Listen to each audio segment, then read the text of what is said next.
Good afternoon, fans. Welcome to Boot Hill Broadcasting. I'm Tim Gage. I'll be bringing the first two games to you tonight. I'll have an assistant here in a little bit that'll be helping me out. Right now, I do have the boss, Tommy Jacobs, sitting to my left. I don't know about too much being a boss. This crew don't need much of a boss. How you doing, buddy? That's right. You're the one that signs the checks, though, there right? It is. Oh, okay. But I tell you what, since I'm on air, we want to thank everybody. Everyone stay tuned if you're here, and if you're not, tune in. We love to hear that you're listening, watching. We've got a special announcement coming tonight before the Campbell game, and we're glad to do what we're going to do. Oh, yeah. This is, of course, opening game of the Campbell Christmas Tournament. It rotates between Campbell and Senath, and your Campbell Camels are the defending champions, and now they get to host it this year, but they come in as the 2 seed because the Cooter Wildcats took the number 1 seed, and I think rightfully so. They were had a really good JV team last year, had a decent varsity team, but they played a lot of the youngsters up and got a lot of experience. And as of the seed meeting, I think they were 5-0, but then lo and behold, they traveled to the 7 seed Naylor and got upset last week. They did. I saw that. That's right. I think that 72-62 was the final there, and I think that might have been a fluke, though. I think if they played, exactly, if they played 10 times, I think Cooter might win the other 9 now. Yeah. So, but on the flip side of that, and I think you'll agree with that, nobody needs to overlook them, do they? No, absolutely not. They're probably, I haven't seen Armorel. I've seen, just a little bit of Delta C7, but they could have snuck in as a 4 seed in this tournament. It's one of those things that where, you got maybe 2 teams that are good, and then you throw another team in, and then 3 teams that are the same, and so a lot of parity in this tournament. That's right. Sure is. Tim, I don't mean to interrupt, but before we get started, we want to thank our fans, without our sponsors. Without you all, we could not do this. Thank you very much. York's One Stop, Scott's Family Pharmacy and Shooting Sports, the City of Campbell, Campbell Volunteer Firemen, Uptown Skate and Junction down Holcomb, Soapy Shack and Storage here in Campbell, Express Sign, Express Food, Rick's Hair World, Phil and Judy Sandy, DC Transit, FM Bank and Mullen, Patrick McCaney, the County Commissioner for the 2nd District, Danny Glass, Beckett Tree Service, and Doctors John and Lisa Gardner. Thank you very much, everyone. We certainly appreciate you. Yes, we do. It's I think this is a neat deal, Tommy, that you guys have been able to pull off and do, and it's just it's absolutely. I'm a newspaper owner, right. But YouTube, the internet, it's the future. Everybody walks around with a cell phone in their hand. They don't carry a newspaper like they used to, and so true. That's something that I'm glad that we're getting in on the ground level and building here, and it's really cool for Campbell basketball, not only Campbell, for really area basketball, because we do a lot of stuff, and it is really good. But it makes it a lot easier, Tim, when we have people like you and Addie Korea down here, and Alicia Schatz and her sister Addie, and all the ones, and Terry McVeigh and I talked about it many times, Darren Todd, and all the ones we do, and we appreciate you all. Without you guys, we couldn't do it. Well, we certainly enjoy it. Been around basketball my whole life. Was an official for a while. Health reasons have made it to where can't do that anymore. So this is kind of good medicine for me. There it is.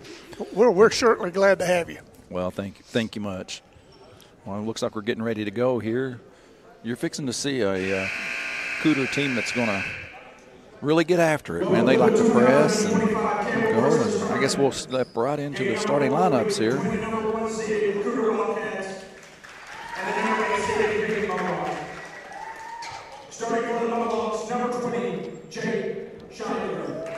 Jake Reichman. Well, we're going to have to get these names. Something a little different in there. That's right. I can't seem to find my roster for Piggott, but I'm looking. Did we not get them put in? Yeah, no first names. I was just looking for. We'll update you as we go there with the Piggott group. Rice Lynn. Jackson Mathis. Jaden McElvain. That's a newcomer to them. Yes. I got a story about that I just heard. The Robinson kid actually, his dad and Coach Mathis were part of the 2003 Clarkton team that went to the state quarterfinals. Really? Yes, they were, and so it's pretty neat that he would be coaching. Sure, them. yeah. He actually played at New Madrid last year. Robinson did. Well, he'd be able to be one you keep eye on. Yeah, but I tell you what, Cooter. We'll see what we got here. Kind of an odd-looking deal here. Lynn takes it in, misses the layup, and the Mohawks will bring it down. Here comes the 2-2-1 full court press. Piggott breaks it pretty easily, inside, up and in. 2-0 Mohawks. Robinson with the three. It's no good. Wildcats get the rebound. They'll shoot another three. One thing you're going to see about these Wildcats, they're going to press and they're going to shoot a bunch of threes. Yes, they are. You're exactly right. That's kind of Coach Mathis's claim to fame there is. And they're going to play a little defense on you too. And there's a steal inside, and we've got a charge. Bobby Godwin here tonight. That's right. Bobby been around a long time. Bobby has. He does a really good job. Sure. Yep. Oh, and another steal. See some of these kids and Mathis with the three. He misses it. Piggott with the rebound. Up and another steal. Mathis to the inside, and there's going to be a foul. You know, Cooter had a lot of success, and of course their infamous loss to Principia, a couple years ago. But you see some of these same names. You know, you see the Lynn. Right, correct. Yeah. And you know that's still Stewart, Mathis. You know. Yeah, it's still a soft spot in my heart for Cooter. Oh, it sure is. Yeah. It was wrong. It was just wrong. Well, and I don't know if you saw it or not. Did you see the legislation that was brought about to have an independent? I hope that passes. Yeah, I think it will. I know if they just voted Southeast Missouri, it would, because there's been a few things that I think fans in this area, think that it's not. Matter of fact, I think Darren Todd and I we weren't really talking about Misha the other night, but we kind of discussed it a little bit, and and Darren was saying, hey, he said, that they really gave the sport a black eye there for a little bit. And I said, well, just as long as we talk this and you guys represent me later, we'll be fine. You bet. So, well, they need to be held accountable. That's right. Well, and if you have an independent board, I think it'd be totally different. I think you're right. All right, 2-1. Makes the first free throw, misses the second. Piggott runs down the loose ball. Here they come up the floor. And we got a 10-second call. It's good press. Sure is. They will. They kind of stay back until you inbound the ball, and once they inbound the ball, they try to get you in the corner, on the side, and do a little trapping.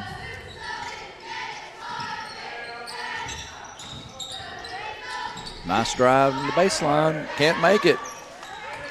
Cooter has had some good shots. They just haven't been able to get them to fall.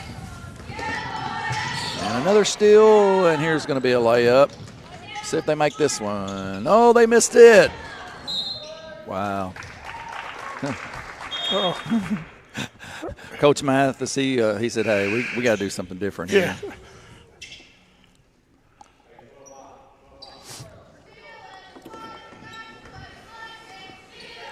All right. Piggott now backs off. Looks like they're like a 1-2-2, maybe a little half-court action here. Piggott gets it to the high post.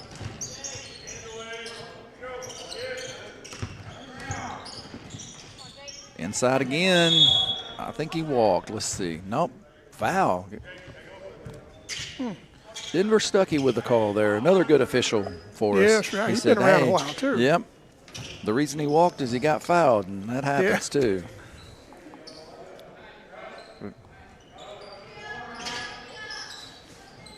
their big guy, Jake Seidler, and he's a big body, and he knows how to use it too. Doing a good job in there. And he's only a sophomore. Mathis on the baseline. He's going to get held. Now, of course, there's some kids that are on the Campbell roster that actually have played at Piggott, and so that's why I think the Piggott coach is saying, well, maybe my best 2 players might be on Campbell's team now. And then, of course, he may be right. Yeah, I think so. I think Mayberry's a pretty good player. Yeah, and Mayberry, and then of course I've been really impressed with Caden Raymer this year, who's come on, and he's given some quality minutes. And I tell you what, he gives them more than anything is he just gives them some defense and some just fire off the bench when he comes in. Don't have to score when you come off the bench when you have that defensive intensity like he has. Turnover Piggott. We're going to go back. We've got a low-scoring ball game here, 2-1. 5:05 left in this first quarter. I got a feeling once Cooter gets on track, they're going to run the score up pretty good. I think so, yeah. They just have too many guns out here. There's a good play. Yeah. Well, man, I wonder what their shooting percentage is right now. Not good. They're 0 for something because the only shot they've made has been a free throw. So I'd say they're probably 0 for 7 or 0 for 8. We haven't really tracked that. Long three's no good. Nice rebound there by Rice Lynn. Mathis on the baseline. Won't go. Oh, but nice steal by Robinson. Back to Mathis again, and he's going to knock the 3 down. Mathis with the 3.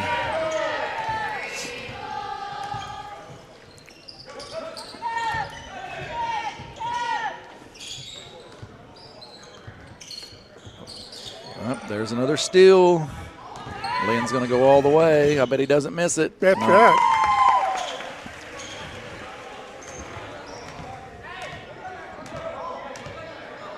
Six to 2. In a minute there, they kind of got things going. Into the high post and a bad pass. We're going to go the other direction.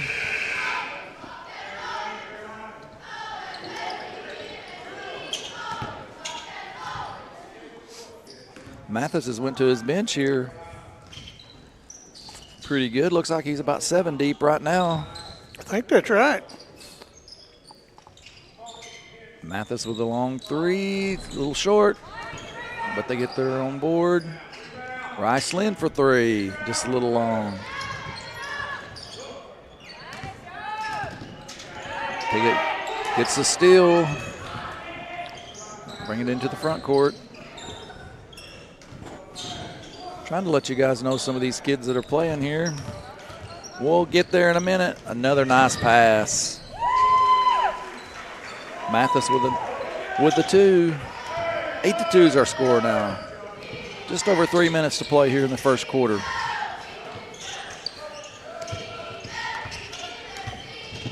Cooter still extending the defense.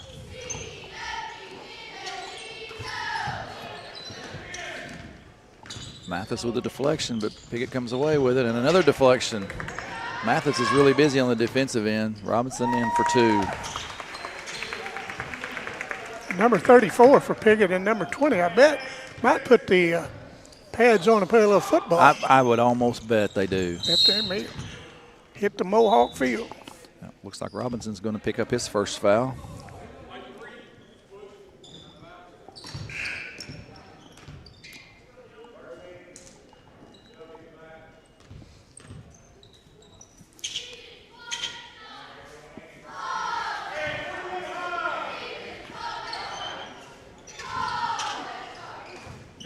Ball's in the corner. I think, hey, there we go. That was, yeah, it was. Nice pass out of the corner there. Piggott's going to get their second basket of the night. 10-4. Just over 2 minutes to play. Mathis in for another 2. He's got 7 of the 12 points, and it's hard to believe he's just a sophomore. Really? He is a sophomore, and I tell you, he was an all-conference last year as a freshman. And just a good player. He's feeling it right now, too. You can tell.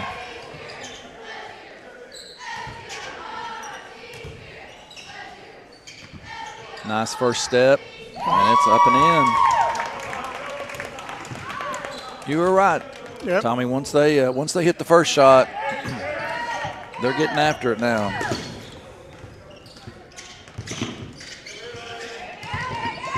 Another steal. Nice pass. I know McIlvain's probably glad that one went down because he had a couple of layups earlier that didn't go. Yeah. That's right. He got to sit the pine for a minute. Coach Massa said, hey, come sit by me and think about that the next time you go in. Yeah. You can go to their brain through their what they sit on the bench for, and that gets you a message pretty good to them. That's right. There's another tournament going on over at Clarkton, Christmas tournament. Got some very good teams over there. Surely do. It's, I think, the South Pembescott Bulldogs, #1 seed. Pretty good team. That's right. Hey, we watched a pretty good Malden team on Friday night, though, that might have something to say about that. And if it comes down according to the seeding, that'll be a ball game. Yeah, I think it will be. But there are some good teams over there, as always. I was glad to see South Pembescott able to get into that tournament, after some problems last year. They, are no longer in the Bloomfield Christmas tournament, so it was nice to see them get into that one. Three's up and no good. And here come the Wildcats. Mathis, long three, in and out. And there'll be a foul there. Is that Lynn? Yep, I think Lynn picked up the foul.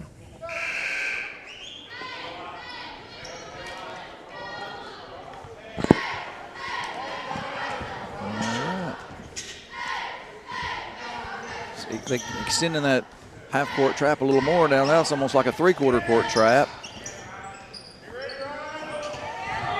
Another steal. Wildcats all the way in. McIlvain with another bucket.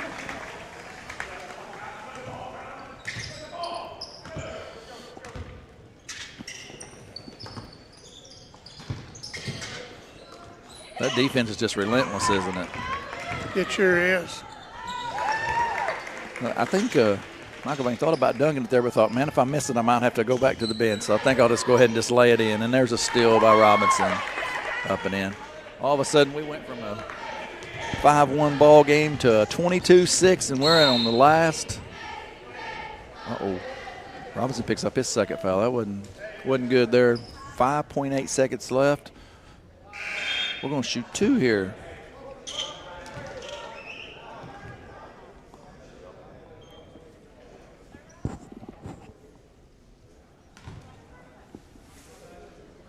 Looks like Kason Maynard, a senior for the Mohawks, will be at the line. He's going to shoot a pair.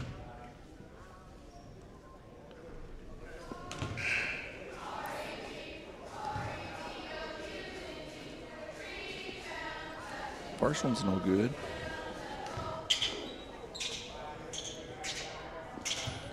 Let's see the second one. No good as well. Piggott gets the rebound. There's a three at the buzzer, almost. At the end of one quarter of play, our score is 22-6. Cooters leading. After a slow start, they pick the pace up and have it going. We're going to just give you guys a little break here for a minute. We'll be back here in about 30 seconds.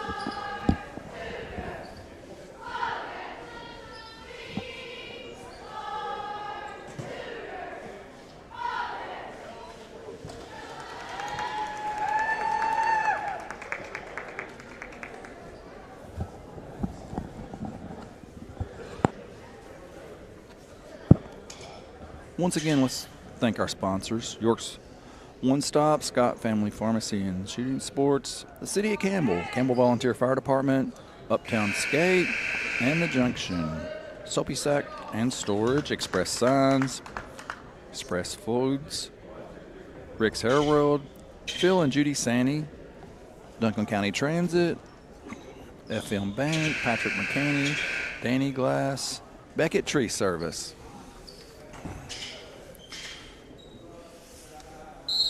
Well, we ran Tommy off, and so I have a a new partner now. You Campbell fans will definitely remember this name, Logan Townsend. Logan, how's it going? Going good, sir. Have you been missing some basketball? A little bit, yeah, but I still play every now and then. Well, good deal. Good. Well, we had an eventful first quarter. It started out 2-1 after about the first 2 minutes, and then Cooter went on a little run, and they were leading 22-6 after the first quarter, and now it looks like both teams have scored a bucket in the early going here.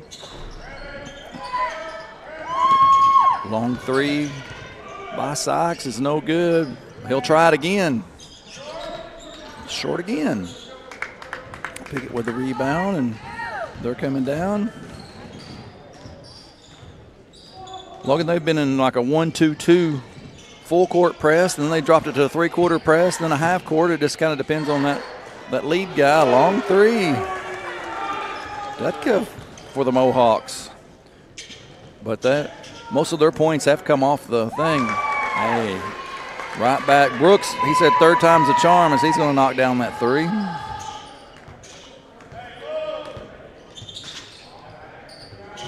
Well, it's just become a three-point shooting contest. Piggott will lose that contest against these Cooter bunch. They love to shoot the three, don't they? I've also said if a David Mathis team, they're going to press and they're going to shoot the three. That's the two things they're going to do for sure. They do a lot of other things good, but you can count on those two things.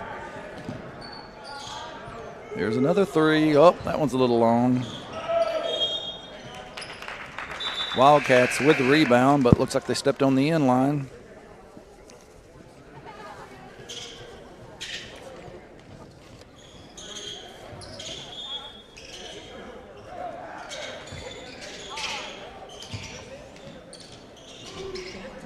Long three's no good.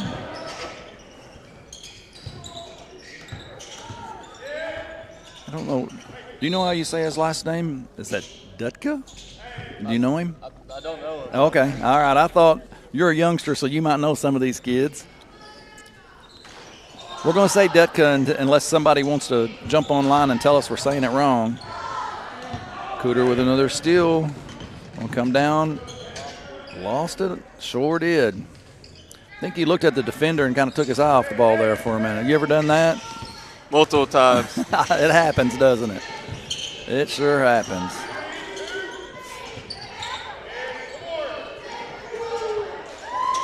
Cooter with the three. Rebound Wildcats. Nice break. McIlvain will lay it in. 29-14, just over 5 minutes to play here.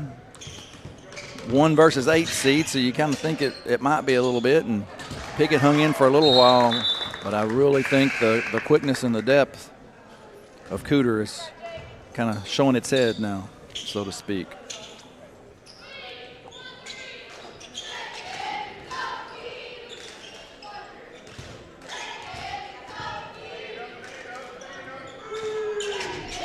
Kid can shoot, can he? He wants to shoot, too. Yeah. Never saw a shot he didn't like, right?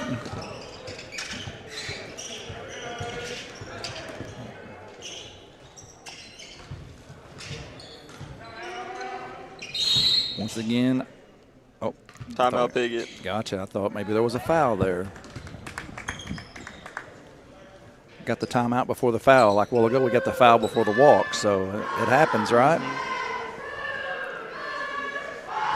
So, Logan, what do you think about this? You've played in this tournament several years. Normally, it's Campbell or Senath. That's the two teams. It always normally comes down to those two teams. And now you throw in a team like Cooter. Do you think that poses any problems for Campbell or Senath? I think Campbell's actually pretty good this year. Worst thing I've seen is that not that good of a free throw shooter right now as a team. They get that up, then sure. They shoot good in this tournament. They can for sure win it. Oh, yeah. You know, Senath is they're improved, so they'll really what's been the championship game in the past will be that 2-3 on that side of the semifinal, and so that'll be if saying they both win. Campbell has a really tough task tonight of a 7-seeded Naylor. Yeah, I heard they were pretty good this year. They are. They got the 7 seed, and actually, do you know they upset Cooter last week, yeah, 72-62? So I heard that. Yeah, you got your 7 seed doing it. We're going to let you guys just watch a little bit here, and we're going to talk because the game's getting a little out of hand here. 35-14, 21-point lead. 4:14 to play. One thing about Cooter too is that they'll keep that defensive intensity through the whole contest. You'll never see them go down. Mathis all the way in. Misses the layup.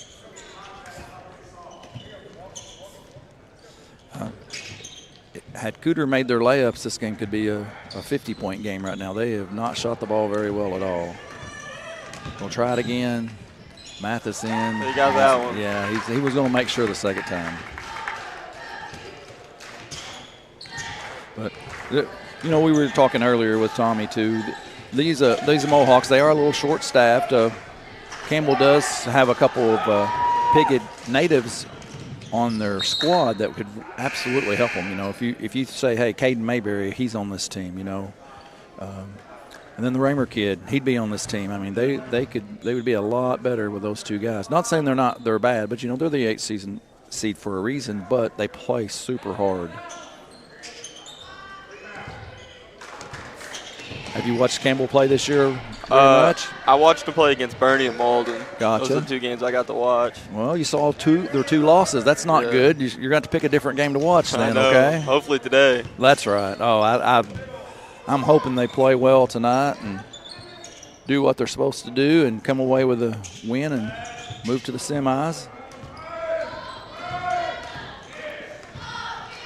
Malden was a really good game to watch the other night. It was exciting. It was very competitive. You know, the Bernie game, on the other hand, was kind of a sloppy game. It wasn't near as fun, you know, to really watch.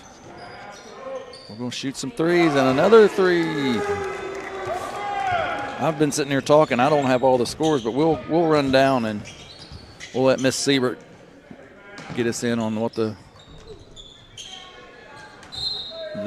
scorers are at halftime, and we'll maybe do a better job of the second half.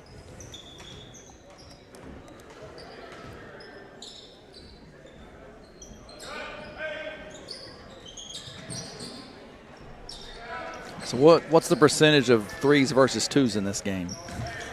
They shoot a lot more 3s than they do layups is what I'm seeing. Yeah. If it's on the break, they're going to shoot a layup. But if they're in a half-court offense, I don't know that they've shot a 15-footer. No. I think everything has been, like you said, either a layup or a 3.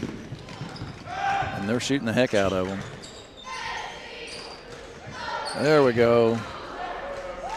Nice little move inside.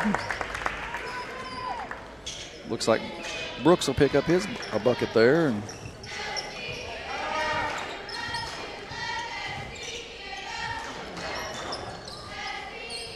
make this game a 25-point contest, 42-17. A minute and a half to play. That kid can shoot too. That's Gavin Reynolds for the Mohawks. Mathis is putting on a clinic here, isn't he? Really is. Yeah. Gets a deflection just as we speak. He hears us talking about him. Of course, if you're the coach's son, you better be good, right? Mm-hmm. You know, it's bad enough in the locker room, but can you imagine the ride home after that? Makes you feel a little bad for Blake and Drew Fowler, right? Yeah. Knowing what they had to put up with, because you knew what you got to hear from him, and then they got it 24/7. Mm-hmm. But it was 10 times worse. Yeah, Coach Fowler's a super guy, though. He is a good guy. He's just so competitive. That's what I've always said about him. The years that I reffed and we reffed his games, it's like, oh man, he's going to be in our ear for sure. 100%. He'll always be talking to the ref. Yeah. If you don't like anything, he'll make sure you know. That's right. Yeah. Yeah, because you know whatever you call 50% is wrong. Mm-hmm. Steve, if you're listening, we're not talking bad about you, I promise.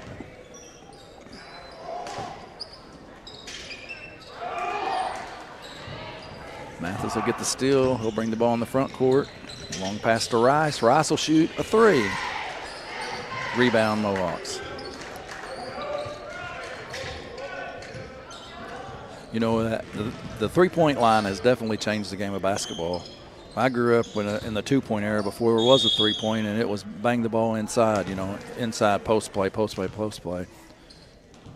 Now it's kick it into the post and find a three-point shooter who's spot up somewhere, right? Yep.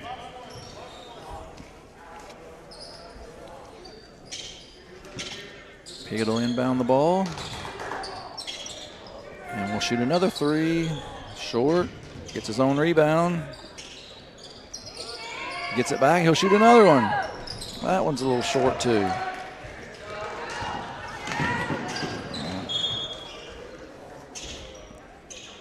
Snyder got in a little hurry there. Dribbled the ball off his knee, and Coach Mathis said, hey, you can't do that. Come here. Let's think about it for a minute. 15 seconds to play. Looks like Piggott's going to try to get the last shot. Into the high post. Dumped it down. 2 seconds to go. Will they get a shot off? I don't think so. 44-17 is going to be. Oh, it looks like we got score. an injury down there, too. We do. Maybe he'll jump up here in just a second. That's Rice Lynn. Like maybe he turned his ankle or something. Let's hope it's something minor. Looks like Coach Mathis is going to help him up. And yeah, he's going to walk off under his own power. We'll see him in the second half. All right. 44-17 is your score. We're going to take a quick break, and we'll be back here in about, maybe 5 minutes and see if we can get some first half scoring for you. And maybe we'll talk about some other games that are happening tonight. See you in a minute.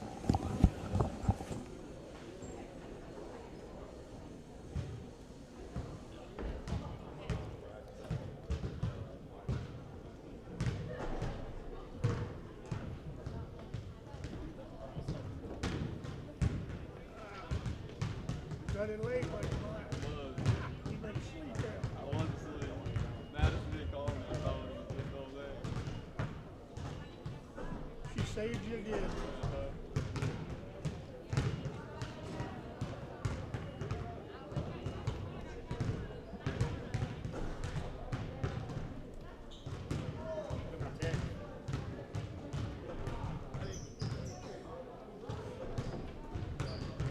Yeah.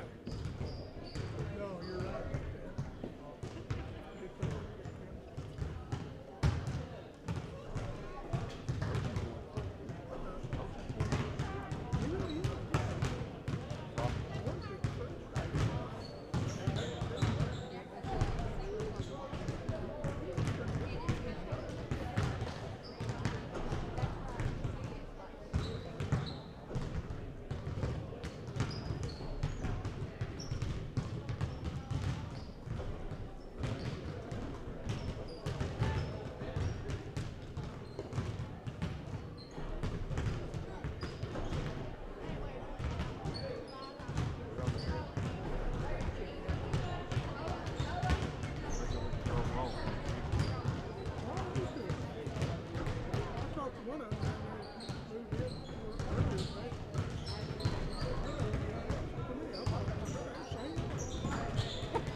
Welcome back. I'm Tim Gage. I'm here with Logan Townsend, and we're going to go over some first half highlights. We went down, and Miss Micah Siebert was so gracious in giving us some scoring.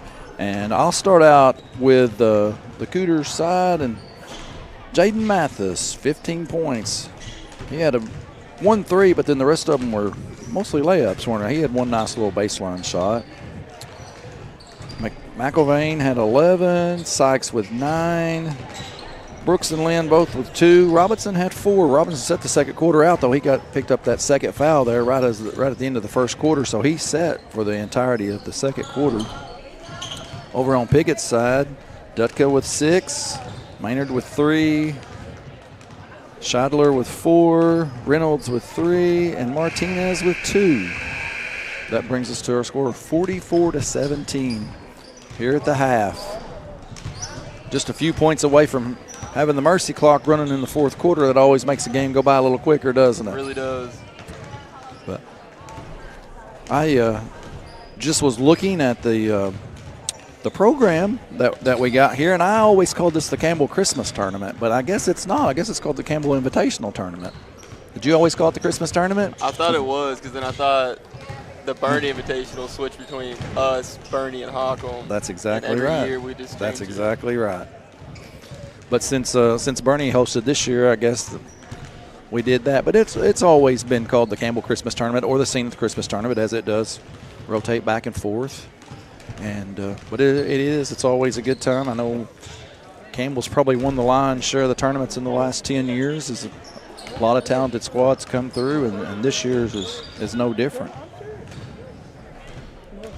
I know got to see a really, really entertaining game on Friday night between Malden and Campbell. That was a really good game. I think it was a 6-point game, and Malden with Coach Fowler moving over and taking Drew with him.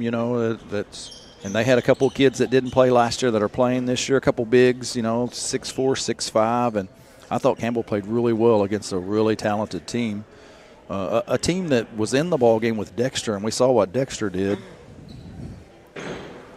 What do we got here?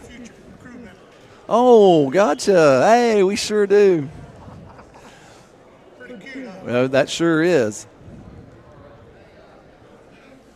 Yeah, we were actually just over here talking, and Tommy was over there kissing babies. He must be a politician. Be her niece, that's right. That'd be Addie's.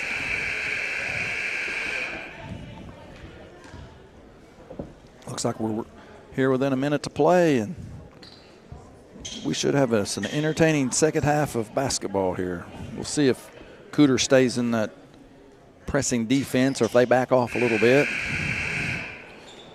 Knowing Coach Mathis, I bet he keeps the foot on the gas pedal. What do you think? I bet he does. At least too. until he gets to 30, right? Isn't that kind of the benchmark? Get to 30 and then you back off a little bit? Yes, sir.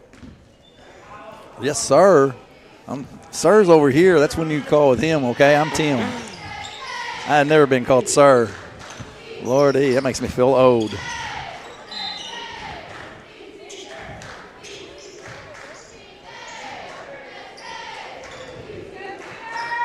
Cooter inbounds it on the baseline and up and in.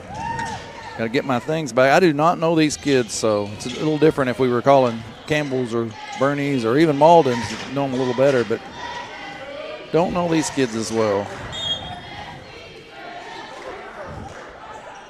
Son's got the bucket for Cooter. I think that'd be his first bucket of the night. He had a free throw in the first half, so he's in the scoring column now.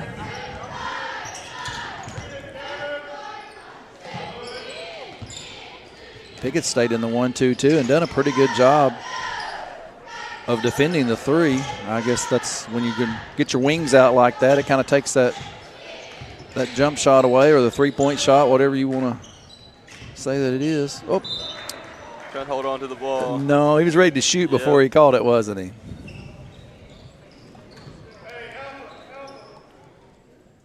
Turnover. We'll go back the other way, 46-17.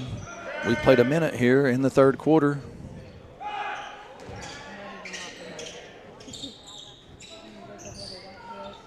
Nice shot.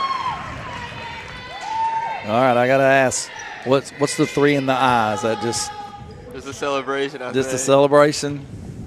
Well, I'm going to tell him he didn't have anybody there to put in their eye because they didn't guard him. That was a nice little play with a screen, and it worked out well. Michael Vane all waits at the rack, and he'll put in 2.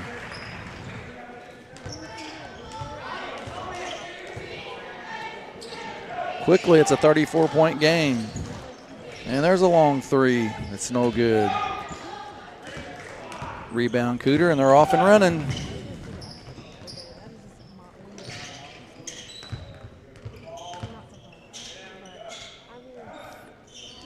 Inside to Rice Lynn, and he'll score 2.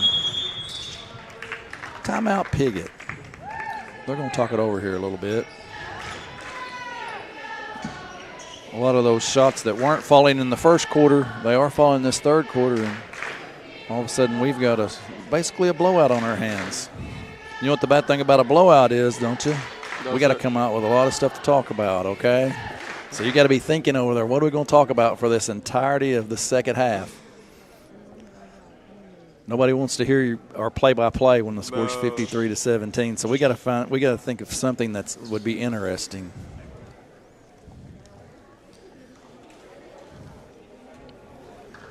Have you thought of anything? Not yet. Not yet. All right. I'm kind of putting you on the spot, aren't I? Yeah. All right. I'll quit doing that. No, our second game of the night is going to be 2 teams that I know nothing about Armorel. I tried to look up a little bit about them today. Delta C7, I know they got some kids that can play. That's your 4-5 matchup. Should be a good ball game. Usually when you get 4 and 5 together, that means a close game. So we'll see. I did see Armorel warming up there during halftime of it, and looks like they got some size. They did. Just glanced over for a second. I seen a pretty big kid. That's right, yeah. Looked like they had 2 kids, maybe, I don't know. It's hard to tell anymore. 6'4", maybe 6'3". Look like long arms. Anytime you get someone like that, it could pose a problem. Still in that. Looks like they're actually in a 1-3-1 now. Oh. Robinson, yeah. Mathis didn't like that, but he just didn't have anybody to throw it to. I guess he wanted to throw it the length of the court or something, but got a pretty good steal there, but couldn't control it. There's another one. We'll have another layup. Oh. Thought he was going to dunk it, didn't you? He thought about it. If I had to do all over again, I'd dunk every one. You too? If I could dunk, I would dunk everything.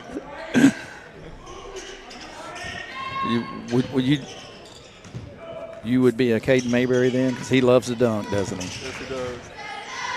You can just see it in his eyes when he gets out in the open floor. Like, hey, this is fixing to be showtime. He's got some serious hops. It helps, too, when you're at 6'2", 6'3", right? Could you touch the rim? I can get the rim. Okay, all right. Never could throw one down, huh? Volleyball, anything like that? No. Okay.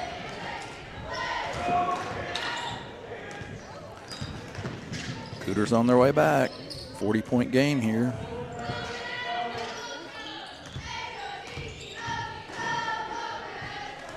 Rice Lynn with a nice move. They are definitely firing on all cylinders now, aren't they? Get in there. Nope. Boy, look at them rebounding, though. You gotta like the effort. Martinez with a bucket. That's their first bucket of the second half. Lynn with a finger roll doesn't make it, and it's out of bounds.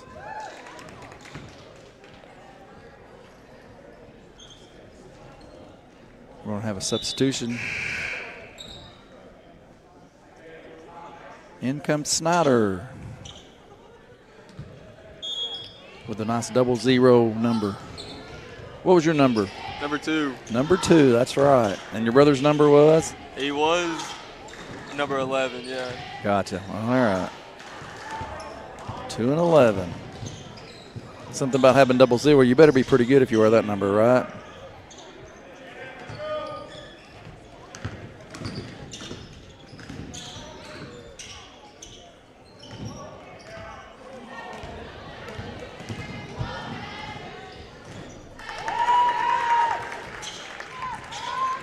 Snyder with his first bucket of the night.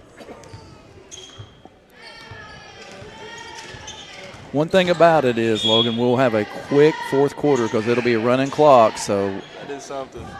We won't have to have that much to talk about.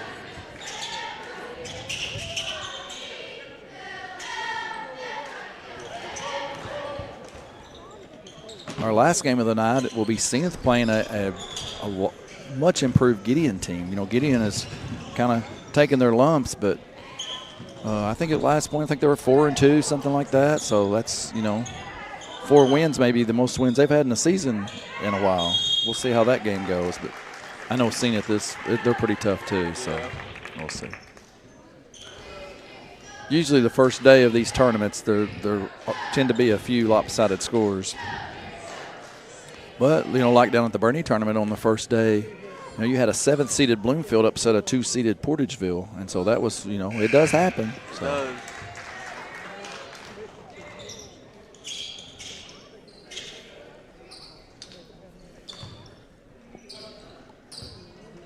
I think the only thing that would make this close if there was a 20-point shot right now, maybe get Piggott back in the ball game. But unfortunately, we don't have those, do we? 62-19 is our score. Cooter still applying the pressure. Nice pass. Three-pointer partially blocked. Comes inside 25, is up and in. Dunlap with the bucket. He gets in the scoring column. Michael Vane inside. He's going to be fouled. He'll shoot a pair. I tell you, Cooter's up and down the floor. It's really hard as a scorekeeper to, you know, you better be, you know, paying attention.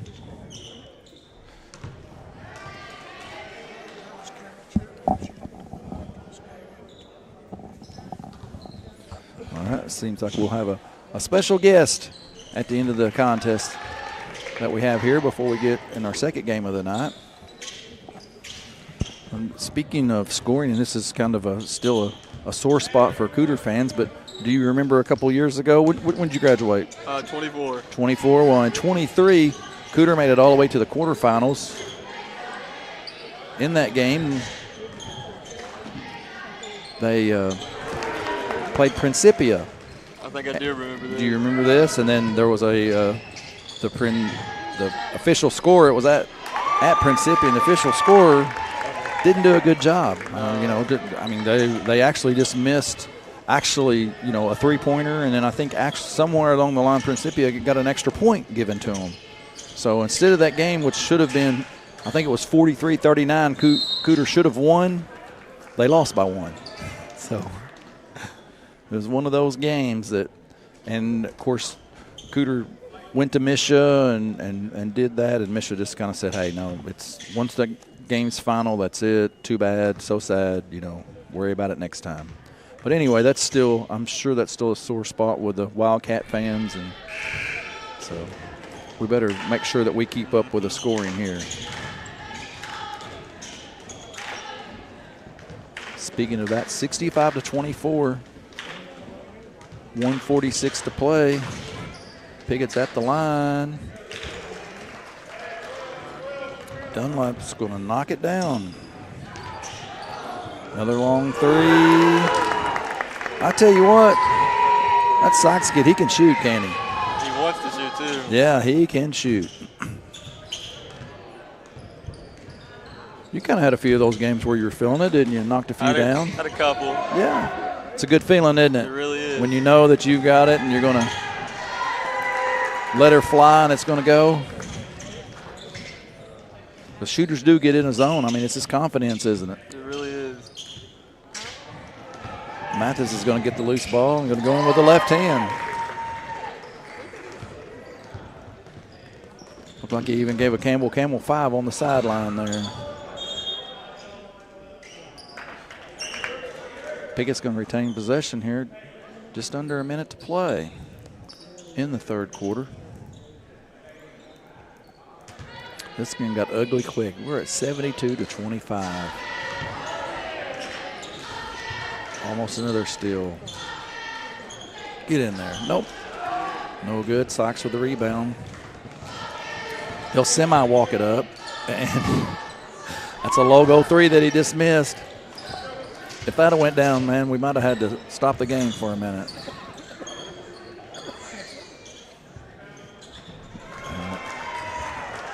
This dud kick for Piggott. He can shoot the ball as well.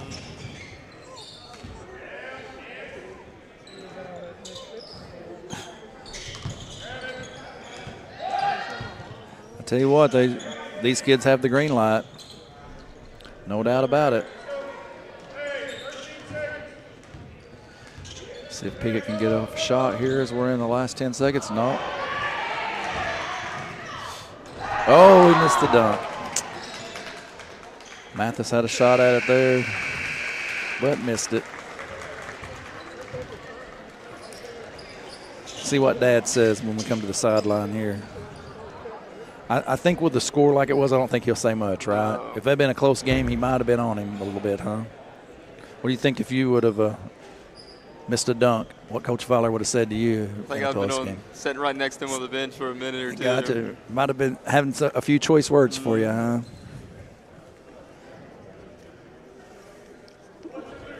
All right, let's see what we'll have here in the fourth quarter. Looks like it'll be our original starters.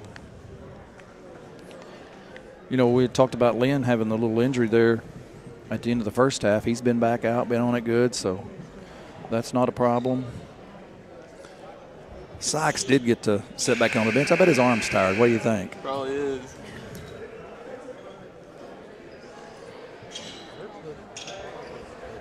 But you know one thing about the shooting a 3, hey, if you're 4 for 10 from 3, that's 40%. That's better than shooting 50% from 2, so. 8 minutes to play here now. We'll have a running clock here in the fourth quarter. Piggott inbounds. And we'll have a turnover on the other direction. Number 12's up off the bench. That'll be Reaver. He'll come in. He'll check in for Maynard.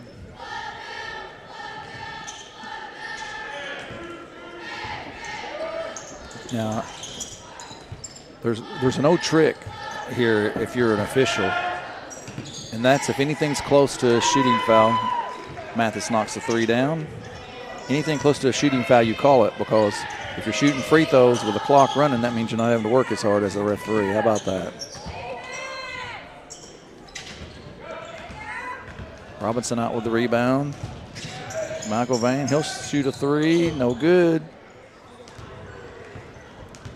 Dutka with the rebound. Uh-oh, let's see. Mathis is going to try it again. Oh. He don't bring it out. I think he'll shoot a 3 now. How did I know? Oh.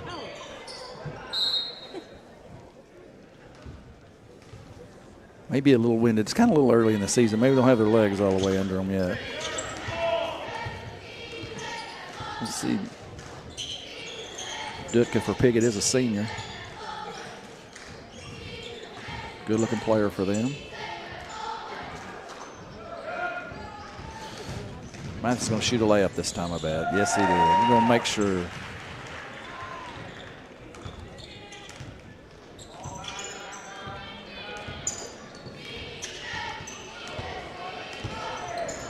See what Robinson does. In with the left hand. Nice looking little left-handed layup.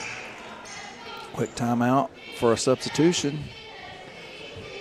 All right, let's change this up a little bit again. Have you looked at the Bloomfield Christmas Tournament? Have you seen those seedings? I've seen some of them, not most of them, though. I think just off the top of my head here, we'll go. I don't have it in front of me, but I know Saxton got the 1. Puxico, the defending champion, got the 2. Bernie with the 3. Van Buren, the 4. Malden with the 5, you know. I think, Campbell, if they'd be in that tournament, they'd probably be somewhere 6, 7, 8, you know. Yeah. I think you got Twin Rivers with the 6 and East Carter with the 7. I kind of think that's what it is there. So you have some.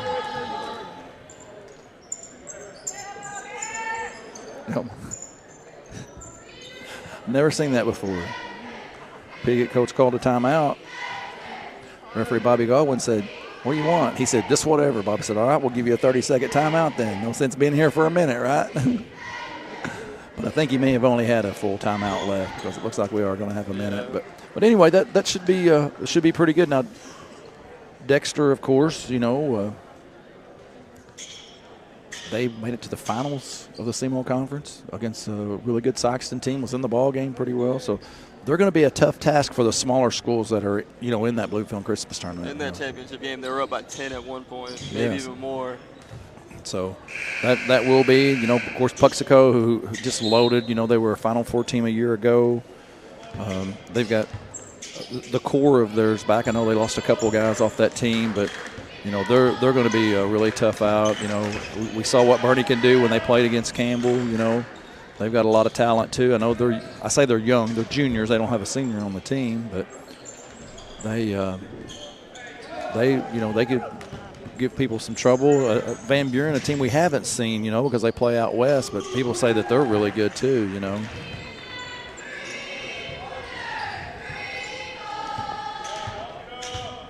So it could be a really fun tournament up there. You got 4 days of good basketball. Oh. And there's that shooting foul we were talking about. Not to say that it wasn't a foul, but it might not have been called if the clock was going the other way. And these guys, they may not be guilty of that. Maybe that was just me that did that.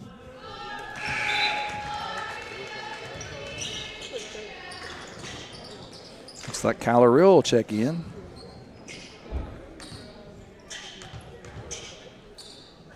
Looks like Cooter's up to clear their bench too. All right. Wholesale substitution. Next dead ball, we'll have five in, 5 out. And we'll have a shooting foul.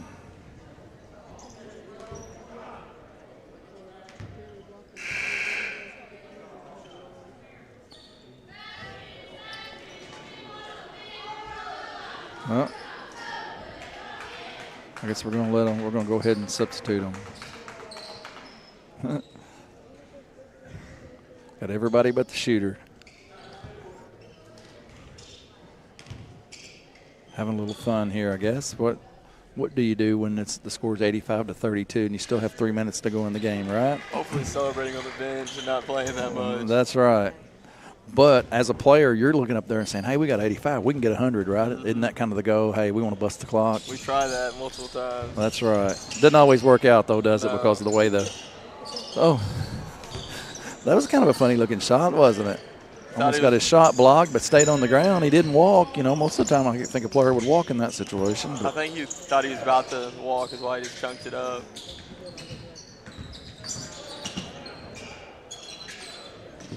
Hopefully Piggott can knock something down here. Well, it'll be a kick ball.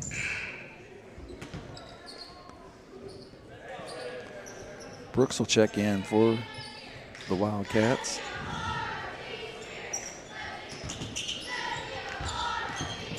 Well, we don't get to see a whole lot of Cooter since they're down there in almost Arkansas is what I call it.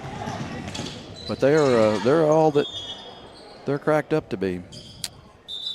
They're going to be a tough out all the way through the tournament.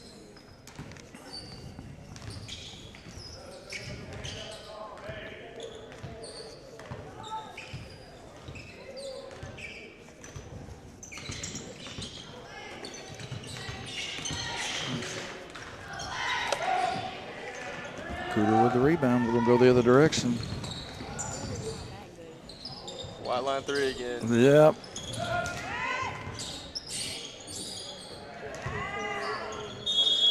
Jump ball, yep. Stay this way. So Cooter's going to win this game, and they're going to advance. And they're going to play tomorrow at 5, and they're going to play the winner of our next game, the Armorel Delta C7 game.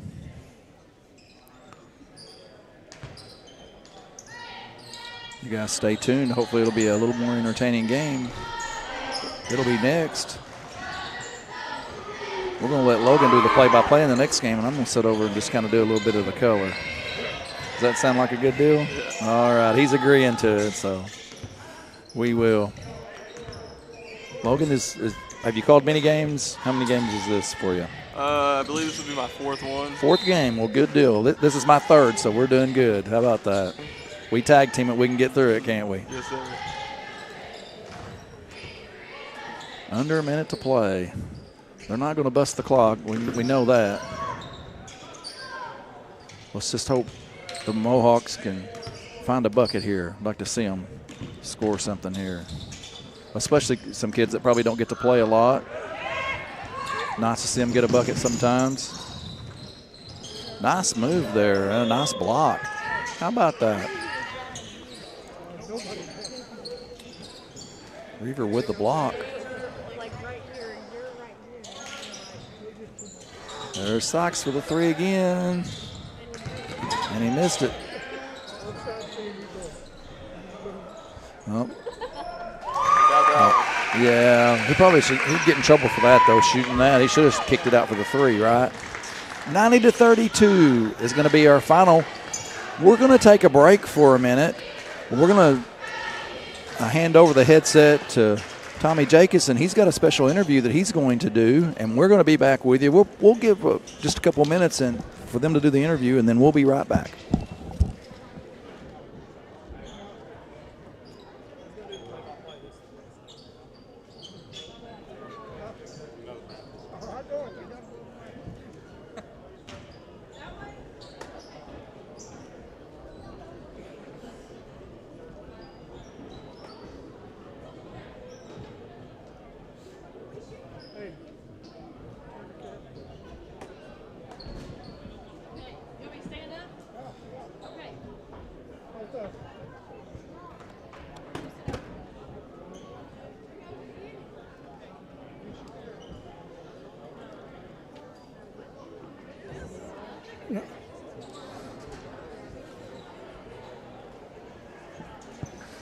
And welcome back to Campbell. We have 2 of our really good Campbell cheerleaders with us, and you are? Ryan Durham. And who's this young lady? Her name's Bradley Allen. Oh, we'll get her in a minute. How's it going this year? It's good. It's been really fun. The boys are doing really good. Well, you girls do a good job. And we sure do appreciate y'all. You're always in competition. I like that. Yeah, it's so fun. And you guys are always up there, always in the mix. And it takes a lot of work, doesn't it? It does. Lots and lots of morning practices. Yeah. Now, what's your mother's name? Brittany Durham. You don't know a lady at Kennett, do you? What would her name be? Karen Taylor.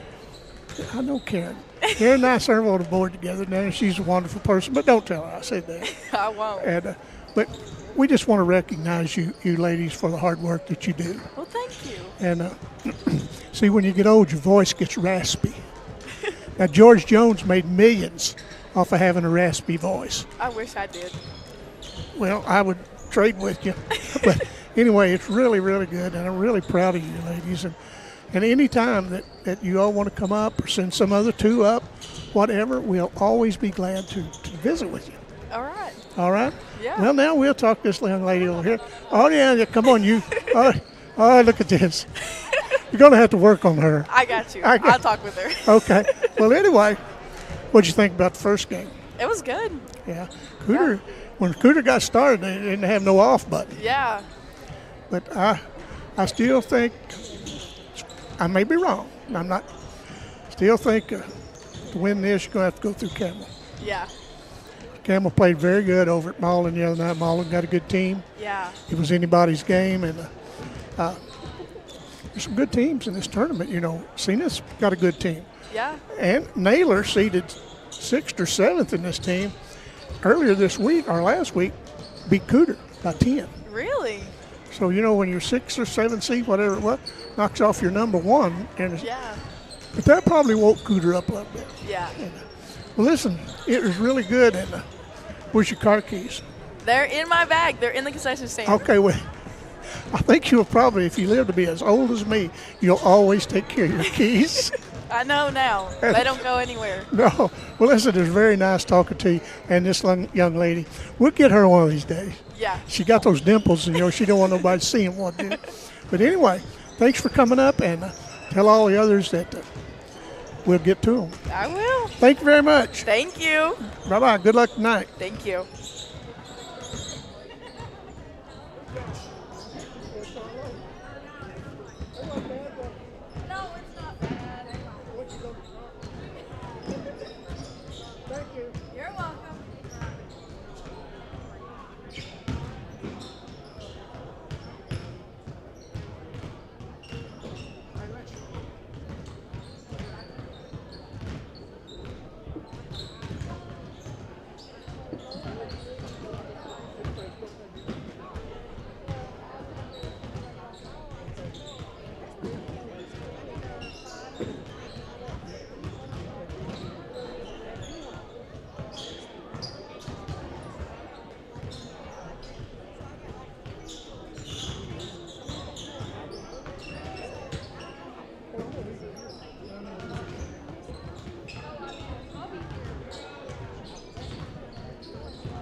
School Gymnasium for the second game of the night.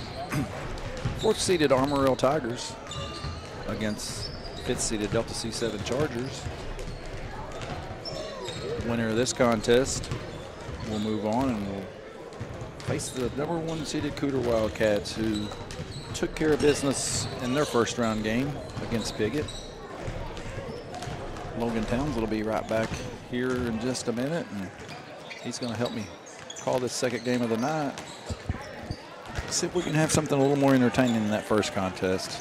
First contest started out kind of good, but then once those Wildcats started firing on all cylinders, it went along pretty quickly.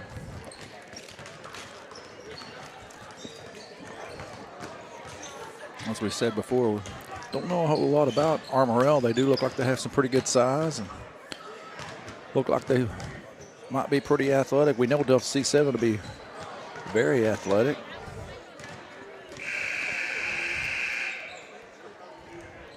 I have some good kids on that team.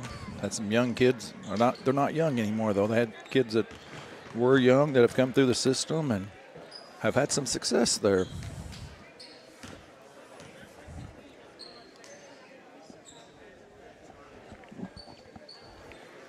Logan, you ready for this exciting I am. second game? You're gonna make this game a little bit better, aren't you, than the last one we had? I'm going to try. All right, I think you will. We don't want another 60-point blowout, right? No. Gets a little boring up here, doesn't it? It really does. It's like, man, what are we going to talk about now? How are we going to entertain these folks that are listening to us? We're going to have the starting lineups here. Welcome to game number 2. We'll just let you go ahead and take over. If you need some help, I'll sure be here to help out. Starting for the Chargers, number 44, Caden Rose. For the Chargers, we got number 44, Caden Rhodes. Then Number 12, you have Micah Rose, those brothers. Number 23, Not twins, though. Elias Serna. 23, Elias Serna. Number 2, Carlos Wallace. Number 2, Carlos Wallace. Number 3, Hunter Ward. And then number 3, Hunter Ward. Yeah, Wallace has played. He started as a freshman, so you probably played against him when you guys played him. He is a good ball player. He's got a motor. Armorel, we have Preston Wallace, number 1, junior.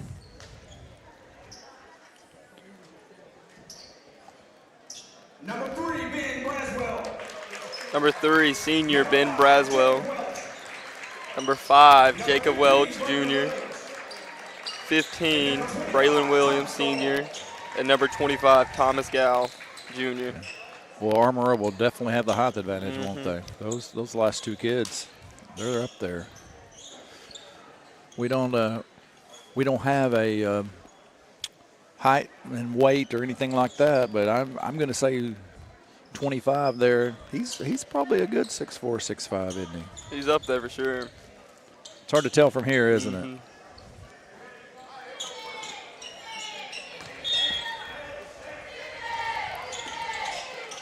Armorel wins the tip.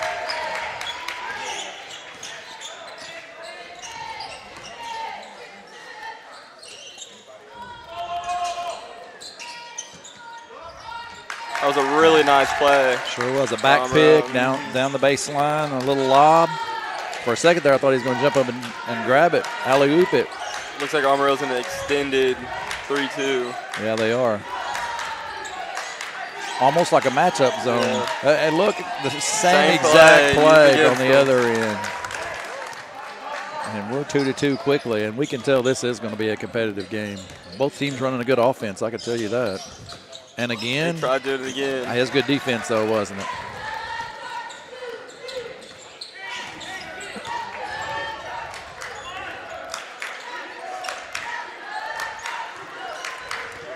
Looks like Delta C is trying to extend that zone a little bit. Got real good spacing on the floor. That's going to be the key, is inside out. Three's a little short, isn't it? They're going to look for number 2 majority of the time, too. Yes, That's their he is. score. That's their main player. He sure is. Like I said, he's started as a freshman for them. They've had some success with him. Couldn't hold on to it. Lost it out of bounds.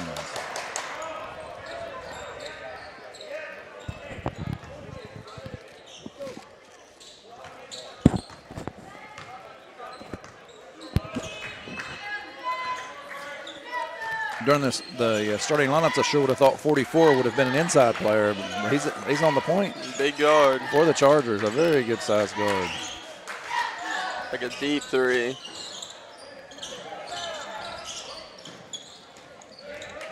Wallace, he's probably, what, 5'10", 5'11", but, boy, he can jump.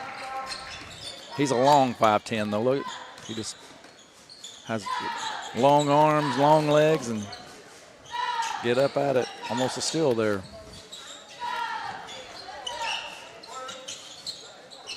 Rose working around.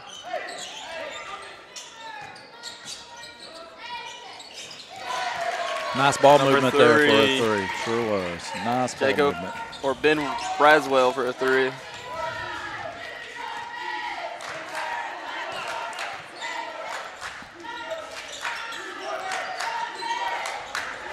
Almost turned it over.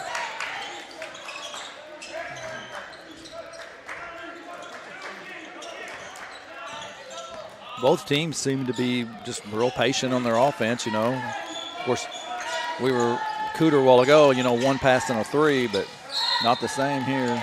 Travel. And the travel.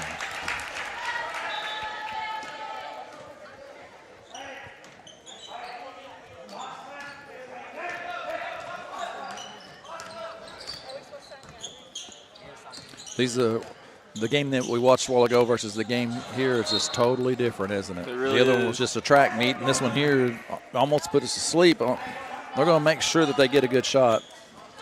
Both teams look to be well coached.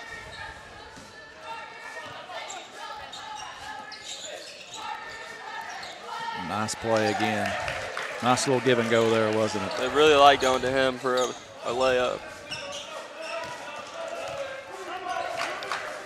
That's Williams' second bucket already, and he's got 4 of the 7 points.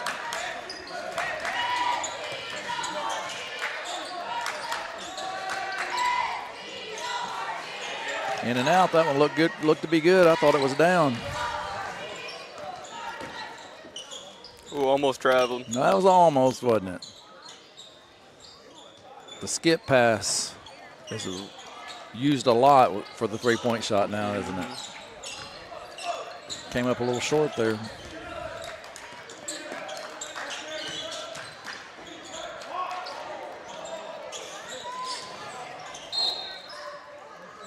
See what, number 12 there, he put his head down and went to the basket, didn't he? He did. I thought he traveled for a second, but the ref didn't call. No, so. it wasn't a travel if he doesn't call it. Guess that's Micah Rose. Almost a steal.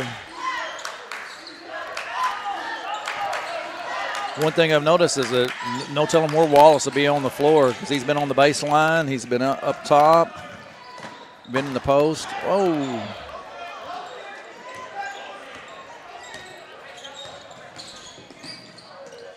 Wallace with a nice move.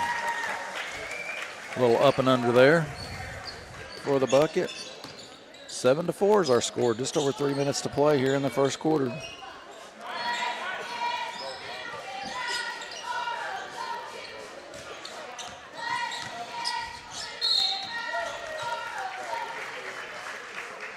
we'll have the foul.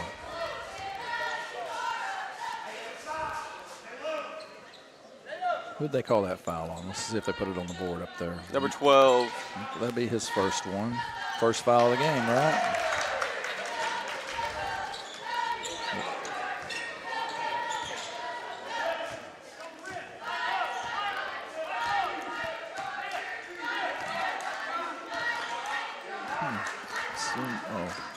That's Rose that got the foul. So we've got to find him here in front of me. And then Ben Braswell for Armorel just picked up his first. Braswell with his first foul.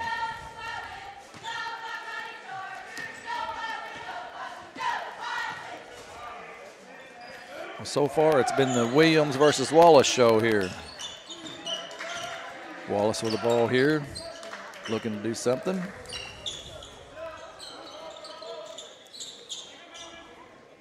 Both teams seem to have a little bit of trouble figuring these zones out. They're extending the zones, and there doesn't seem to be as much.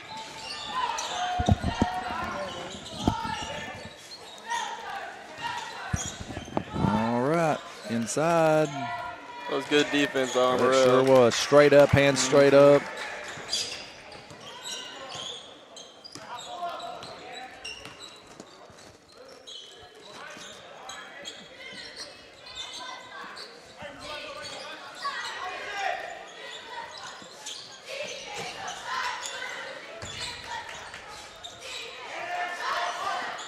It helps when you're really tall. It does.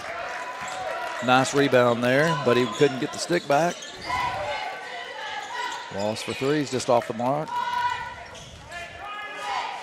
Rose is a really good player for him, too.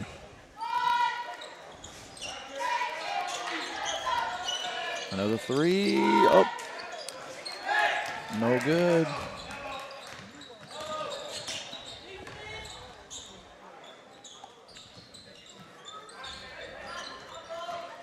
Braswell with a three. And it's got good. it. That's the second three of the night. That's exactly right. 12-4 is our score. Just over a minute to play here in the first quarter.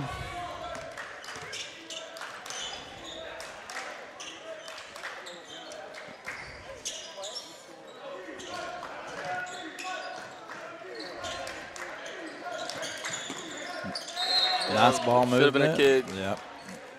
A little late there, but they did get it. Number 10. There you go. We'll let Tommy have our program for just a minute. Wallace will go up inside, gets his own rebound. Almost got it again. That's all right. Foul number 1, Armorel. Wallace.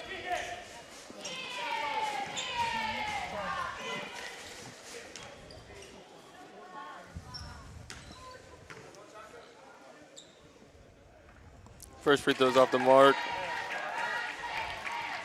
We'll get you a name here in a second on him. Let's see if we can find that.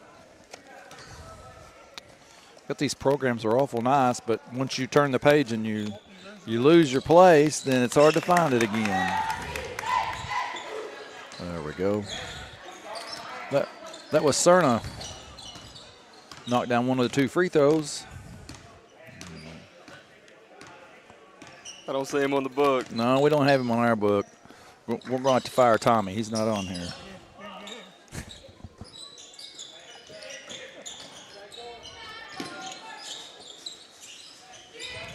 Armorel looks like they're going for the last shot. It's hard to hold against a defense that gets after it, isn't it? Braswell looks to be their main player when it comes to handling the basketball. Nice dish inside. That's a nice series right there. Take the ball down under 10 seconds, then do it. Let's see if they can get a shot off. No. Don't get a shot. Well, Williams and Braswell accounted for all 14 of Armorel's points there in that first quarter. And then Wallace had 4, and then Senath had the one long free throw, making her score 14-5 at the end of the first quarter. Good. Got a buddy coming up here. Yeah. We're going to let Josh Massage jump on here for just a second. Let him talk about the 30 seconds.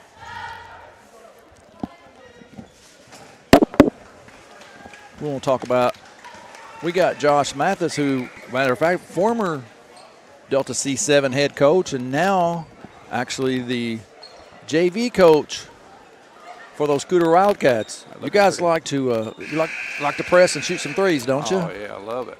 Love it. I tell you what, you guys look like you got up and down the floor well. I know Piggott was a little overmatched against you guys, but y'all bring a fun style of basketball. Fast pace. Sure do.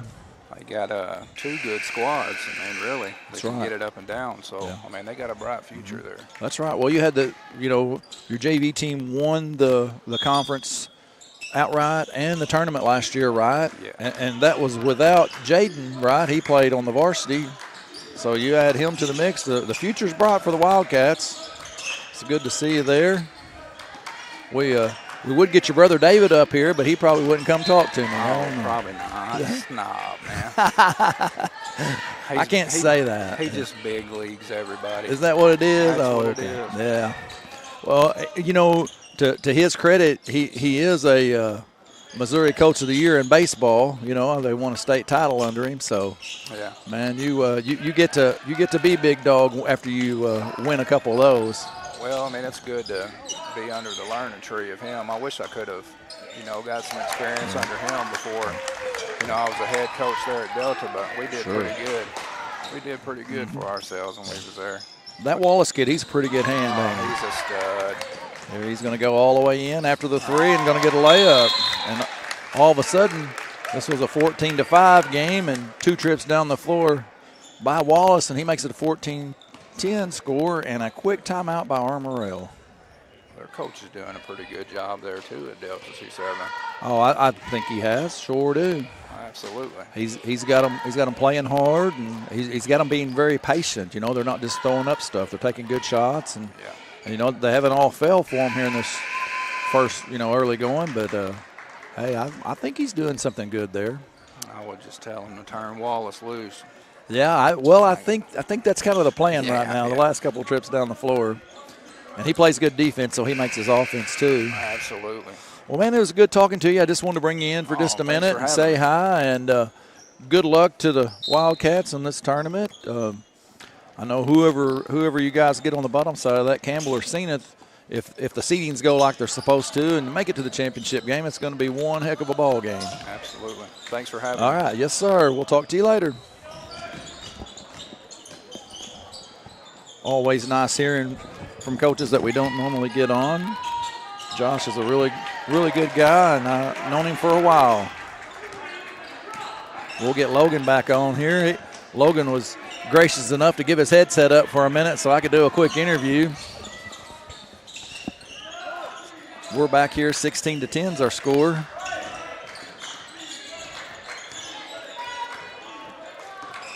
Only reason I wanted to get him on here was to give us a little insight. He was the head coach of Delta C7 2 years ago, and a lot of these kids that were young, he had them in junior high and high school, so he knows all about them. Of course, he said that if he was coaching, he'd just turn number 2 loose and say, go do it. He's got to be a good player. He's wearing number 2, right? Usually number 2 is the best one. Number 2 is the best one. That's right. Yeah. There's a pretty good player that's hanging in the rafters here with the number 1, though. Wonder who that might be. One of the Fowlers. Yeah. He's probably the best guard I've ever seen. He's really good. I hated guarding him in my freshman year. Well, that's right. You had practice with him every day, right? So you know I'm not telling you anything. And it was before Coach Fowler separated the JV and varsity, so the JV had to guard the varsity. It was rough. Yeah, I bet. I would hate to think that I had to do that. Braswell knocks down a bucket, and he picks right up where he left off in the first quarter. 18-10's our score, 5 minutes to go. I think we got another kick. Yep.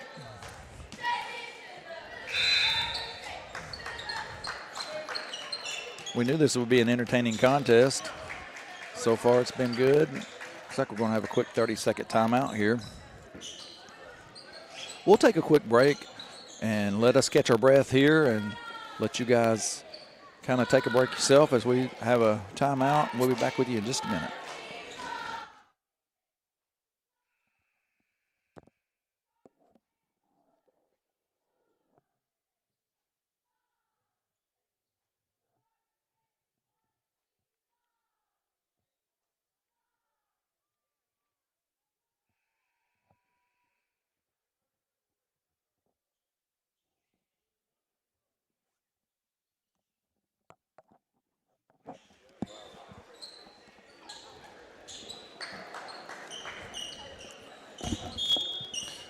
All right, we're back to live action here.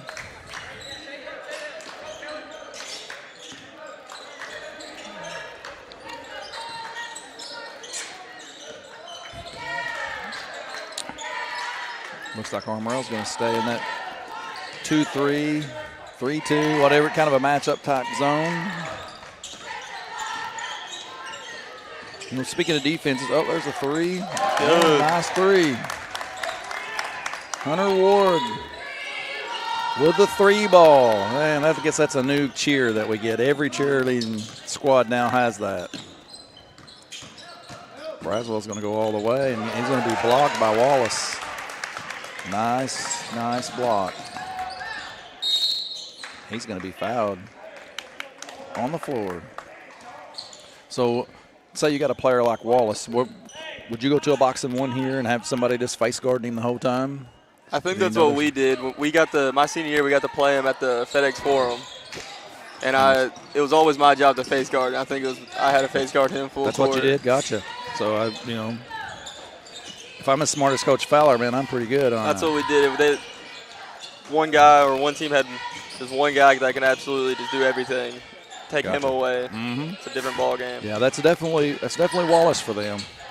Now, on the other hand, where you got 2 players, like you got Braswell as a guard, and then you got the Williams on the inside, who's been really good. Would you go with a triangle and 2 or something like that with them, kind of negate what they do? I think we'd just try to speed them up and press them. Gotcha, yeah. And just try to play really good defense and control the paint. And make sure our guards get out in the 3. You know what? The only thing about Delta C7 pressing, I think they've only got 7 players, and so that might be a little hard when you're not very deep to actually get out and have to do that. We had a lot more entertaining ball game here. Armorel's pretty well led from the onset here. 20-13 is the score, 3:21 left to go.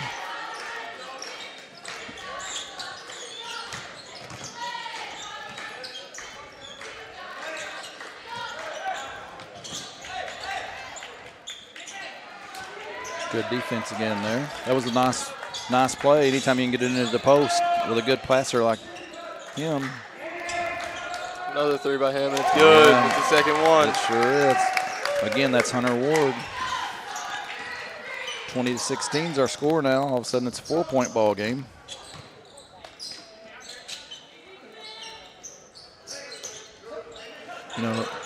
I'd like to see 25 with his size on the inside. I'd like to see him finish. You know what I mean? He's got the ball inside and has made some nice passes, but I'd like to see him turn and take it to the hole right now, one time. I think they're just using him more as a playmaker. Yeah, I think you're right. I'd like to see him use some of that size, though. Braswell with the 3 is short. Williams will try to save it, but it goes out of bounds.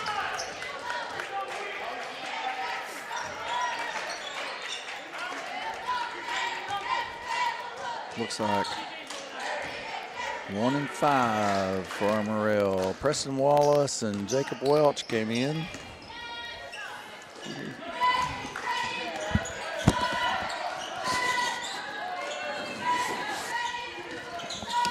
Delta C's got a chance to cut into the lead a little more. They've cut it down from an 8-point game, and that's going to be just 2-point contest now, 20-18, as Wallace with another bucket.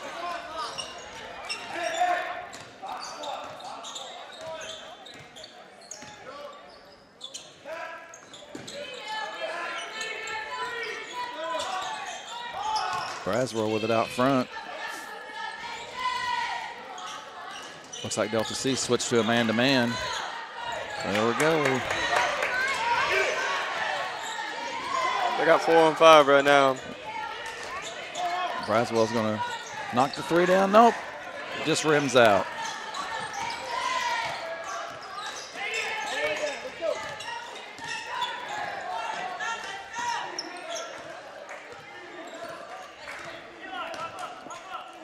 Coach McLaurin calls out the play. He's going to spread things out. Looks like he's going to try maybe, thinking they were going to do a little 2-man there with Wallace at the high post, but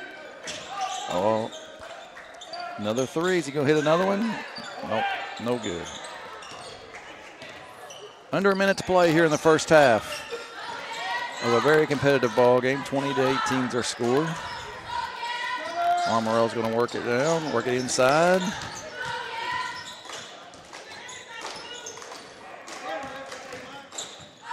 Braswell over to the corner. Over to the wing. Rims out. That one was almost down, wasn't it? That's going to be Push out offense. charge. Yep, that was a good call. A very good call.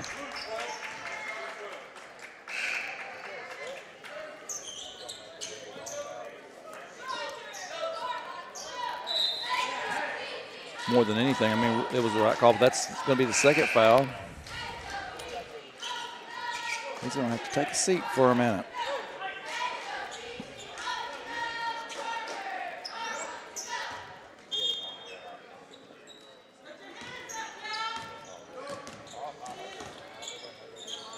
Chargers are a man-to-man now. They might have to go back in that zone. Yeah. I agree with you there. It's if you're gonna have to have some help defense if you're gonna do that. They pass the ball too well and move off the ball really well. And the sheer size of Williams, it makes him a handful. He's gonna miss the first one.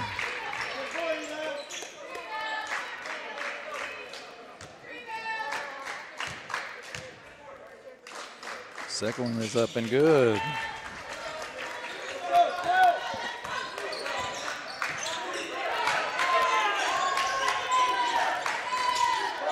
Under 10 seconds to play. Wallace, 3, 1. A long three is no good.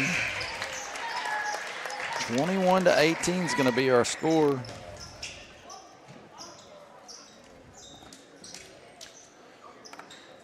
And we'll take a quick second here, and we're going to thank some of our sponsors, and then we'll be right back. York's One Stop, Scott Family Pharmacy and Shooting Sports, the City of Campbell, Campbell Volunteer Firemen, Uptown Skate, and The Junction, Soapy Shack and Storage, Express Signs, Express Foods, Rick's Her World, Phil and Judy Santee, Dunklin County Transit, Dr. John and Lisa Garner, FM Bank, Patrick McCaney, Danny's Glass, and Beckett Tree Service. We sure do thank you guys, and we're going to take a quick break here. We'll be back in about 5 minutes to give you some first half stats. I'm Tim Gage here with Logan, and we are ready for the second half, right? Yes. And then after this, we get to give it over to Tommy and let them go, and they get to call a really good Campbell ball game tonight and see how they fare against Naylor. We'll see you guys in about 5 minutes.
Well, they're long down there, you know.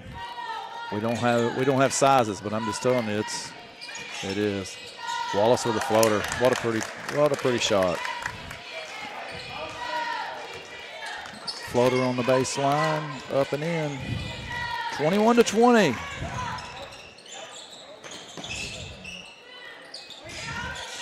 Delta C back to man-to-man. Good back door. That sure was. Williams gets the bucket there.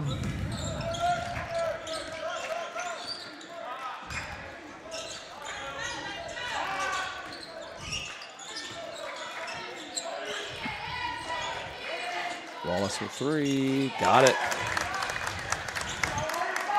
He's a player. It really is. No, they only gave him 2. I thought it was a 3. 23-22 is our score. 6 minutes to play. Ball on the inside. Oh, he misses it, but he does get fouled. He's going to shoot 2.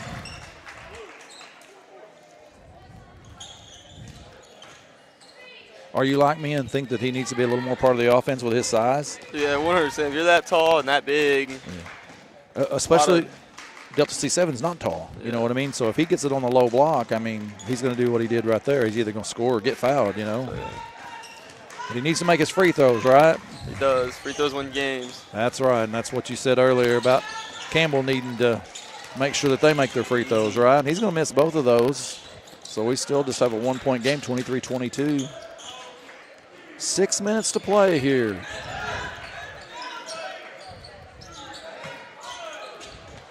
And up and in. There's our big man point guard. We don't have him listed either. I'm not sure if our numbers are correct. C7 took the first lead of the game. That's right, sure is. At 24-23. Boy, right on cue. Look at there. His body now. He's going up. That's exactly right. You know, maybe their coach saw the same thing I did. Hey, they don't have the size. Armorel retook the lead, and they have the basketball again. Braswell on the front court. As Coach Fowler would say, too much dribbling. You ever hear that from him? Heard it multiple times. Okay. Yeah. Too much dribbling. That means pass the doggone ball, right? That's probably exactly what he'd say, right? Pass the doggone ball. I think I've heard him say that before. That's exactly what he would say.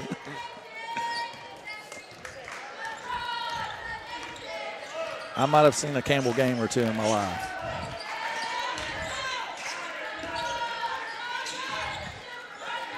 C7 with the ball, trailing by 1. Nice little lob inside, but it goes out of bounds. Williams defended that well. I don't think they're going to be throwing any over the top with him back there. Unless they throw it in. If they throw it into Wallace, I think they could throw it up and he could probably go get it. Yeah.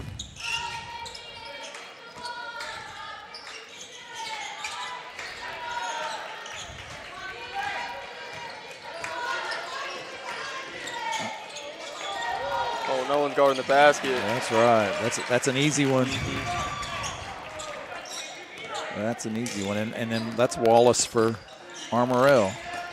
Don't think they're any kin, but do have the same name. Yeah. He thought he had it, but he definitely hit him on the body. Yeah, it was a foul. Of course, I think that's only Braswell's first. I think it's his second. Second? That's his second foul. Mr. Godwin's probably not the person you want to question about that, though. If he calls it, you better say, okay. Yes, sir, right? 27-24 is our score now. Deflection. Wallace is going to pick up the foul there. I believe that should be his first.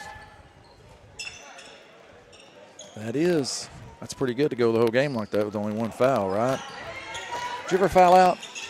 No, I actually never fouled out. Never fouled out. Would you ever in foul trouble? I think the most I've ever had was 4. 4, gotcha. Never 3 in the first half or anything like that to where you had to sit? Senior year, we played North Penn for homecoming, and I was really trying to get steals, and I had 3 within the first 2 minutes. Gotcha. But luckily, coaches let me in. Gotcha.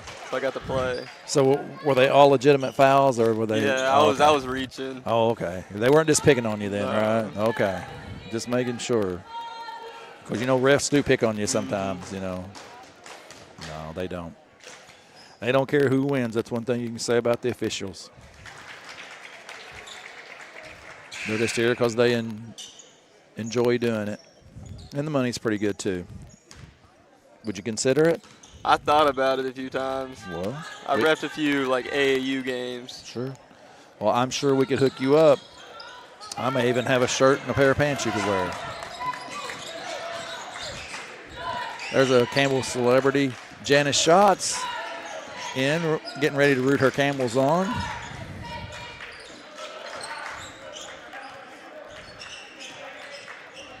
A lot of people don't know all the work that Janice does for the Campbell Fair Board, but she does a ton of work for them. Very, very good lady. We still have a 4-point ball game here, 28-24. Just over 3 minutes to play in this third quarter. There's a three. And it's good. Nice looking shot there. You need to take more of those. That's Hayden Ward with a three. Back to a 1-point game. Inside to Williams. Oh, nice defensive play. Cerner with the deflection, and then as he's going out of bounds, threw it off Williams.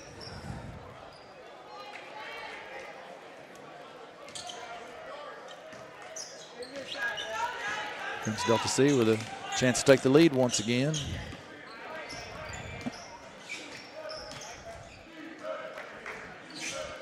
I guess this game, because it's entertaining, has kind of come by. Another three from him. He's going to get his own rebound. No block out. Come on, you got to block out, right? Coach I would preach that. Even on the long rebounds. But no, this game's kind of moved right along. We're here at the 2-minute mark of the third quarter, and hey, there's a lob and a score by Senath. Take the lead. That's 29-28. Folks, this is all this game we thought it would be, 4 versus 5, and it has been good. Good spin, but not enough arc on it. No. He is a good little player. He's going to go again. He's going to get fouled. And going to shoot 2. I bet he's a good free throw shooter. I can just tell by looking at him. I can tell by his shot. He's going to make these.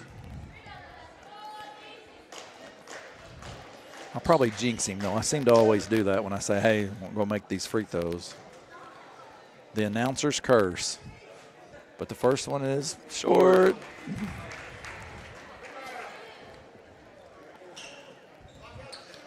I have somebody sitting to my left here that's smiling a little bit.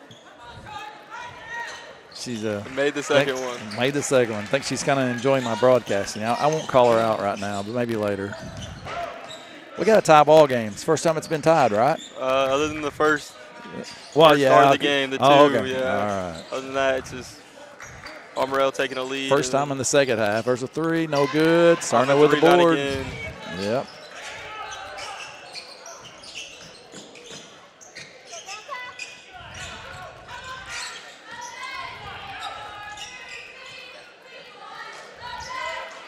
Back and forth they're going. They're looking for Cerner there on the baseline. They got Cerner on the baseline. They got Wallace in the high post. And as soon as they sink back in on them, they're throwing a lob again. So Armorel's not really touching them when they cut behind them. Yeah. I just don't know that. The first time they got them kind of by surprise, but now, I mean, they're looking for it. You know what I mean? So, you know, I could see maybe getting it into the high post to Wallace and then him turn and maybe doing something like that if he's got position. Man-to-man, Braswell cooking. He misses it, but I just don't think that they can guard him on a man-to-man. I know that maybe someone else can, but not the person that's on him right now. No. He's pretty shifty. Well, put it into the high post, but Wallace loses it. Looks like we're going to have one shot here. Armorel's probably going to work it around until they get it. We're less than 30 seconds to play. Delta C7 extends that man all the way out. 15 seconds. Williams with the ball. Into the lane. Back to Roswell. He's going to take a shot with 8 seconds. It's no good. Wallace with 5, 3, 2. He's going to shoot a long 3. And almost good. Almost. It looked good when it left his hand. Folks, we're all tied, 29-29. As we go into the fourth quarter of the 4-5 game, the winner moves on to play Cooter. The loser will get to play Piggott. Both of those games tomorrow. See if we can get our schedule here. Nope. I fibbed, didn't I? Looks like tomorrow, Cooter would play the winner of this game at 5. The loser would actually play on Wednesday night at 5 o'clock.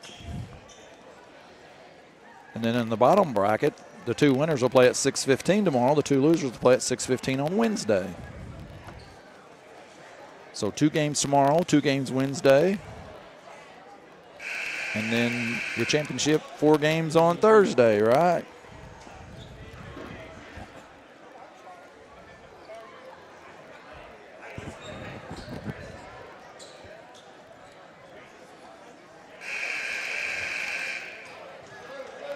Well, I tried to get my better half here to call the games with me tonight, but she said no. But since she's up here, I don't know. Can I have your headset for a minute to see if we can get her on there? Oh, she's going to run away if I do that. So, yeah, we better not.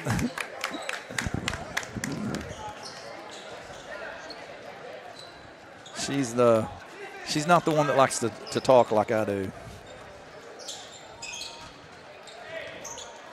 She gets embarrassed a little easily. I'm in trouble now. I might be in the doghouse for a day or two. You never know.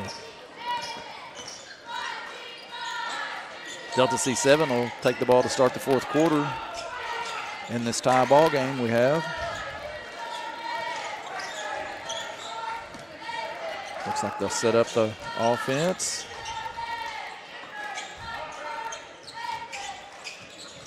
And a turnover. Yep. Williams steals it away. Here comes Armorel. Look like Armorel, that's what I thought they were doing, a clear out for Braswell, but he misses it. He's missed a couple layups there that might have been the difference for this ball game.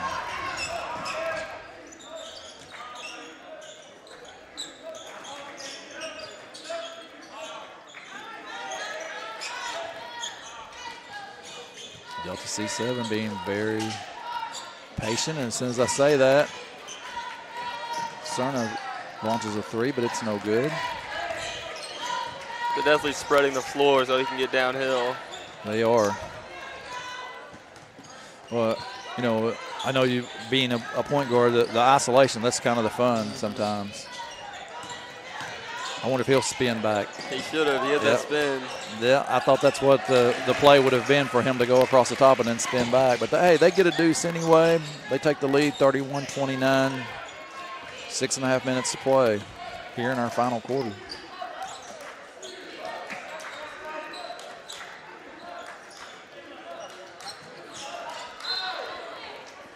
Out of bounds. Chargers will retain possession.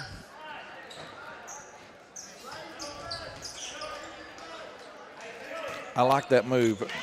Coach just took Wallace and took him out of the high post and put him out front. I really think he could probably do a little more damage that way. Senath to the basket, misses it. Ball with the rebound. Having his size in the paint for rebounds is really helpful. Yeah, and just changing that shot right there, you know. Does a pretty good job defensively. Hands straight up. They try to get in the back door again. That's right. Kind of, whoa. Wallace with the rebound, though. Kind of telegraphed that pass down there, and they saw what was coming. Wallace with the offensive rebound and stick back, and we're tied at 31. Boy, I hate to say the dreaded word, but this is one of those games that's shaping up to, it could be overtime, you know it? Looky there. Gall up and in. Oh, he misses again. Oh, and he got blocked, but hey, he's going to go to the free throw line again. It went over 2 earlier, so hopefully he can make these 2. That's right. Let's see. He's a junior, so he's got a little playing time ahead of him. Williams is a senior. Braswell is a senior. Wallace is on the floor for him. He's a junior. And then their other player is Welch, who's a junior. So 3 juniors, 2 seniors. Looks like they're going to take Armorel's going to take a timeout here. Maybe give Gall a little time to catch his breath and see if he can make the second free throw.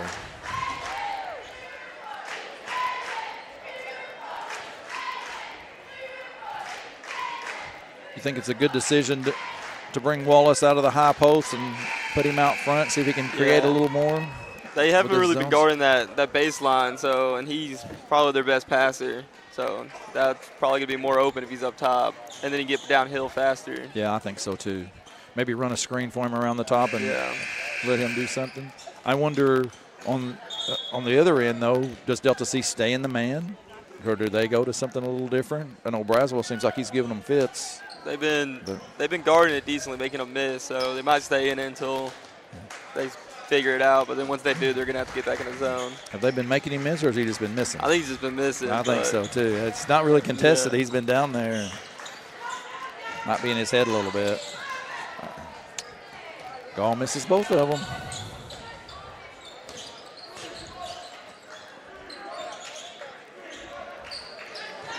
Extending the defense a little bit. There we go. That's good-looking offense right there. Cerno will go to the line. If it makes one of them to take the lead. That's right. He made 1 of 2 earlier. I got that on him again. I think he's making 1 of 2. What do you think? Yeah. Got 5 minutes left in this game, and Braswell picks up his third foul, I'm sorry. So see if that comes into play, as he's their main ball handler and one of their main scorers. 1 for 2. He's going to get his own rebound, though. Nope, he doesn't. 44 kind of took it away from him, didn't he? I'd give it to him, too, wouldn't you? Mm-hmm.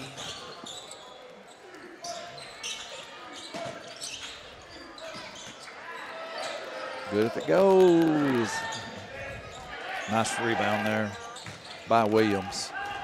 But Delta C7 does have the man. What a nice help him for that. Wow. I thought, man, he took off way too early, but guess what? It went. Williams with the deuce. Armorel has the lead. Oh, Cerna almost with the board, but it's going to be off him and back the other way.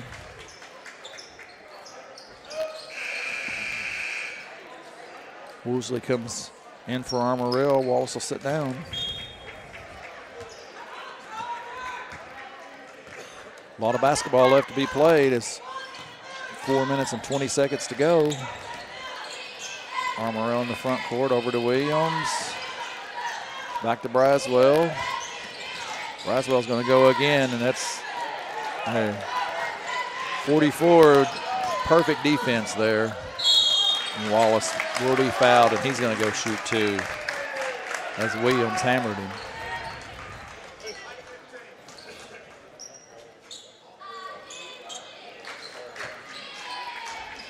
It's hard to believe that's Williams' first foul, as active as he's been. That was our 3rd foul of the quarter. Wallace make the first one. I bet he makes this one too. Takes the lead. I guarantee you he makes it. There's no doubt in my mind. He's that type of player.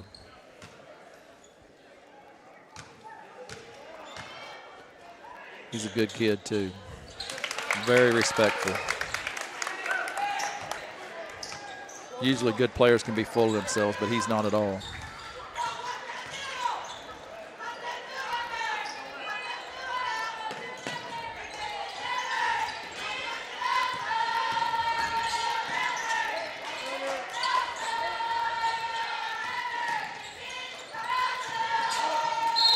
That was a foul. There we go.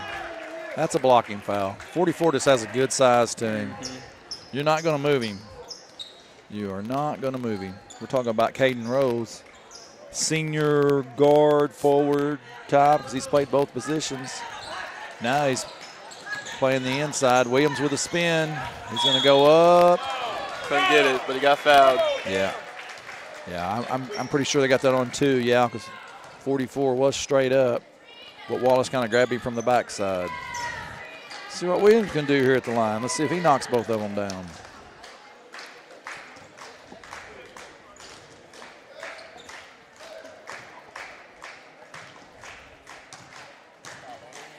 He made 1 of 2 earlier, and he's going to miss the first. You're right, free throws can come back to haunt you. Especially in these close games. Second one is up and good. We're knotted at 34, 3:35 to go in regulation. Kind of liked it when it was 1 point difference.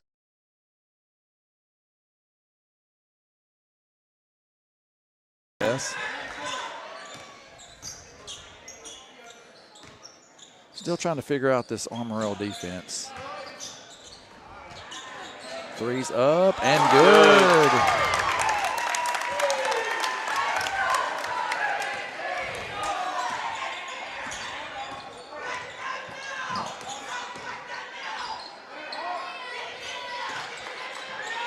Hayden Ward with the 3 gives the Chargers a 37-34 lead. Almost turned it over. Sure did.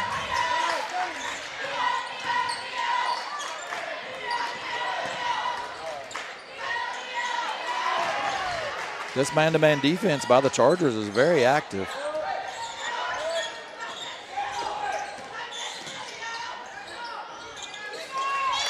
Nice rebound by Wallace. He's going to go coast to coast here. Senath gets the board, and he's going to go up, misses it. Armorel gets the rebound, and maybe a run out. Nope, they couldn't do it. You know, something that's coming that could affect this ball game right here. It won't affect like our first game. We'd never know the difference. But, you know, the shot clock's coming for high school basketball. It was apparent during the CMO Conference Tournament. If you watch some of that, you know, they implemented it there and going to have it in some of the bigger schools are going to have it this year. But in a game like this, that, you know, that 35-second shot clock, you know, could mean a lot where they're just passing the ball. You're going to see some forced shots then, aren't we?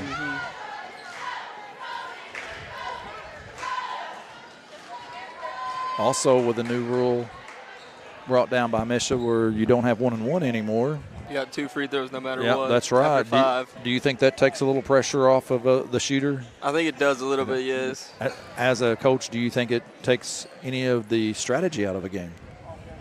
A little bit because down at the end of the game, or sure, kind of add strategy too. At the end of the game, instead of having to worry about it. Yeah. As a player, do you feel more confident if you have 2 rather than if you miss the first and you're done? Yeah. So, you know, that's what I'm saying. So, another wonder why, you know, why? Why not just leave the 1-and-1? You know, one of those things, if it ain't broke, don't fix it, right? But, oh, well, we don't make the rules. We just have to follow them.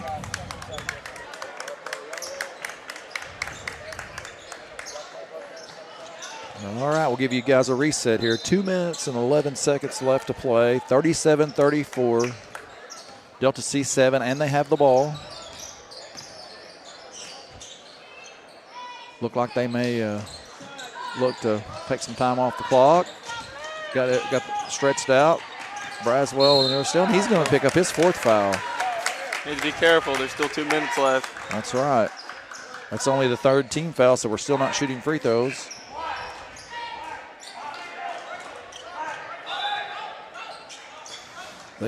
They cannot afford to lose Braswell here. Oh, we're going to have a timeout here by Delta C7. We'll take this opportunity to thank our sponsors one more time. I know we keep letting you guys hear it, but this is the only way you get to them, and we are so appreciative of them sponsoring these contests and sponsoring this Christmas tournament. We're going to start out with Beckett Tree Service, Daddy's Glass, Patrick McCaney, FM Bank, Doctors John and Lisa Garner, Dunklin County Transit, Phil and Judy Sandy. Want to shout out to them. Old Phil's my buddy. Talked to him at the game on Friday night. Rick's Hair World, Express Foods, Express Signs, Rodney, thank you, man. Soapy Shack and Storage, Uptown Scape, The Junction, Campbell Volunteer Firemen. Hey, especially kudos to those. They had a fire, a motorhome fire, and risked their safety and really did a good job. Heard a lot of good comments about that. The City of Campbell, Scott's Family Pharmacy and Shooting Sports, York's One Stop, right back in time.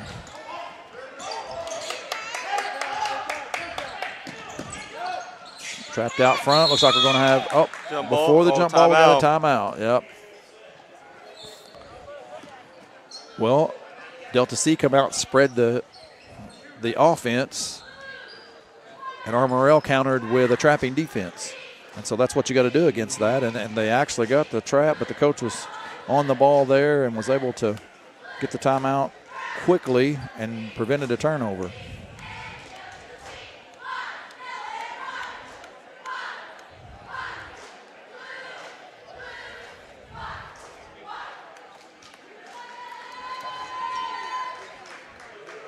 So you just play good defense at this point. At what point do you foul? Do you let it get under a minute, or do you just keep playing hard? With it being a 3-point ball game, I think you wait until it gets under, and you wait to get a steal. Gotcha.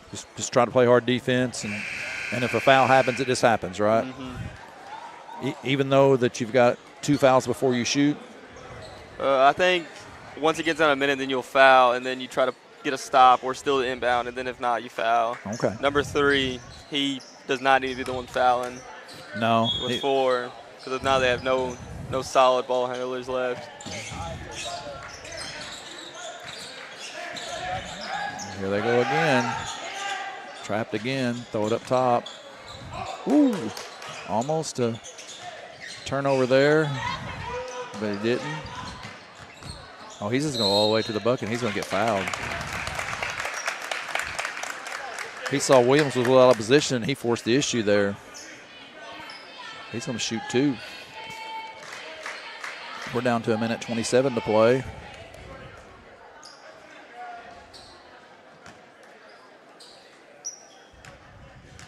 C.J. Wallace at the line for a pair, and he misses the first. Surprises me.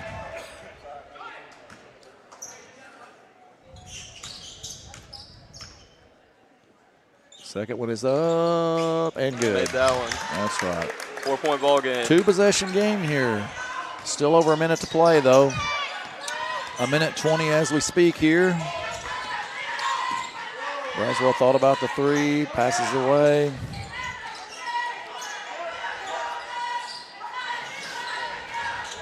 At some point in time, you got to quit being so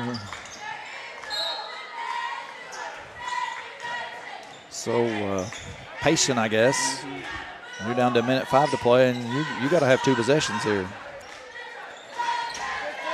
Williams in. Is he going to lose it? Nope. Did a good job of saving it.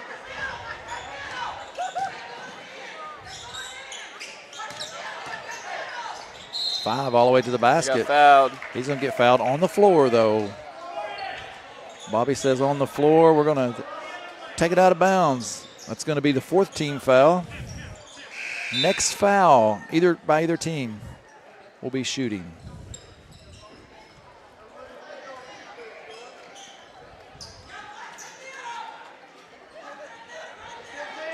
Hamilton checks in. Oh.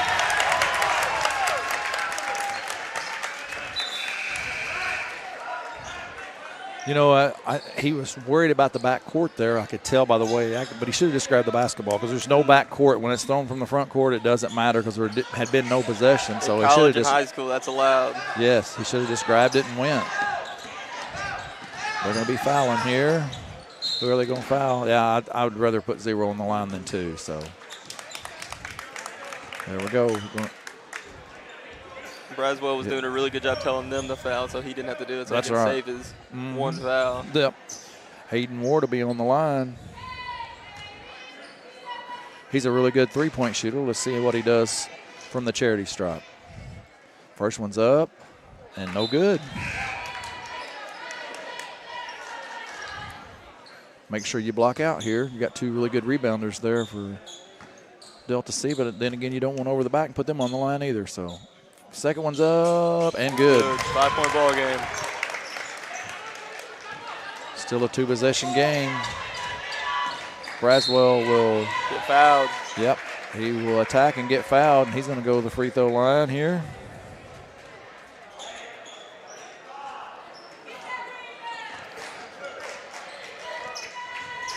He needs both of these. 39 seconds to play. Needs some kind of full court press here. Get a quick steal. Got the first. First one's up and good.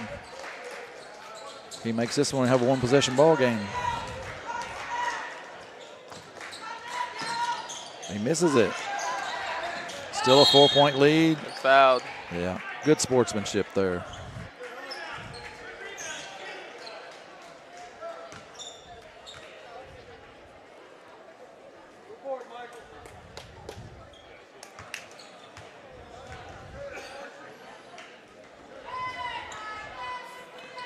Senath here.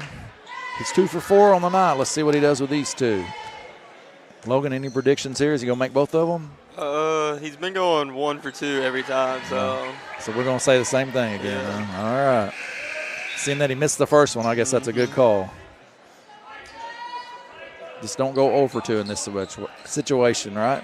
No, it's not what you want.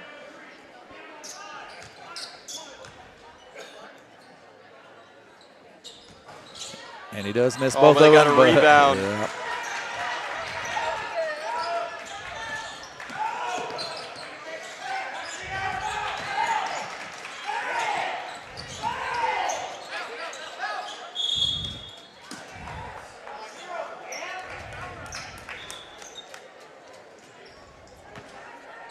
Yeah. To Braswell's credit, he was trying not to foul, having his 4 fouls. But he couldn't get any of his teammates to foul. 21.3 seconds here. Wallace to the line. First one's up and good.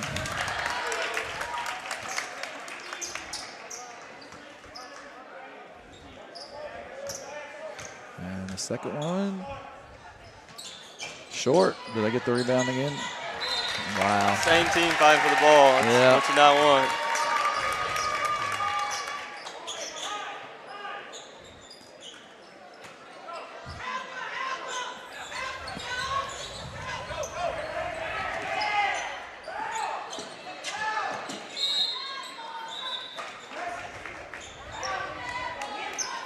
Hunter Ward will go to the line this time.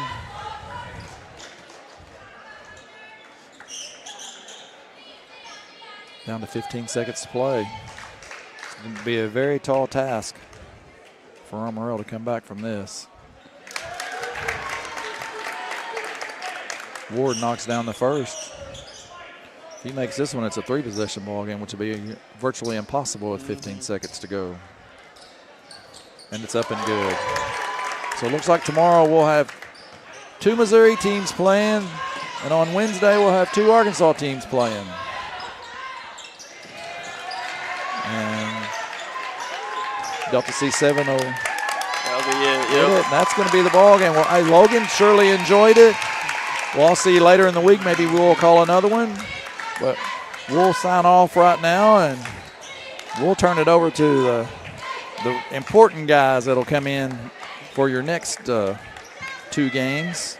As you get your Campbell Camels will be against Naylor, and then Senath and Gideon in the nightcap. But we'll sign off for now. Tommy should be back probably in about 5 minutes. See you guys.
Well, welcome back to Boot Hill Broadcasting. What some exciting games we've had so far.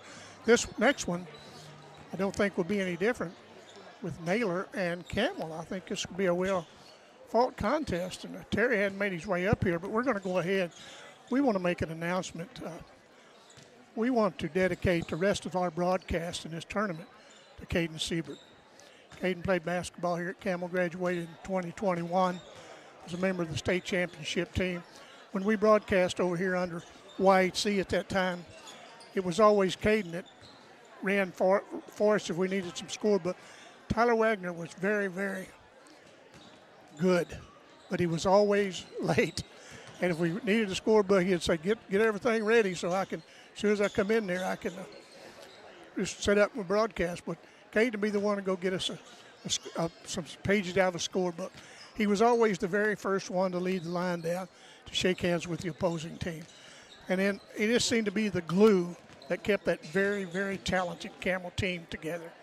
You know, he could call them together. He could do things. And, you know, they got behind by 18 at half to Winona in a regional, it wasn't a regional game, they call it a sectional game now. And everybody in this gymnasium had give up on Campbell except Campbell and the coach. But they came together, they come back, won that very exciting game. Caden, we really appreciate the hard work as we did with all of your teammates from top to bottom. And so it's our honor to dedicate this broadcast and the rest of this tournament to you. Thank you very much. And I'm getting out of here and going to turn the rest of this over to my main men, Terry McVeigh and Darren Todd. So they'll be back with you in a little bit. Thank you very much.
Starting for the Eagles, number 15, Max Davis. All right, starting for the Naylor Eagles, Max Davis. Rose, number 23.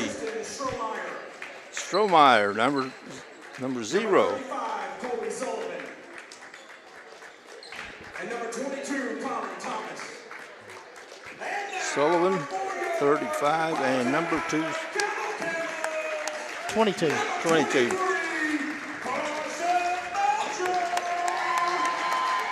Carson Belcher, number 3. Hayden Mayberry. Ethan Siebert, one of the Siebert 4. Keenan Siebert.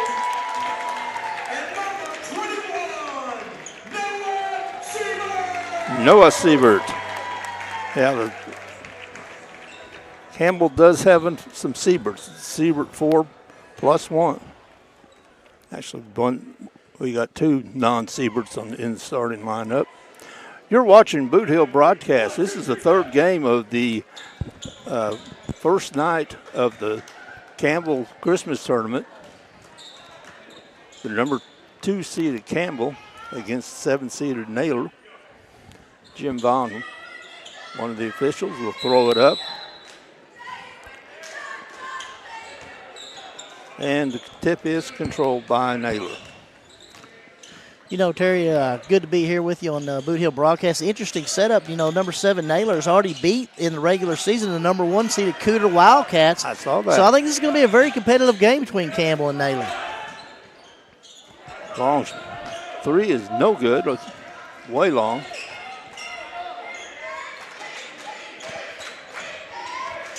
Getting the ball at the free throw line. Still looking down to looking to post up, trying to get the ball underneath. They get it to 23. Turn around by 15. That's Davis with the first points of the game. Nice ball movement by the Naylor ball club there, looking for the ball down low, trying to establish the inside game to get it started. Mayberry with the drive. He gets fouled.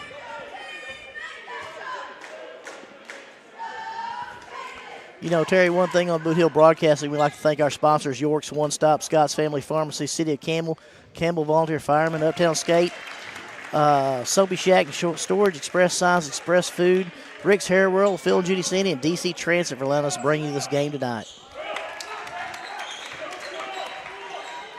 Tie game 2-2. Mayberry makes both free throws. Campbell with 3-quarter pressure. Kicked out of bounds, stays with Naylor. Be thrown in by Thomas.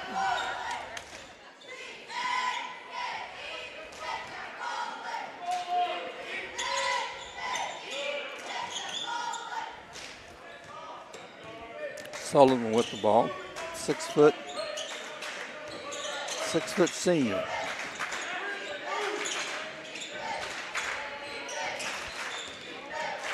Sullivan. Campbell with the usual man-to-man.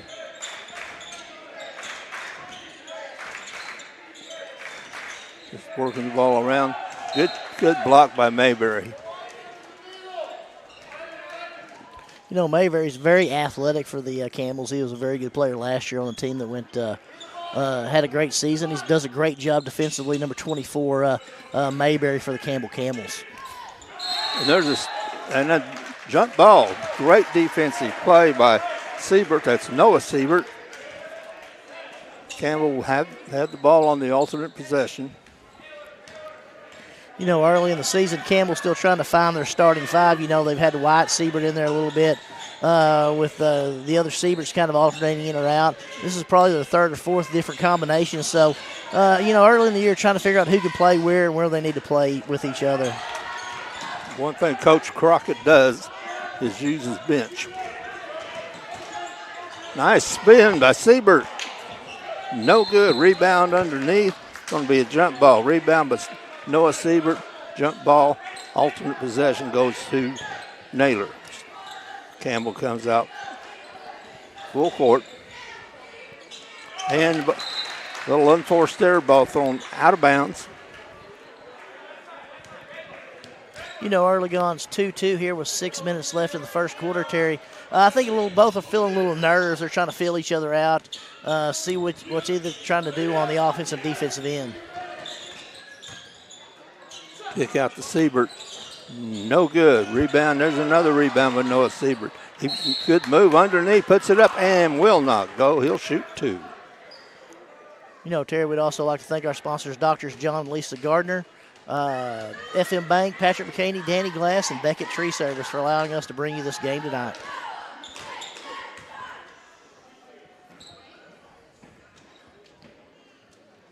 Siebert misses the first.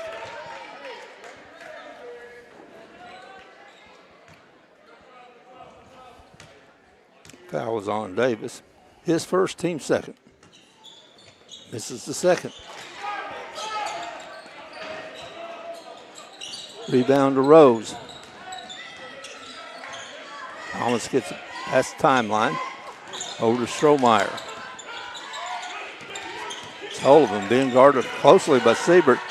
Ball almost stolen, but it goes out of bounds. Off of Campbell.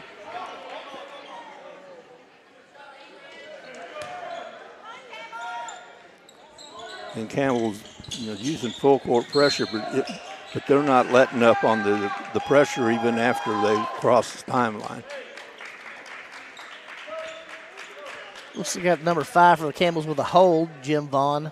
I think number 5 was a little shocked by that, but it looked like a good call by Jim Vaughn. It's like an illegal screen. It is. You know, Terry, I always like to bring up information that's way too early in the game to be talking about, but the first rankings came out today, Missouri coaches poll. In 2A, this is a very good squad. Both these guys are 2A teams. Puxco is 3rd, Charleston's 4th, and Bernie's 10th in the current Class 2 poll. Well, this great pass, and good movement away from the ball by Davis, and he ends up with 2 points. Mayberry from the corner of Belcher. And then there's another team that's got some receiving votes. That was Hayti. And then a school that Haytie's familiar with, South Iron, who beat them last year. Well, both teams are familiar with being in the top 10. And I think one of the reasons Hayti probably did not get any more votes, didn't get in the top 10s, they haven't played much this year. You know, they played Caledonia, or Valley of Caledonia, at the Mineral Area Tournament. They won that game. They beat Greenville. I think they're 2-0. You know, they're still trying to get the football mentality out. A couple of their players are still recovering from some injuries as a result of that. So Haytie's just now getting geared up with their 2 games before the Christmas break. There's a good steal by Siebert. He's good at that. Layup, and it's good. Real good job of shielding the ball, taking it up strong. He's a real good player for a sophomore. He's going to be very, very good for the Camels this year. Ball thrown out of bounds. Touched by Hayti Lassen. Timeout. Timeout for Naylor. 7-4 here with 4:10 left in the first period, Terry. What do you kind of think about what's going on with the Camels? You know, they had a tough game Friday night. They played Malden. It was a real close game there at Malden. I think they wound up losing by 4 or 5, maybe something like that. Campbell's going to be a team to reckon with this year. They've got a good group. They're trying to mesh in some new players with their old group. Obviously, Drew Fowler moving over to Malden, bringing in a few of the Sieberts. What are you kind of thinking that the Camels are trying to get accomplished in this tournament? Well, of course, what they want, number one thing, what they want to get accomplished is to win the tournament. But another thing, I think they need to find out their identity, and every player or every person out there has to figure out what their role is going to be.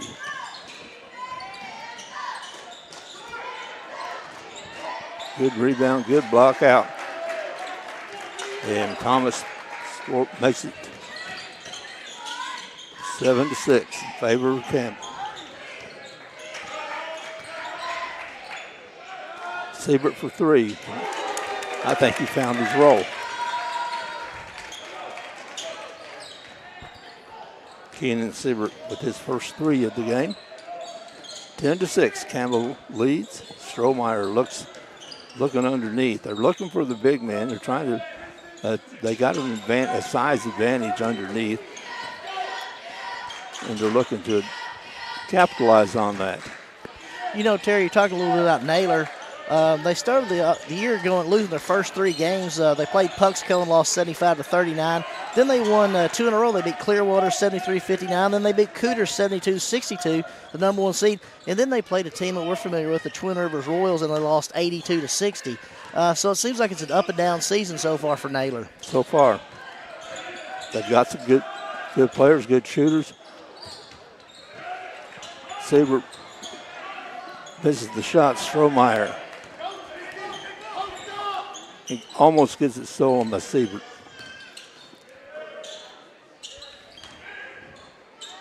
Again, Naylor's moving it in, but Campbell's defending it well. And then Siebert with a block. Ethan Siebert goes up, puts it up, and scores and 1. Nice little hesitation there by Siebert. He had Belcher on the wing. He kind of faked the pass out there, and he kind of took it and shielded him with his left hand. Nice layup by the sophomore for the Campbell Camels. Yeah, he knows how to play back. I mean, that's just one of those things. He shielded the ball from the defender and still drew the foul and still had enough control of the ball to lay it in. Terry, that's an older brother move right there. He has an older brother that has blocked his shot a lot of times in the backyard, and he knows he's got to protect that ball on the layup. Naylor underneath, and that one got away. That's what Naylor's been trying to do the whole game. And they get it into Thomas. He scores his 4th point, 12-8, 4-point lead for Campbell.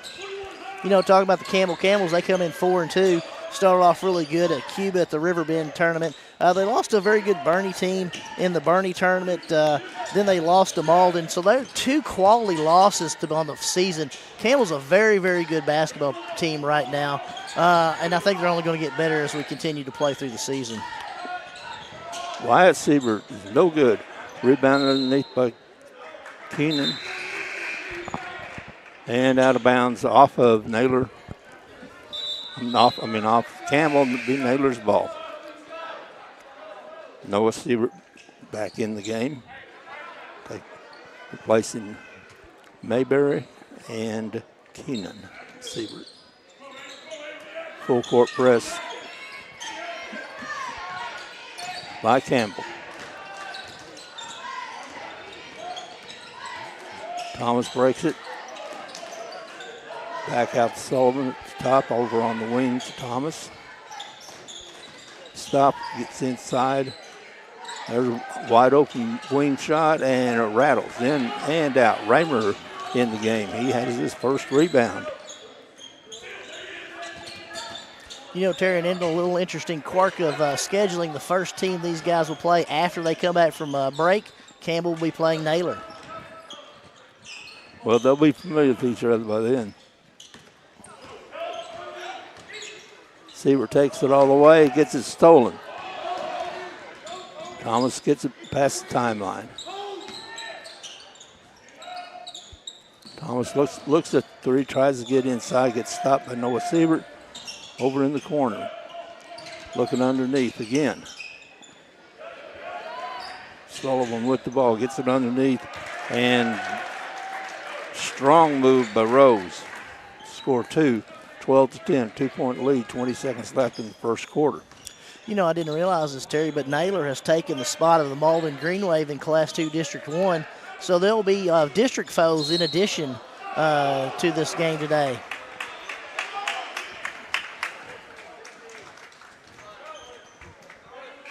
The foul's going to be on Sullivan, his first, team 4th. 8.6 seconds left.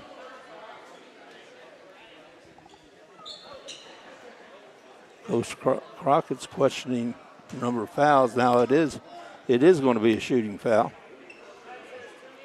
Whoever's keeping the books for Campbell kept up with what's happening. And put Siebert back to the line.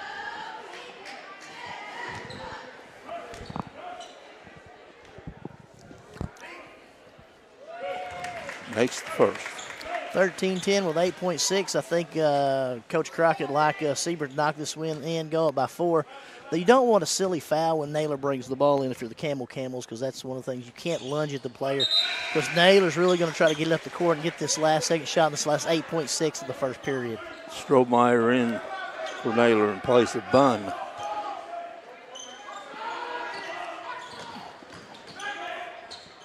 Long pass, and Strohmeyer gets it in the corner, drives, pops, no good. Rebound out of bounds, and that's the end of the first quarter. Good, well, hard fought first quarter.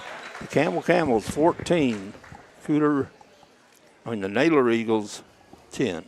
Terry, once again, we'd like to thank our sponsors, York's One Stop, Scott's Family Pharmacy, Doctors John and Lisa Gardner, Shooting Sports from Scott's Family Pharmacy as well, FM Bank, Patrick McCaney, Danny Glass, Beckett Tree Service, City of Campbell, the Campbell Volunteer Firemen, Uptown Skate and Junction, there in Holcomb, Soapy Shack and Soapy Shack Storage, Express Signs, Express Food, Rick's Hair World, Phil and Judy Sandy, and DC Transit.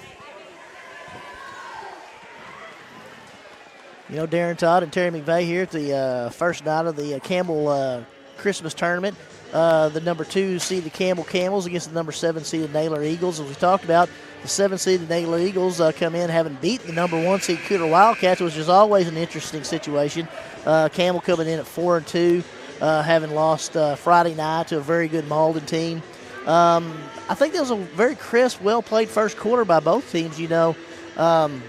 There wasn't a lot of fouling, wasn't a lot of stoppage. It was getting the ball up and down the floor. Naylor wants to, establish the inside game, and Campbell wants to move the ball and get it up and down a little quicker tempo. Have some real good three-point shooters and a couple real good athletes down low with Mayberry and Siebert, 24 and 21. Those guys super athletic down there with a combination of those guards. Very good squad for Campbell. Yeah, I think they got the 2 big men down, down underneath, which balances out the shooters, because they have, Campbell always has good shooters. And I didn't mean to cut you off there, but when you can rotate White, Siebert with Mayberry and the other Siebert, that's a pretty good threesome down low. 6'2", 6'3". White Siebert's as big as a house. He's impossible to get around when he's fronting someone down low. Did a great job against John Aycock at the Bernie tournament. Does a real good job on defense for the Campbell Camels. Yeah, I was going to mention him that he's not starting tonight, but he will play a lot, and he is a big part of the of Campbell. Naylor still going around the perimeter, looking underneath. They get it, and to Davis, he scores it and 1. Naylor does a good job running their sets, Terry. They do a good job passing the ball around, interchanging down low when the 2 men set the screen and crosses. And they do a good job. If they can knock down some free throws, I think this game will be close to the fourth quarter. I think you're right. Ball knocked out of bounds, missed the free throw, knocked out of bounds by Naylor. The one thing I like about Naylor, they're running their offense. One, they're running the offense like the coach set it up. And in doing that, they're keeping a lot of motion away from the ball. Make sure everybody stay tuned. Our next game is going to be the Senath Orangeville Lions and the Gideon Bulldogs. We'll have to congratulate Keenan Buchanan on his 300th victory. That's impressive. 300 victories at anything's a lot of victories. Now, nice lay-in by Mayberry. Good steal. Of course, Terry McVeigh is the king of 300. If you haven't seen Terry McVeigh bowl, it's a privilege. He is an amazing bowler. We might even bowl for cash if anyone wants to call in.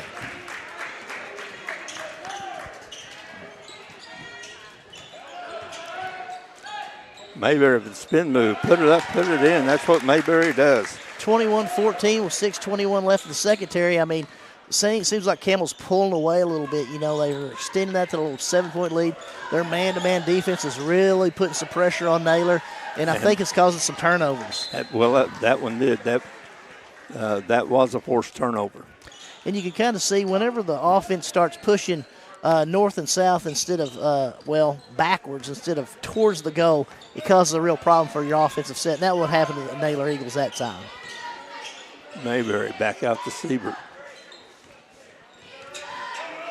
Belcher moving along the baseline.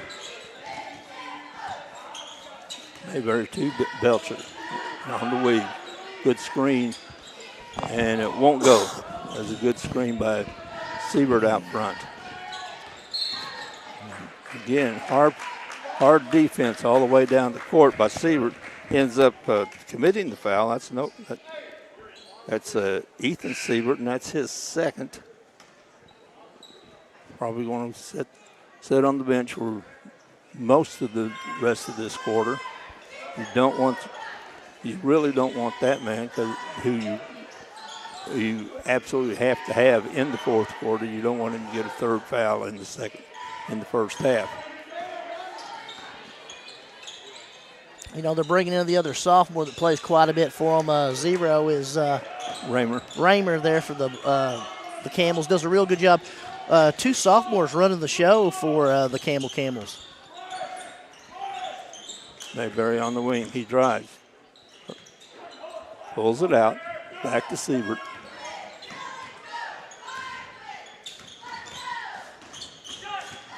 Belcher goes to the baseline. Gets double teamed.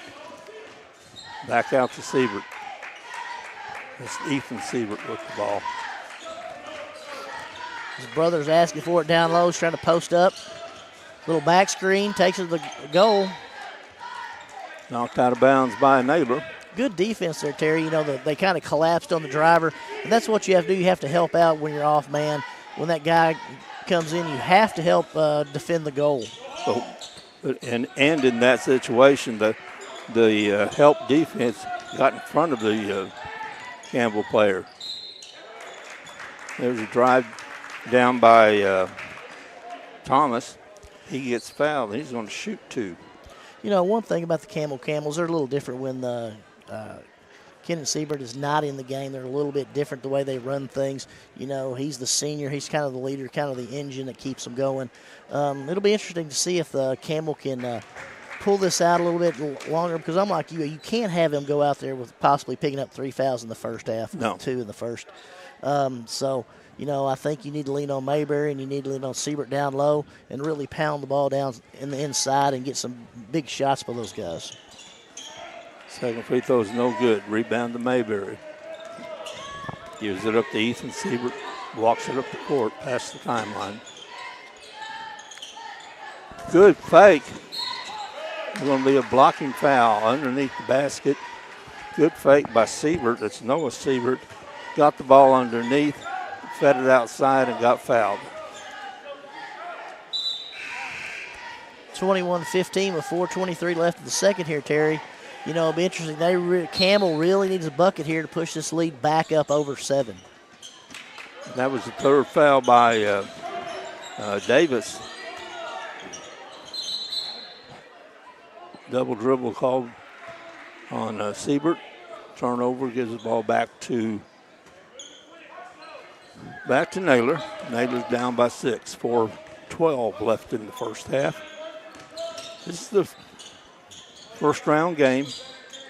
Second seed against the 7th seed, and it's going to be a block. Calling the block on excuse me.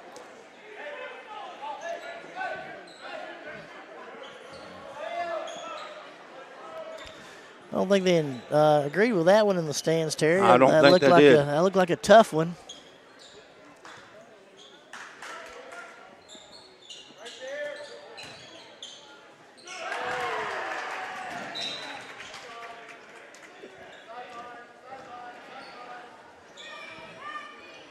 (21-15), 3:57 left in the second, Terry. Camels on top of the 7th-seeded Naylor Eagles.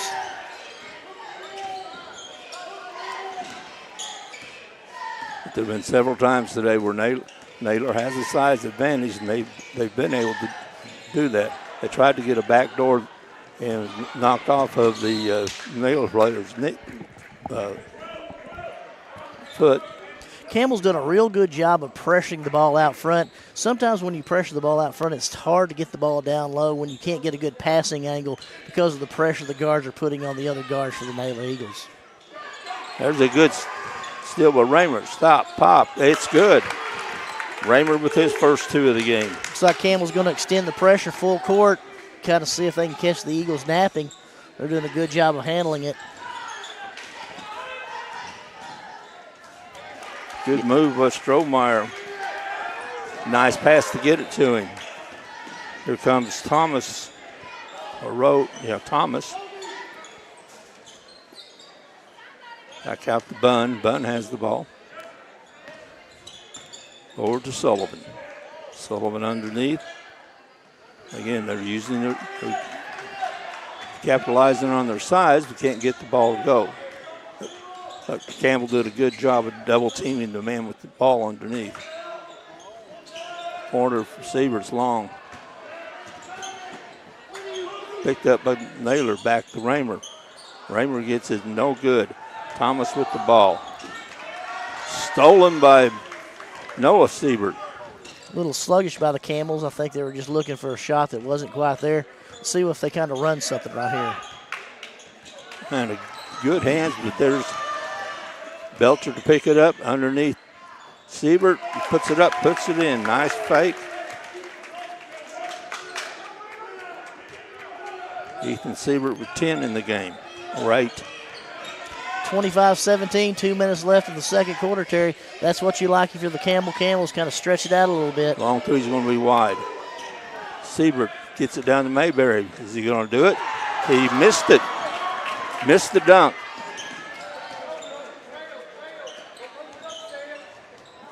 Keeps the lead at 8. Drives. Mayberry gets up and kicks the ball. 25-17, up by 8. You know, the Camels are extending the lead a little bit. 1:42 left in the second. Nice dunk attempt. Good dunk attempt. Normally Mayberry would have that. That's right. There's a good steal by Raymer. Puts it up. Lays it up. Raymer with 4 in the game. 4 in the quarter. 27-17. 1:33 left in the second quarter. We're in the first round game of the Campbell Christmas tournament. Good drive, and there's Mayberry just waiting for him. Good, and rebound by Raymer. Belcher lays it up, lays it in. Campbell's really extending the pressure on Naylor right now. Naylor has no answer. And here comes the Camels pouring it on right now, Terry.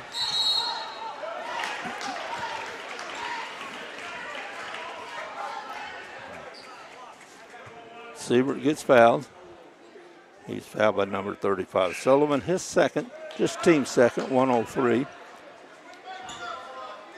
Noah Siebert comes to the bench. Looks like the Naylor coach is asking for an explanation from Eric Johnson. We'll see how that lasts this year. Mayberry puts it up, puts it in. Good move by Mayberry. 55 seconds left, 31-17, Terry, in the second quarter. What do you think Naylor's going to try to do? Last shot? No. Rebound by Bunn, back out. No good. Good rebound by Naylor, put it up, put it in, and one. Too many shots at the basket for Naylor that time. Rose is a big, strong kid down there for Naylor. He does a good job of staffing, and they do a good job whenever they're breaking the pressure, getting the ball to him in the half or at the half line. He's given a real good job of relieving the pressure from the Camels. Well, he's made some good shots. I mean, good passes.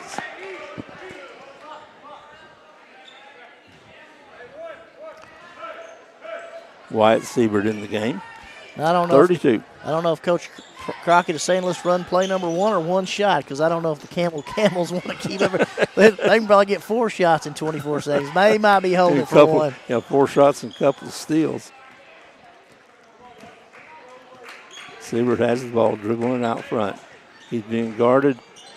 Gets the inside. Mayberry drives, puts it up, no good. Gets his own rebound. Tries to tip it back up. Steal by Campbell. Mayberry puts it up, puts it in. And Mayberry with the hustle rebound adds another 2 points and makes the score 33-19 at the first half. Campbell had a good second quarter. You know, they did a good job of extending the pressure. They really came out and forced Naylor to be a little bit uncomfortable in the half-court set. Did a good job of getting some turnovers, and I think they did a lot better rebounding. You know, they were controlling the boards a little bit more. Naylor's a very big team. They do a good job of getting on the offensive glass, and I think Mayberry and Siebert and the guys did a good job of blocking out. And when I say Siebert, I mean all 15 or 20 of them on the team. Yeah. They do a good job blocking out and playing what they need to do. Again, you know, Terry, we'd like to thank our sponsors for allowing us to bring you this game, the third game here at the Campbell Christmas Tournament. York's One Stop, Doctors John and Lisa Gardner, Scott's Family Pharmacy, and Shooting Sports, City of Campbell, Campbell Volunteer Firemen, Uptown Skate and Junction, Soapy Shack and the Soapy Shack Storage, Express Signs, Express Food, Rick's Hair World, Phil and Judy Sandy, DC Transit, FM Bank, Patrick McCaney, Danny Glass, and Beckett Tree Service. Thank you, sponsors. And we'll give it a rest, and you can watch the traditional shooting from the half-court line.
And welcome back. We're here at the halftime of the third game at the Campbell Christmas Tournament. 33-19, Camels leading over the Naylor Eagles, the 7-seed Naylor Eagles, the number 2 seeded Campbell Camels.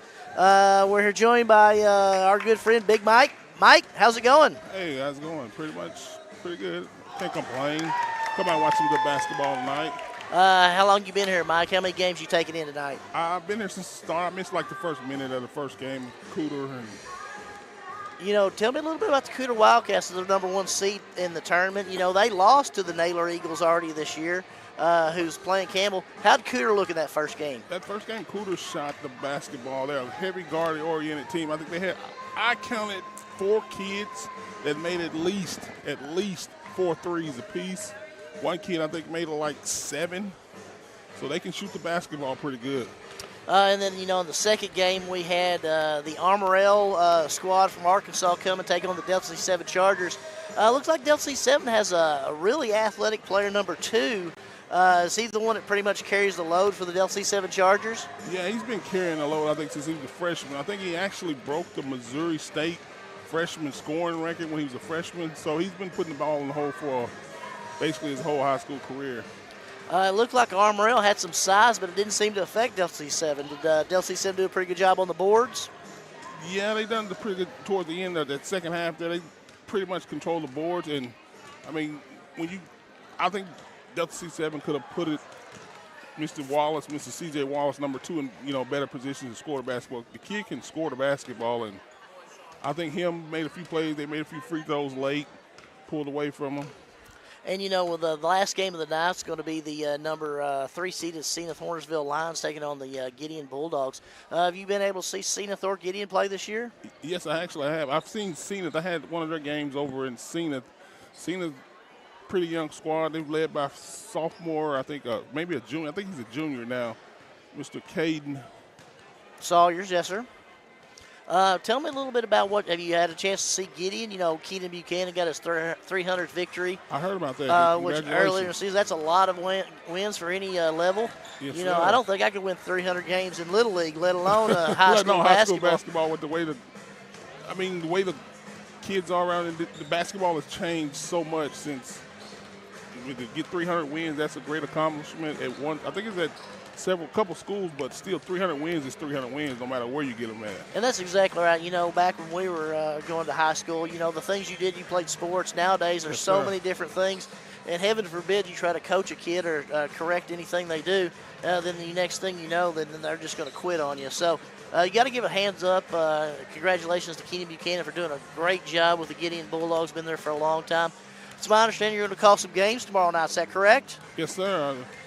Call these first two. I think there's only 2 games tomorrow. That's right. I'll be here tomorrow to call those first 2 games. Cooter and Delta C7 and the 2 winners of these next 2 games here.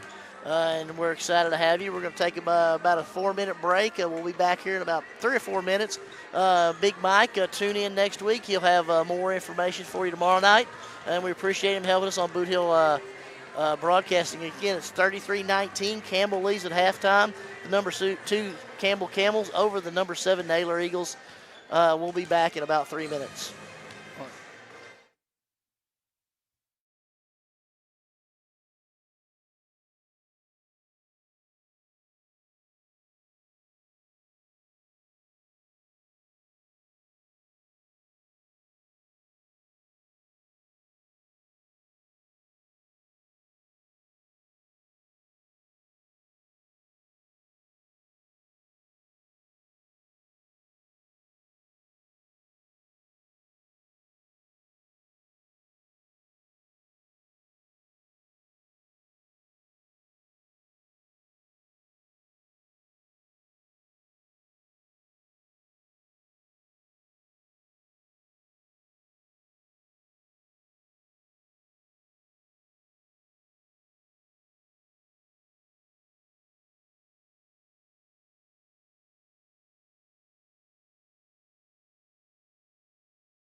All right, we're back for the second half of this third game of the first night of the Campbell Christmas Tournament, game between Campbell Camels and the Naylor Eagles. Campbell leads 33-19. They're leading scoring by Mayberry with 10, 8 for Ethan Siebert, 6 for Keenan Siebert, 5 for Belcher, and 4 for Raymer. You know, Naylor down by 14 here at starting the second half. Coach McMaster's drawing up some plays. I thought they looked real good in the first quarter, Terry. I think the pressure of Campbell really caused them some issue in that second quarter when they extended it, maybe three-quarter court. We'll see if they have an answer for it. You know, again, Naylor's obviously a very good team, having beaten Cooter earlier in the year. So we'll see how the second half plays out with the second-seeded Campbell Camels and the seventh-seeded Naylor Eagles. Yeah, I think one thing, and we both remarked early in the game how well Naylor was working the ball with their set plays, and I think the Campbell defense interrupted that. And, you know, sometimes you look at a team and you say, hey, they're not doing very well on the offensive end, but sometimes the other team's playing really good defense. Yeah, there's somebody else out there. There was a attempted backdoor, but no, Thomas has the ball underneath. It's triple team, and a good hands by Siebert, going to lay it up and lays it in. You know, Siebert does a real good job protecting that ball with one hand, keeping it away from the defender, and really shielding it on those layups. Yeah, he stays completely under control. Our fought for rebound, going to be knocked out by Thomas of Naylor. Back to Campbell. You know, and Naylor and Coach McMasters really has to be careful. You can't let Campbell stretch this out in the first 2 or 3 minutes and get it to more than a 20-point lead. Walk underneath. Mayberry is trying to set up one of the spin move to get that 8 to 10-foot turnaround. Good give and go. The layups is no good, but the rebound and put back by Rose is good. Rose now has 6 points in the game. 14-point advantage to Campbell. Mayberry goes to the lane. Blocked off there. Siebert looking for Siebert underneath. Good defense by Thomas to anticipate that. Knocked the ball out of bounds. Campbell with Belcher throwing it in. We'll throw it in underneath the basket. Looked like they call a foul as well, Terry, on number 22 for the Naylor Eagles. That would be his second. 35-21, 6:36 left in the third quarter with the Camels on top. Nice inbound play down low to the big guy. Number 23 does a really good job down there, Terry. I think, you know, if I was Coach McMasters, I'd focus a little bit more on getting the ball to the big number 23. He really does a good job down low. Well, that's what they were doing in the first part of the game, is trying to take advantage of their size and get it underneath. Long pass, and Siebert knocks it out of bounds. He anticipated very well. Blocked it away from Strohmeyer. And, you know, Terry, again, I'd like to thank our sponsors, York's One Stop Doctors, John and Lisa Gardner, FM Bank, Patrick McCaney, Danny Glass, and Beckett Tree Service for allowing us to bring this game to you on Boot Hill Broadcasting. Naylor with the ball out of bounds. Gets it into Bunn.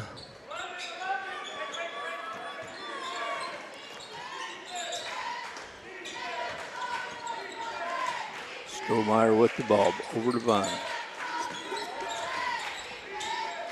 Underneath to Rose. A little weave action. Strohmeyer looks like he's going to go to the lane. Wyatt Siebert was there to keep him from doing it. Again, looking underneath. Lots of movement away from the ball. Strohmeyer with a nice drive. His first 2 points. I'll take that back. He has 6 points in the game. Looks like we got a full timeout by the Naylor Eagles. 35-25, 5:28 left in the third period. I think he just wants to kind of tell his guys, hey, we're down by 10. Let's kind of put on the pressure and kind of cut into this lead a little bit. Make this a close game in the fourth quarter. Well, you know, they came out with they're down by 14 when they came out, but they came out and they didn't panic. They came out and ran their offense, and running their offense, they're getting the ball underneath, and where they have an advantage, and they cut 4 points off the lead. Looks like it might be wear your favorite Christmas sweater here for the Campbell cheerleaders. It's that time of year. You got all your shopping done yet, Terry? That's coming up, isn't it? That's right. You know, it's going to be here before you know it. I text you my list, so let's check it twice and make sure that all the sizes are correct. I can kind of think that may have gotten into the junk drawer. That's a spam. That's a spam folder. Yeah, it said anticipated spam.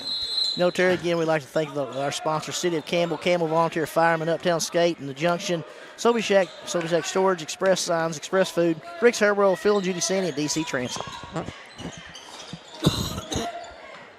Mayberry gets it out to Wyatt Siebert. Mayberry drives the lane, kicks it back out to Keenan Siebert. Siebert 1-on-4.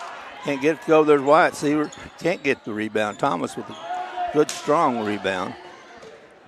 Sullivan along the bun. Strohmeyer's feeling it. He gets it underneath. Back out to Thomas. And Bun again, a lot of movement away from the ball. Foul's going to be called on Belcher. You know, Terry, Naylor does a good job running their sets. They really run the ball well. They pass the ball well. They just don't sometimes get a lot of opportunities for shots, but they get a lot of movement, a lot of cuts, a lot of good design plays by Coach McMasters. I can see how they can be a tough matchup against the team. Yeah, because they're always moving away from the ball. Lots of moving parts to the offense. Tried to float it in underneath. Siebert takes it and goes all the way and one. That pushes it to 37-25 with 4:22 left in the third. You know, Terry, it's kind of been a nip and tuck third quarter here. I don't think either team has really established themselves. I think Campbell's up, 14 at half, and now it's a 12-point lead, possibly 13 with the shot by Siebert. Naylor's come out from halftime, has really done a lot of good stuff here. Now let's see if the pressure continues to bother them. You know, Campbell kind of implemented some pressure in the second quarter. We'll see if the pressure will continue to bother the Naylor Eagles. Well, I think, okay, they got it underneath. They did what they wanted to do on that one. Good rebound by Wyatt Siebert. Jump ball, alternate possession goes to Campbell. But I think the full court pressure takes them out of the offense. It stretches them out. You know, Terry, I'm going to ask you this. I had the opportunity to watch some SEMO Conference basketball tournament last week. SEMO Conference has an interesting thing. They have a 35-second shot clock. Mm-hmm. You know, and a lot of people say that's what's going to come to basketball in high school is a 35-second shot clock. I don't know how I feel about that. Well, Siebert for three, no good. Big Buddy steals the ball. I really don't have a whole lot of problem with the 35 seconds because, you know, especially in the Boot Hill Conference, Noah Siebert gets his first points and is fouled. He'll shoot one. I don't think that's going to change the games very much, except, you know, maybe in the last couple of minutes of a game where a team might want to go into the four corner. And, you know, the one thing I think of is a lot of teams want to get up and down the court. I think when you come to tournament time, the end of the year, you know, you're an 8 seed versus a 1 seed. The only real hope you have is try to control that ball, limit the number of opportunities. 35-second shot clock, you can't do that. I know that the Saxon Bulldogs, they got the ball up and down the floor. You know, they're playing New Madrid and things of that nature, so they're trying to limit it. But it's an interesting take. That's a nice move by the big man down low for the Naylor Eagles. He now has 10 points. He's in double figures. Steal, but Strohmeyer knocked back away, and Naylor was out of bounds. B. Campbell's ball. But another thing about the 30-second clock is, one, there is an expense. And Nice move by Siebert down low, pushing the lead to 42-27 with 2:56 left in the third. But there is an expense to, in some small schools. I think that might put another burden on them, because there's always burdens on them, and finding somebody that can actually run the clock. And here's the thing, Terry. We have sometimes questions with the clock as it is right now. Could you imagine the difficulty we'd have with the 35-second, when it should start, when it should not start? How are we going to review to see where it should go back if there's a discrepancy, things of that nature. There's a lot more stuff to look into it, but I'm sure Misha will handle that correctly. I'm sure they will. Siebert drives the foul. He'll shoot 2. 42-27, we're right around that 14-point lead. Looks like Campbell's extended it by 1. Siebert's on the line. I'm predicting two free throws right here. Got a good-looking stroke tonight. 2:34 left in the third, 43-27. The number 2 seeded Campbell. Campbell's ahead of the Naylor Eagles. Looks like Coach McMaster's going to call a timeout. They did a good job pulling within 10. They just couldn't quite get over that 10-point hump. Campbell does a good job with that pressure, and I think the pressure plays a lot into it. And they play 7 or 8 guys, and they're good 7 or 8 guys, and they really know what they're doing. They're still feeling some things out, bringing in 3 or 4 new guys like we talked about in the beginning. Again, I would not want to play Naylor at the end of the year in the district tournament. No. I'd want to avoid those guys. So it's going to be a lot of fun. Campbell looking good, the number 2 seed. Again, stay with us. The next game is the Senath-Hornersville Lions, number 3. Versus the Gideon Bulldogs. I've seen the Senath-Hornersville Lions play, Terry. I went and watched them play the Southland Rebels down in Southland.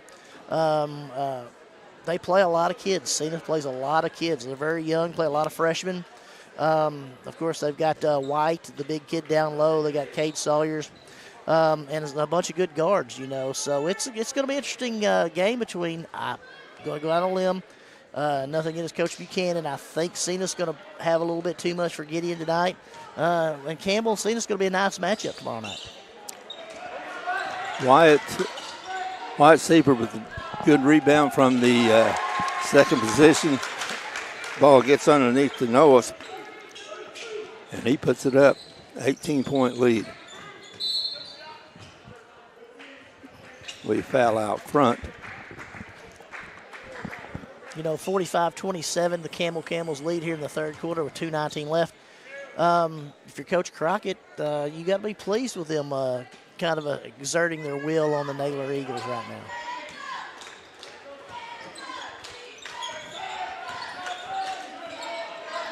Again, we talk about Naylor, the players moving without the ball and creating backdoors and give and go and things like that, like a motion offense does. But the Campbell defense is doing a real good job of staying up with it.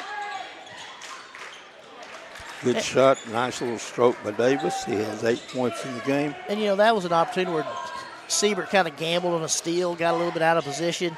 But that's the kind of aggressive nature that Camels play on defense. That's what leads to turnovers, leads to stretching the court, and things of that nature. So you can't blame it.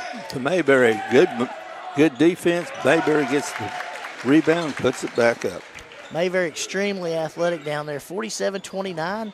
Campbell's got to stretching it out here, There's Terry. another seat. Oh, that's Mayberry trying to intercept the ball. Then he commits the foul.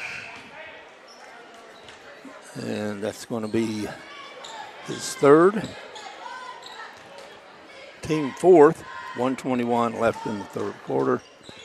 Both teams will be in the bonus for the rest of the half, or rest of the quarter. Strohmeyer has it out front. Davis, Thomas in the corner, gets double teamed. Nice pass, move down the lane. Blocked by Campbell. Good. Campbell has good hands on defense. Very quick hands. They do a good job of being very active with their hands. 42 seconds left. Naylor with the ball. They're down by 18. And a charge. On Sullivan. Drawn by Siebert. I think that's the first charge we've seen tonight. We've seen several calls that were blocks, and that's his 5th, Terry. That's his 5th.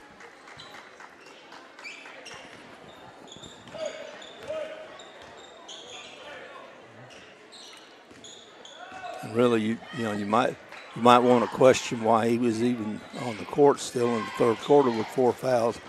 But I think Coach McMasters saw that if they had any chance, they had to take that. They had to take that risk. And so if they had any chance to get back in this game, Sullivan had to be on the floor. 22 seconds left here in the third. 47-29. Campbell's over the Naylor Eagles, Terry. I did not think it would be this much of a lead in going into the fourth quarter. I'll admit Campbell's played very well tonight. Yeah, the games we've seen, when we Campbell's, I think so far this is the best game we've seen. It'll be interesting to see if this starting lineup is kind of the 5 that they really go with and start trying to make a run and get that rotation going of the 6 or 7, 8 guys they bring in off the bench. Good rebound by Noah Siebert to Keenan Siebert. Lays it up.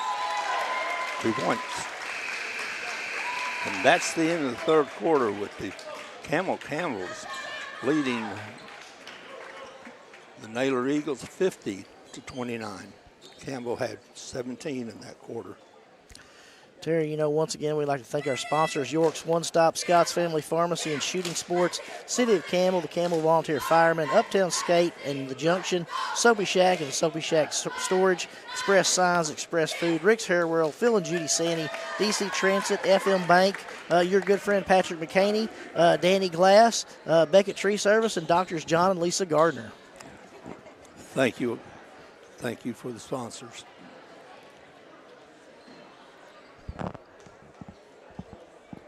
Because we have fun up here doing this, and it's enjoyable. I love doing it. We couldn't have this fun without sponsors. I agree 100%, Terry. All those people are good people, and we're happy that they allow us to bring this game on Boot Hill Broadcasting. Game 3 of the Campbell Christmas Tournament. Game 4 coming up, Senath Hornsville Lions against the Gideon Bulldogs. Stay tuned. Got an exciting fourth quarter here. Still 50-29, Campbell over the Naylor Eagles. Terry, what do you think we're going to see in this fourth quarter? I think we're going to see Naylor probably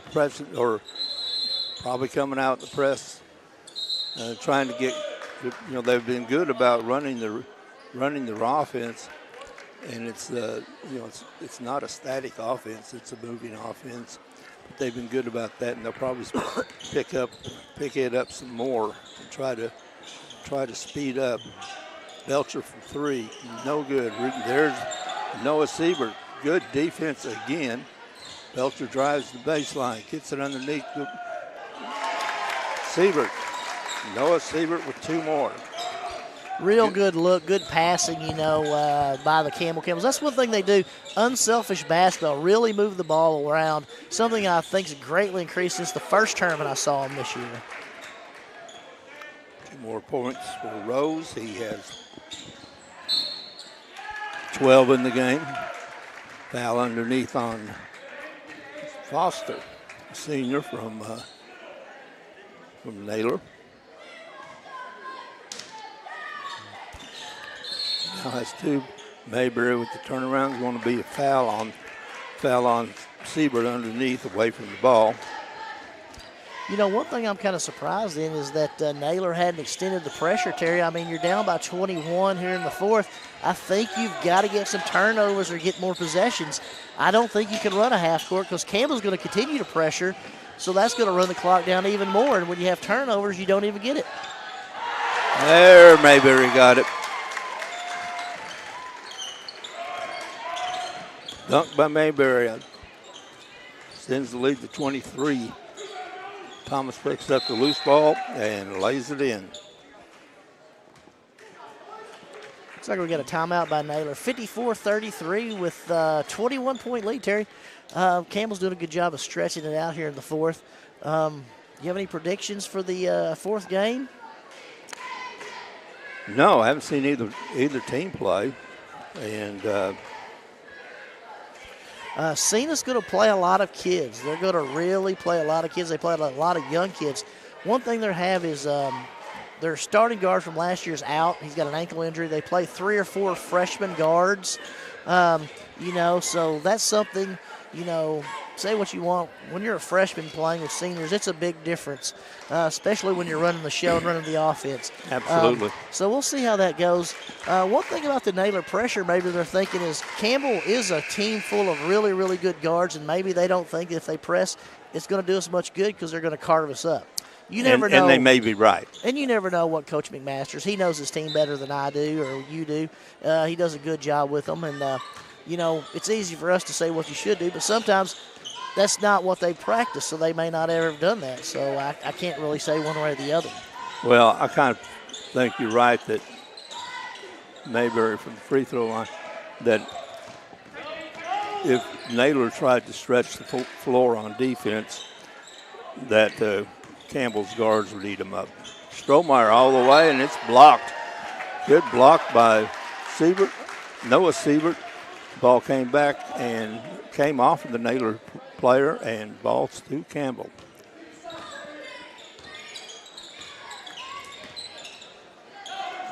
Underneath Siebert, he grabs it, puts it up, puts it in. Strohmeyer's just a sophomore, real good-looking player. Get a little stronger. And that's one thing that's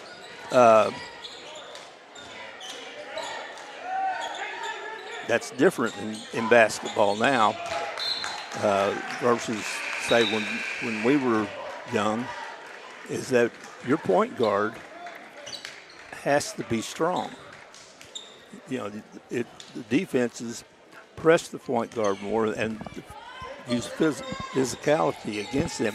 The point guard has to be strong. And that's the difference. It's one of the many differences between basketball a few years ago and now. Mayberry for 3. It's no good. Rebound comes out off of Strohmeyer. Going to come to Campbell. 5:29 left in the game. Comfortable 23-point lead by Campbell. Campbell pressuring. If you're Coach Crockett, you got to be happy. 56 points. You're probably on a schedule to score about 70 if it goes the way it's been going this whole game.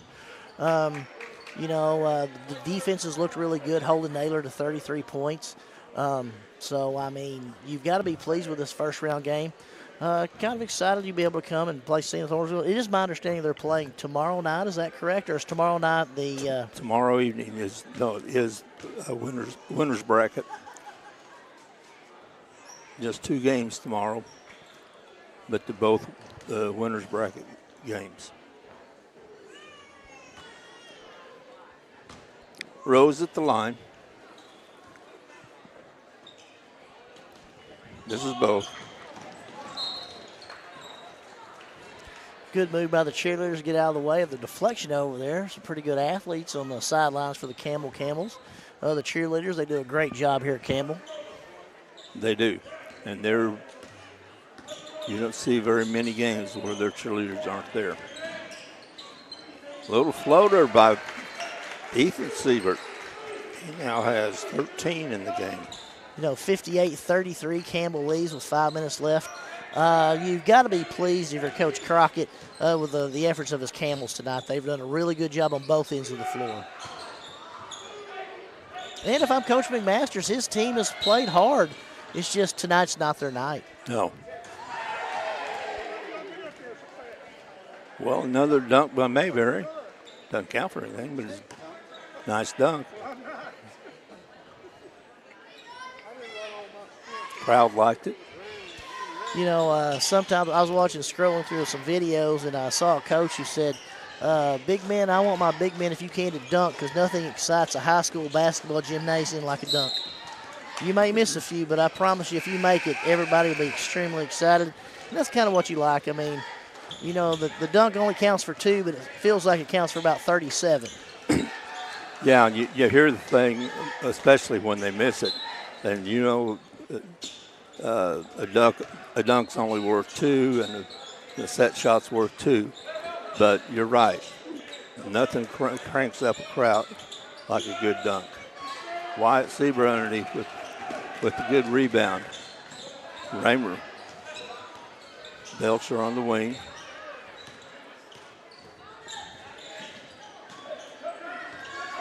Looks like Coach Crockett wants to run the offense with the Camels up 58-33 with 4 minutes left in the fourth quarter. Siebert for three, no good.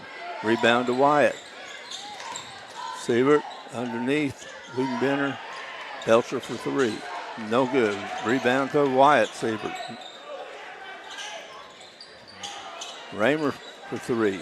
This time Naylor comes out with it.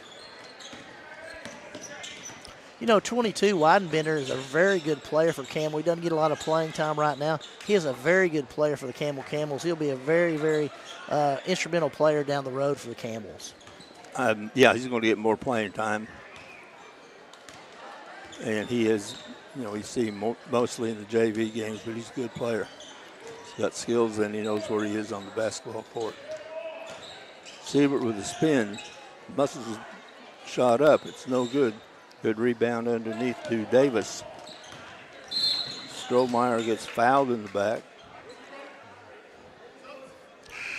You know, 3:12 left in the game. You know, Terry, again, we've said this a lot, but we couldn't do this without our sponsors, Doctors John and Lisa Gardner, FM Bank, Patrick McCaney, Danny Glass, Beckett Tree Service, DC Transit, Phil and Judy Sandy, Rick's Hair World, Express Food, Express Signs, Soapy Shack and Soapy Storage, Uptown Skate and the Junction, Campbell Volunteer Firemen, the City of Campbell, Scott's Family Pharmacy and Shooting Sports, and York's One Stop. Bledsoe and Carr in the game for Campbell. You know, I came up a little early. I got me some yo-yo tater logs from the Yorks and also a delicious milkshake from the Sugar Shack. Sugar Shack. So I'm excited to be back here in Campbell. When I was young, 6th grade or so, if we ever went to a basketball out game anywhere around Kennett, from Poplar Bluff, the Sugar Shack was always the place. You know, you can also stop at the Junction if you're in Holcomb, get some delicious ice cream. Daniel Vansel would love for you to do that. Come by and we'll go skate a little bit too, Terry. You still in the skating much? I never was. I'm not much of a skater, but I think we could give it a whirl.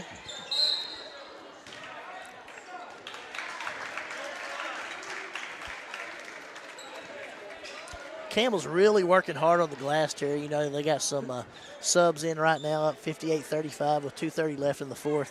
Coach Crockett is looking down the sideline. Looks like he's going to get another guy, number 15 for the Camels. Cobb. Looks like he's a hard-working kid. I saw him play last year in junior varsity. Really plays hard. Probably adds a lot to practice. So you got to like it when they get these kids in. Looks like Naylor's going to get some guys in, number 50 as well. That's Duncan. I can note Wyatt Siebert tonight got several rebounds. He's always been a hustle player, but he's wide, he's athletic, and you know he's a big part of the underneath game for Campbell. He's a smart player, Terry. You know, He doesn't go after balls that are going to be problematic. He's going to get him in bad positions, and he's usually always in a good position. So that helps a lot. Nice rebound by the man there, number 15. 2 minutes left in the fourth, 59-35. Camels over the number 7 Naylor Eagles. Stay with us. We'll have the fourth game of the night, Senath Hornersville Lions versus the Gideon Bulldogs. Strohmeyer banks in the three-pointer. Looks like Coach McMasters calls a timeout. He's going to get some other guys in the game. Number 4 for Naylor, number 14 for Campbell. You know, those guys work hard, so they're excited to be on the floor, and we appreciate all they do. Sometimes just being part of the team, Terry, is what it is about. Well, you know, they're mostly JV. I think all JV players out there now. Campbell has a very good JV team.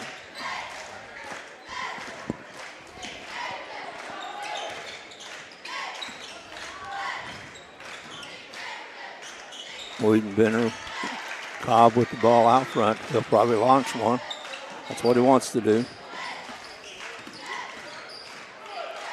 Underneath the car, no good. Nice little backdoor pass by Weidenbender.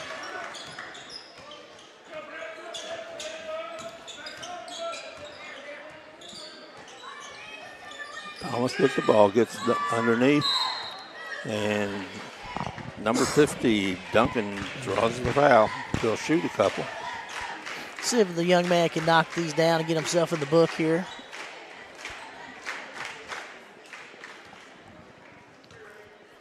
.4 seconds. Campbell will win this game. Up by 21. Aiden Strohmeyer, as sophomore, comes in.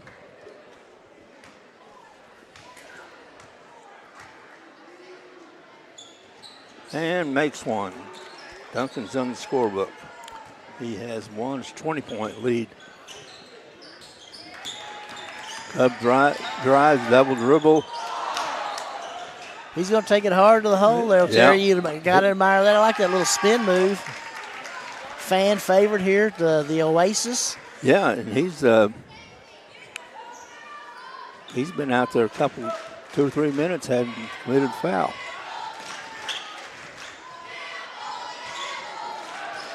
Weidenbender, no good. Rebound to Giddings. Kicks it over the Weidenbender. There it goes. Bledsoe for 3. Pushes the lead 62-39, Terry, with 10 seconds left in the fourth quarter. The Campbell Camels, the number 2 seed, will advance and move on. Play tomorrow night against the winner of the Senath Hornersville Lions, the 3 seed, and the Gideon Bulldogs is going to play next. Last basket did not count, so that's the end of the game. Campbell 62-39. It wasn't that easy of a game for Campbell. It was not, Terry. You know, I think it was a much closer game than that until Campbell really extended the three-quarters court pressure. I think it kind of knocked Naylor a little bit out of their half-court sets. You know, Naylor has a lot of big men, a lot of good things going on. They're a District 1 Class 2 foe of the Campbell Camels. You know, very good basketball team. Well coached. I think Campbell's just a little bit better right now. And they look good. You know, their defense was outstanding. They scored when they need to. They scored 59 points. They probably could have pushed it up to about 70 if they would have kept their starters in. But Coach Crockett kind of pulled off the gas and kind of did what he needed to do. And I think they look good. This is the best I think the Campbells have looked all year. And they've had a very tough schedule. 4-2 now, moves them to 5-2. You're excited. I'm excited about tomorrow night. I think the Senath Hornersville Alliance, who's also in District 2, or excuse me, Class 2, District 1, it's going to be very interesting. So I'm excited about this next game with Gideon and Senath Hornersville. We'll see who gets to play the Campbell Camels tomorrow night. All right. And that game will be at 6:15. I'm going to run down a few scores for you.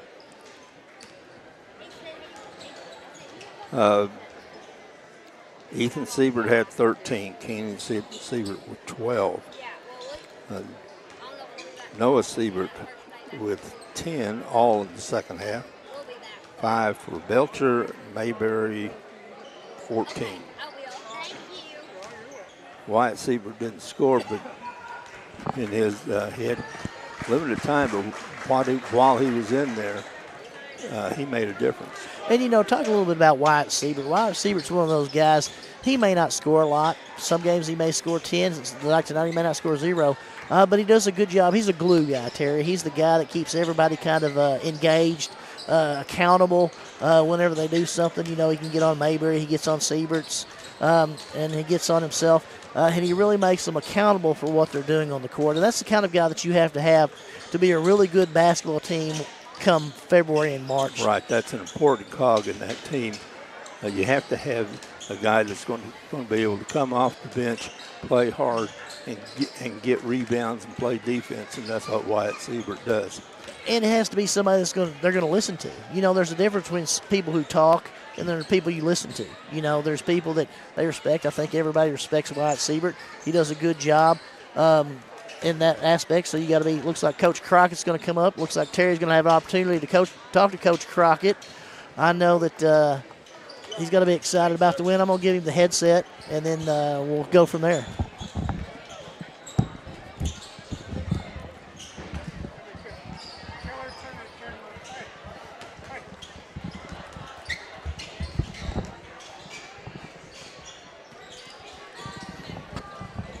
All right, we're here with David Crockett, coach of the Campbells, and Coach, got to feel good about that game.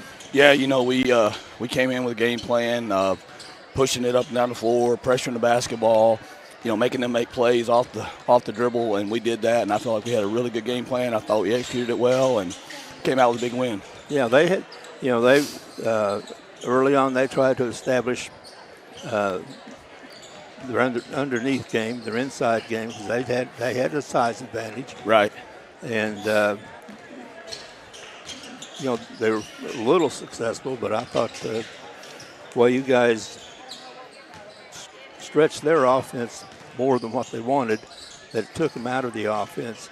And, of course, your defense and the hands you have on defense. Yeah, we're active. We chart deflections every game. We have team goals and stuff, and we're starting to get all those, and that's what we're looking for, and that's how we get better. Is to just keep establishing that defensive side of the ball, because it's always got to be there. Even when we're not making shots, we still got to play hard on defense, and for the most part we have. We'll take a play off here or there, but we can't take plays off, and that's what I keep preaching to them every single day in practice.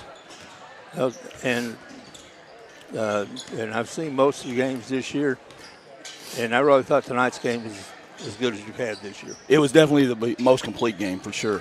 Yeah, I thought the defense was very good, as it always is. The defense is very good, and your offense ran well. And congratulations on tonight's game. Thank you. Tomorrow you got the winner of the Senath-Orensville Gideon game, and what do you expect on this one? I don't know. I'm kind of anxious to watch this one and see what happens. Come up with a game plan overnight and get ready to execute it tomorrow, and see if we can't come out here with another win and put us in the championship for our own Christmas tournament. And that's our goal, is to win this. So, be a good one to repeat. Thank you, sir. All right, thank you for coming up. Yes, sir. Appreciate it. Good game. Thank you.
All right.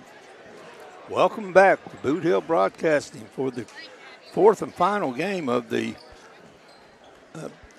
Campbell Christmas Tournament, the fourth and final game of the first day of the tournament. And we've already seen Cooter defeat Piggott. Delta C7 defeated Armorel. That was the four-seeded Armorel. Campbell defeated Naylor in the game you just saw. They played very well. And now we got the Senath Hornersville Lions against the Gideon Bulldogs.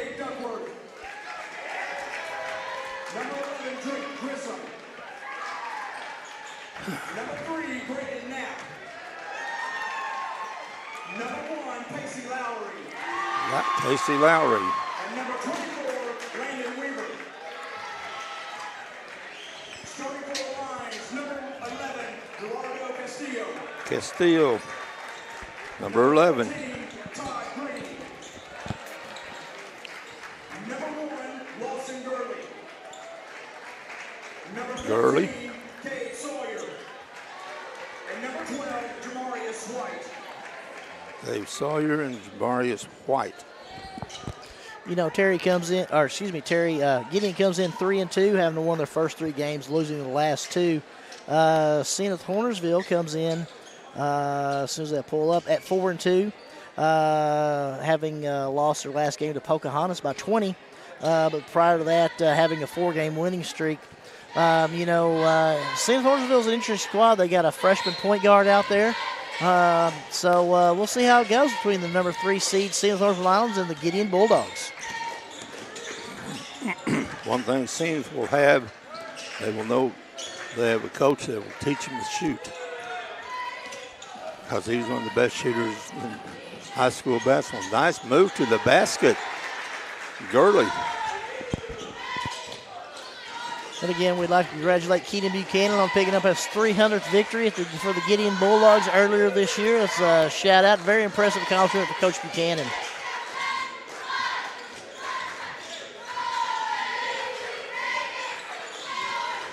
Senath's really extending the pressure, really guarding Gideon hard, making them work for everything they got in regards to going to the basket. Castillo with the ball out front. Rebound to Gideon.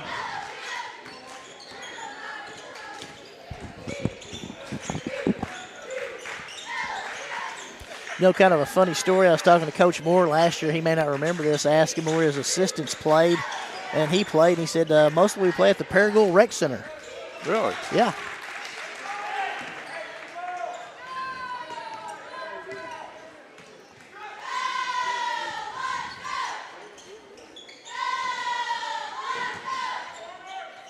It's like Gideon's a little 2-3 zone trying to match up with some rebounds, kind of getting out on the shooters, Senath Hornersville.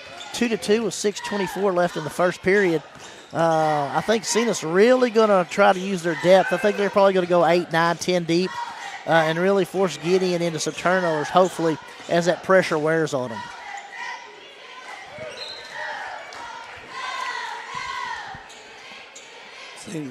Senath's pressuring Gideon all over the court.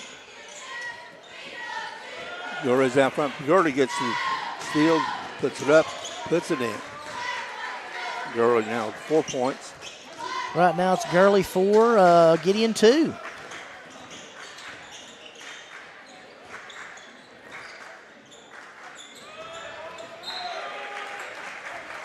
The lineup we were given for Gideon doesn't have the numbers of the players. We'll get one and get that caught up.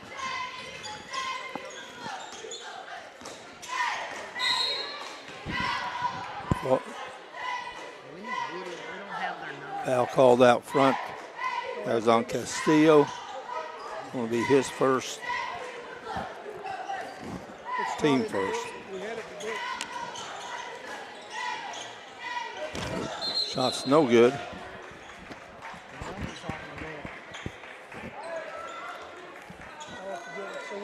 They just called the game, did do it, it had it. They just wrote the names and they got the numbers. If you just give us a program, we can make it work with Gideon. Then they have to. Steal by Gideon. And steal it right back by Gurley. Knocked out of bounds off of Senath. And Gurley get the ball back to Gideon.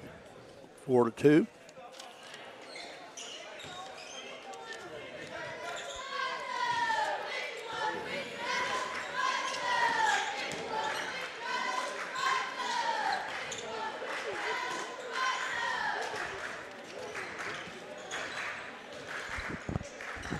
You know, Senath's continuing to pressure Gideon all over the court. There's a long three.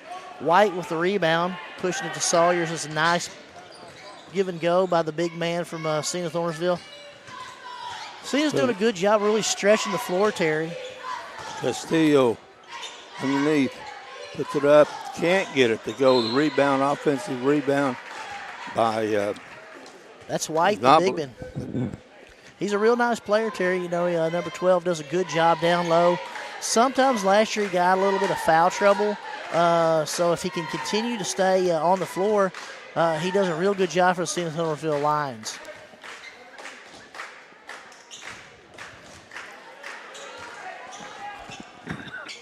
Four to 2, Senath with the lead with 4:40 left in the first quarter. Doing a little bookwork here, so that's what we're trying to wrap up for the Gideon Bulldogs.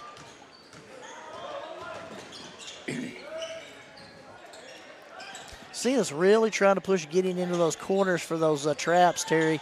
Really wanting to work that pressure defense.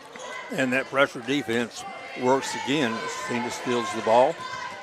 Early floater, no good. Rebound out front to Senath.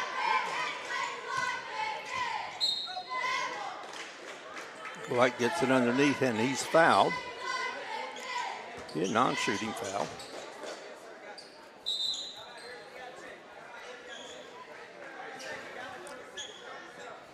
Want to thank both these schools, their cheerleaders on the sidelines. The Senath Orangeville Lions do a great job, as well as the Gideon Bulldogs. The Gideon Bulldog cheerleaders wearing Christmas shirts.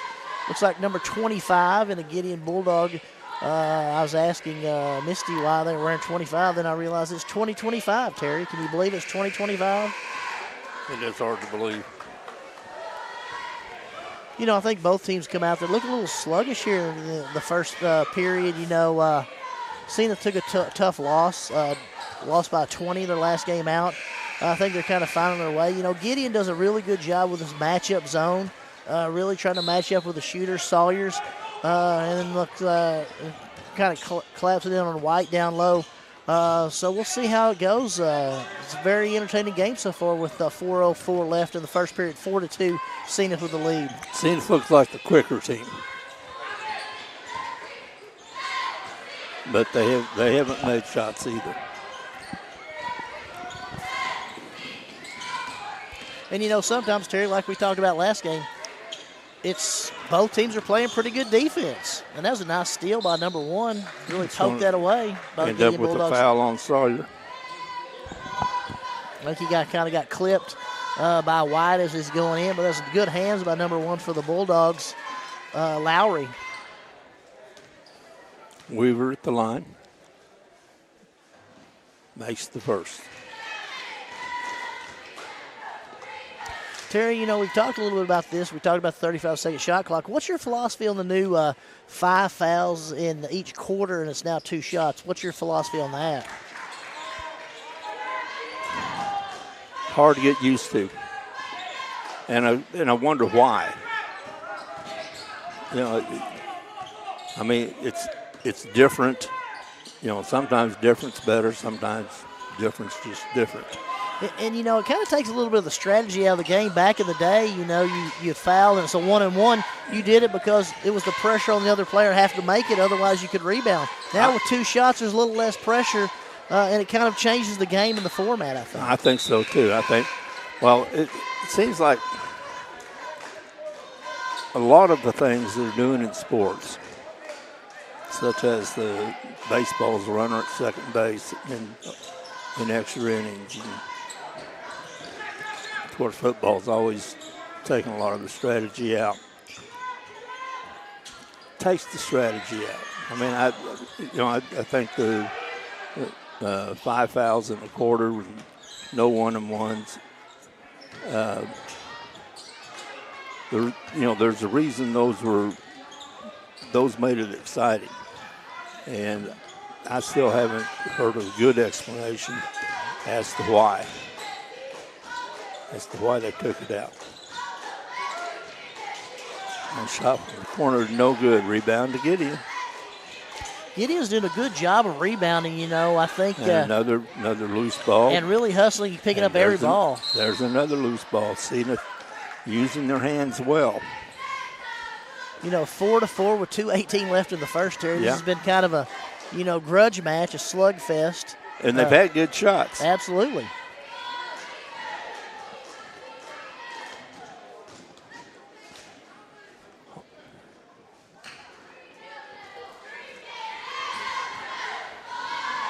Hollow ball.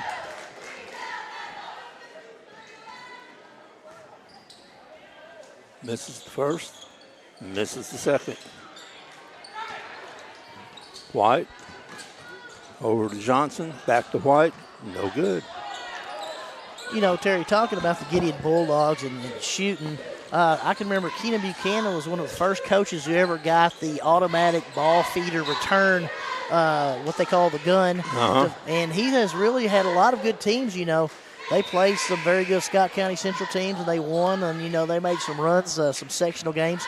So they've had a good tradition of basketball there at Gideon with under Coach Buchanan. He's been doing it a long time. He's been very successful.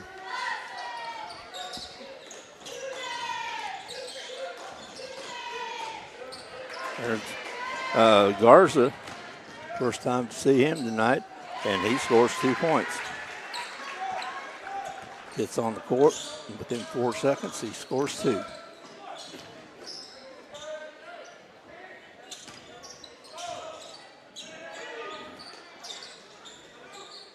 Senath just swarms you. They play a lot of players, and they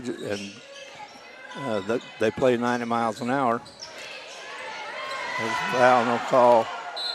Ball's out of bounds to Senath. I think they might have missed that one down low. Looked like they got a lot of arm on that one. A lot of arm, a lot of body on that one.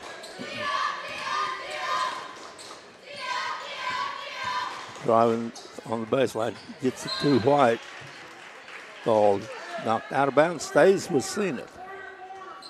6-4, 112 left in the first period. Kind of a raggedy first quarter here. But I think everybody, the 3-seed Senath Hornersville Lions, the 6-seed Gideon Bulldogs, trying to figure out what is going to work for each team. And Walk got amongst the 1-on-4 and tried to make a spin and walk. And things that worked was not that.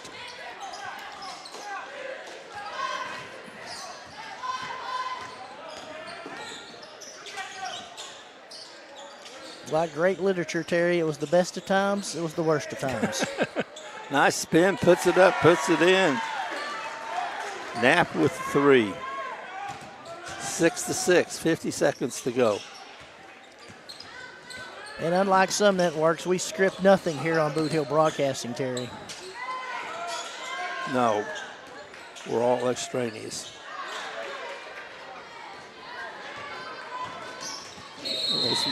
Euro and another walk.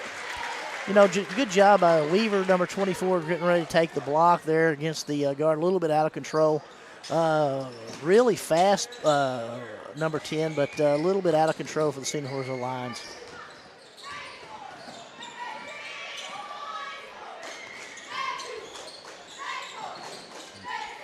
Nice little give and go by the Gideon Bulldogs. Nice basket by number 11. Is that Grissom? Grissom, nice little shot, little mid-range jumper. Nice save by Porter Franklin. White for 3. Way up. Rebound to Weaver, and that's how the first quarter ends with the Gideon Bulldogs 8. Senath Hornersville Lions 6. We'll be right back.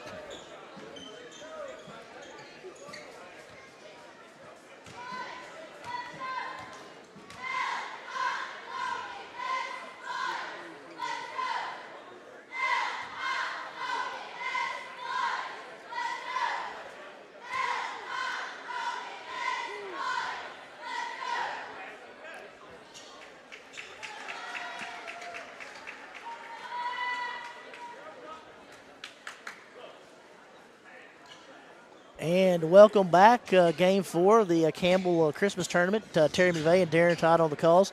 We saw 3 exciting games before that. We'd like to thank our sponsors to make us possible for being able to bring you these games. York's One Stop, Scott's Family Pharmacy, and Shooting Sports, City of Campbell, the Campbell Volunteer Firemen, Uptown Skate, and the Junction. Soapy Shack and Soapy Storage, Express Signs, Express Food, Rick's Hair World, Phil and Judy Sandy, DC Transit, Doctors John and Lisa Gardner, FM Bank, Patrick McCaney, Danny Glass, and Beckett Tree Service. Please thank our sponsors who make our broadcast to you available. After one quarter, it's 8-6 with Gideon on top. Gideon starts the game with the ball. It's a very non-clinical first quarter. St. Lawrenceville Green with the steal ties the game 8-8. And it looks like Senath's really going to do that three-quarter pressure all night and kind of push the tempo. Weaver from the corner. And see if they can wear down Gideon, who looks like Gideon's going to play about 6 or 7 guys. And I think probably Senath's probably going to play 8 or 9. That's what it's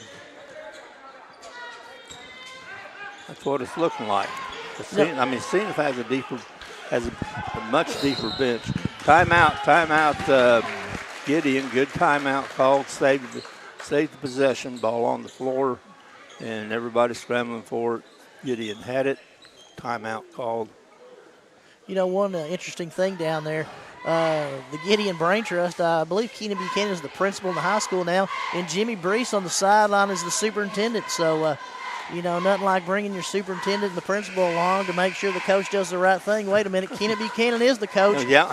So he's gonna give himself a raise. I'm just kidding. Keenan does a great job. Jimmy Brees does a great job at Gideon. And you can't say enough about Kyle Moore. Kyle Moore's trying to fill out some things, He's playing a bunch of young kids. I think he's played 3 or 4 freshmen this year, significant minutes. 11-8 right now. Gideon, the 6th seed, out in front of the Senath Lawrenceville Lions. A little bit of a sluggish first half, to say the least. 7 minutes and 13 seconds left in the second quarter, Terry. What year is this for Kyle Moore? This second? I believe it's his 3rd or 4th, isn't it? Yeah, it is. He was a tremendous shooter when he was in high school. One of those guys you kept your eye on when he was on the court, because it was just so much fun to watch him shoot. And it's good to see those guys come back. He graduated from Senath. Chris McClain, the athletic director, is head baseball coach. He's right. a native of Senath. I remember. I remember when he played on the basketball team. Yeah, really hard player, really good player. You like those guys coming back, and yeah. And it's just like Keenan Buchanan. I believe he's a Gideon native. Jimmy Brees, of course, is from Risco, so we won't hold that against him. But it's good to see these guys come back and give back to their community. Yeah, it really is that you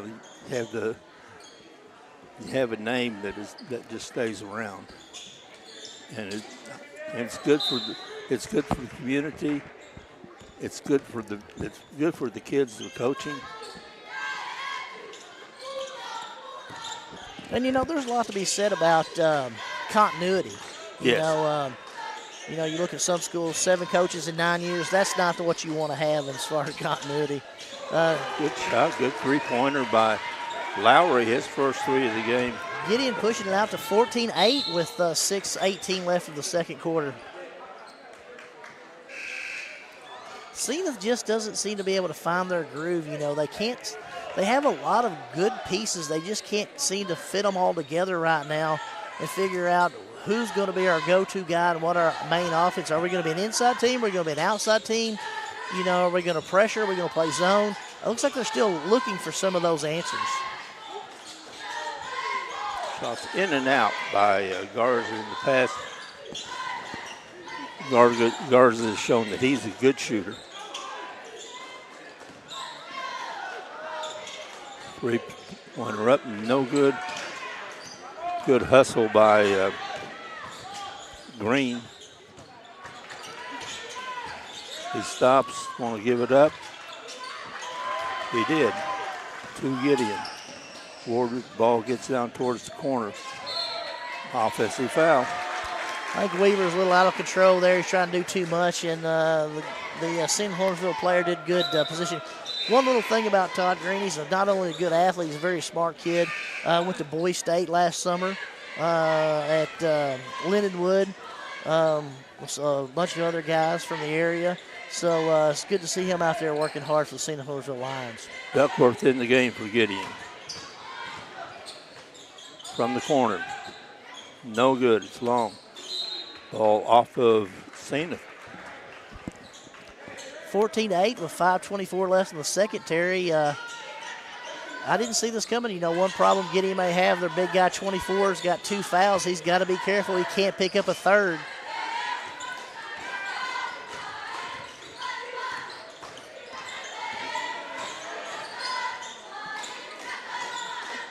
Three-pointer up, no good. Look, that was Ibarra. Just got the rebound. Foul going to be committed on Ibarra. You know, Senath's getting a lot of good looks around the rim. They just can't seem to get those good looks to fall right now. Gideon's got to be concerned about that. They got to do a good job on the defensive rebounding and kind of block out, because Senath's really taking the ball to the hole. They just been having trouble getting them going in.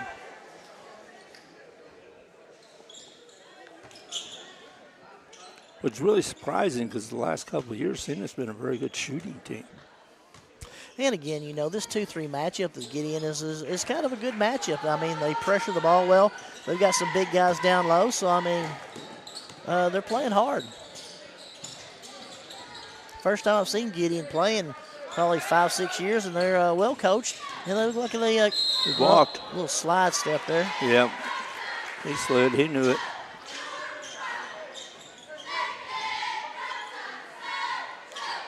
Gideon with the 1-2-2. Full court zone. Senath breaks easily. Three-pointer. No good. Again, the shooting's just not there. Gideon with the ball. Back out to Ward. He's going to take it all the way. Puts it up, puts it in. Good move from Ward. Weaver. No three-pointers, no good. Steal. Let's see it. Drive by Johnson, put it up, and it's no good. He'll shoot 2, though.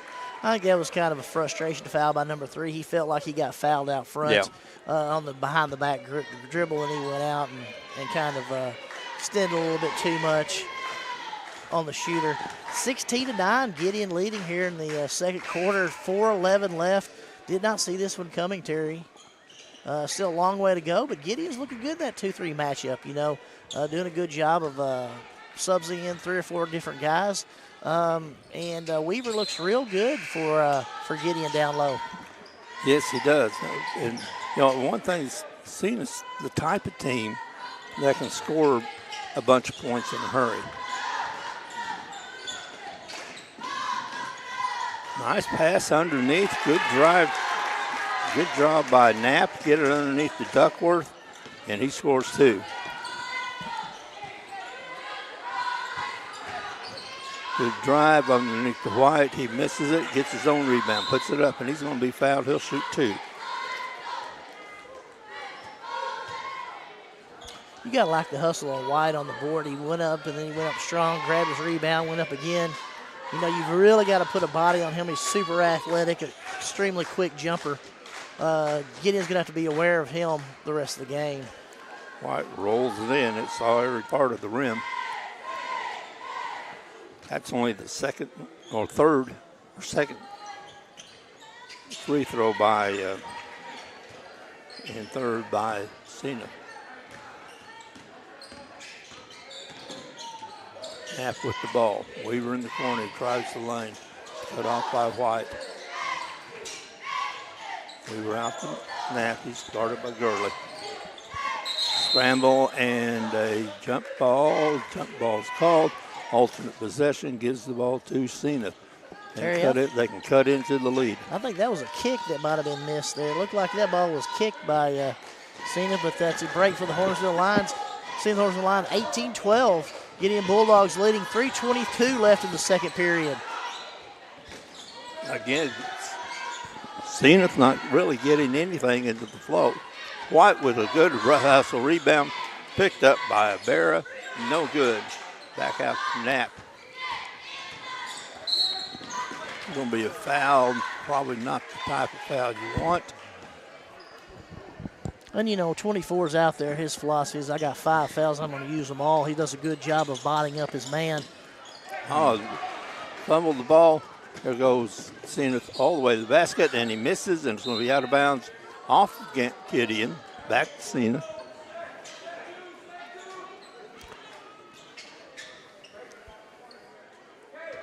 Sawyer will inbound the ball. Out to Gurley.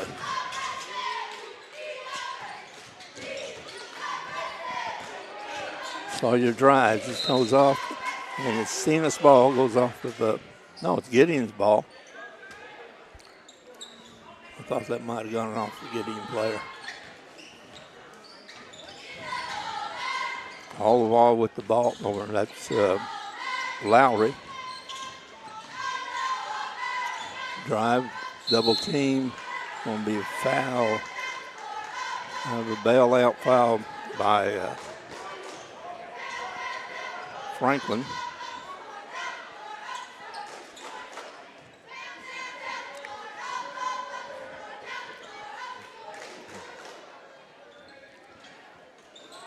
Talking about the Gideon Bulldogs, Eric Johnson, the referee tonight, is a Gideon graduate, played on a few of those good Gideon basketball teams as their point guard.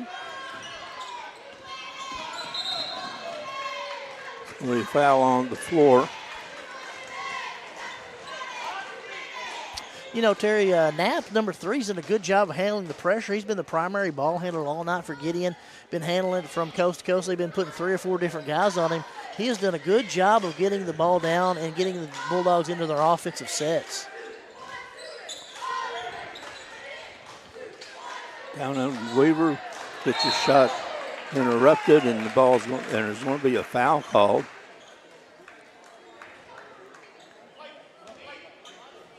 And that's going to be on Weaver, I believe.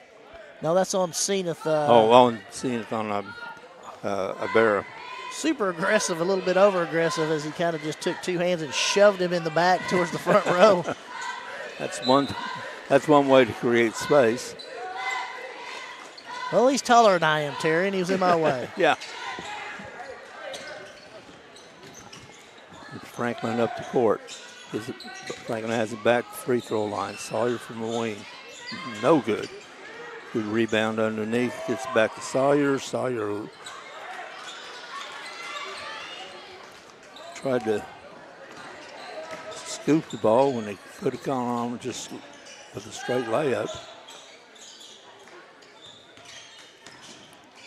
Knapp, good spin. Gets it to Grissom. Grissom stop and pop, and it's good. 2014 with 1:25 left in the second, Terry. What do you think about that? Seeing if can't hit. They're rebounding. There's Sawyer with another shot, and he counts it. Looks like Senath's trying to extend the pressure, but they forgot about number 1 over here in the corner. Brings it, breaks it, gets the ball to Knapp. He sets it up at the top of the key.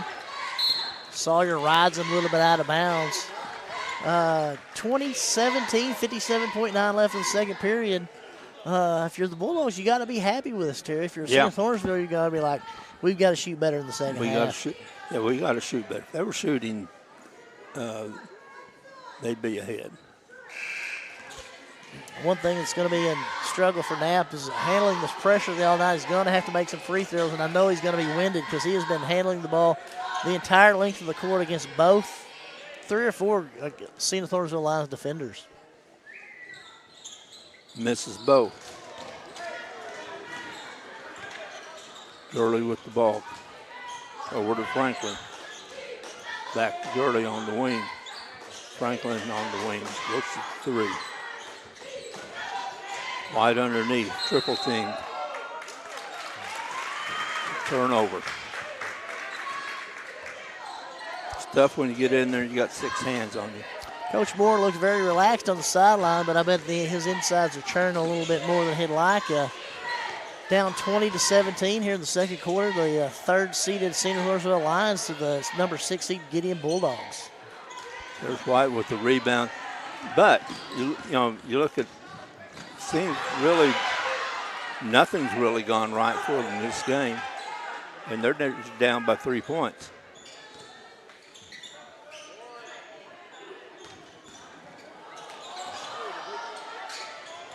Long shot from the wing, it's way off. 4.4 seconds left in the first half, and the Lions had the ball out of bounds. They got 4.4 seconds to do something. White, good play. And nothing happened, and that's the end of the first half with the 6th-seeded Gideon Bulldogs up on Senath 20-17. You know, Terry, as they go into the half, again, we'd like to thank our sponsors, York's One Stop, Doctors John and Lisa Gardner, FM Bank, Patrick McCaney, Danny Glass, Beckett Tree Service, Scott's Family Pharmacy, and Shooting Sports, City of Campbell, Campbell Volunteer Firemen, Uptown Skate, and The Junction, Soapy Shack and Soapy Storage, Express Signs, Express Food, Rick's Hair World, Phil and Judy City, and DC Transit. We'll take a break, and we'll be right back. You're watching Campbell Christmas Tournament on Boot Hill Broadcast.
All right, welcome back to Boot Hill Broadcasting on the last game and the last half of the first day of the Campbell Christmas Tournament.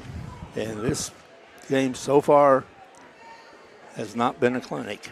Well, Terry, you look at it, Senath Hornsville's had a lot of opportunities to make some shots down low. They've ran a lot of good sets. Just haven't been able to get the shots to go in. I think it's going to change in the second half. Gideon doing a good job with the 2-3 matchup. Weaver down low. Knapp out front handling the basketball. Has done a really good job of handling the pressure. Senath's been going after Knapp with 3-4 different guys, but they've been doing a good job. We'll see how it goes. Looks like Senath's going to pump up the pressure a little bit, putting the big man out top, see how it goes with a little, maybe some kind of half-court trap. Yeah, it looks like, they're putting their big man and their long man out on the front of that zone, and that could cause some real problems in the passing lanes. Sawyer for 3, put it down. 2020, that's exactly where Senath is. As bad as they played in the first half, they're right even with them. Right. And that's where they're going to need to be. They need to keep the pressure up, keep extending the floor, get more possessions. And a good defense. Good pickup defense by Gurley. Gets underneath for the double team of Weaver, and he grabs the ball and causes a turnover. Looks like Gideon's going to go a little three-quarters court trap here, kind of change up the little momentum a little bit. That's one thing if you're Gideon, the 6 you got to be aware of the team. Senath's going to try to spurt this out, hopefully have about a 5, 6, 7, 8 point lead in the next 2 or 3 minutes, get a couple turnovers, and really push the tempo against Gideon. And there's a turnover caused by Knapp. Takes the ball from Sawyer. Knapp, White bothering him out front. They get past that, gets to the baseline, and here comes Gurley with the ball.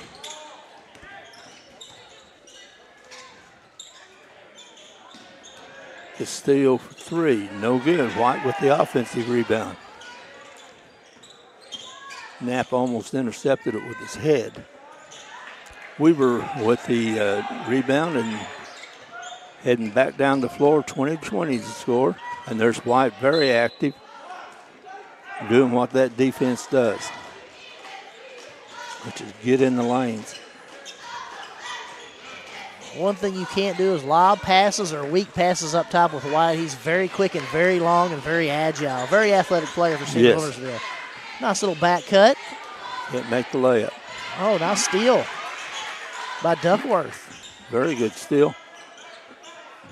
Gives the ball back. Weaver drives, puts it up, and they're going to call the charge. Good job by Sawyer establishing position. Weaver's coming in. You knew he was going to the goal. Sawyer saw that, set his feet, and got a big charge there. 20-20, 6 minutes left in the third. Senath Hornsville, the 3 seed, and the Gideon Bulldogs, the 6 seed. Again, White can't get it to go, and Weaver just got his 4th foul. And that's going to be a real problem for the Gideon Bulldogs with 4 fouls. It's going to be a huge problem.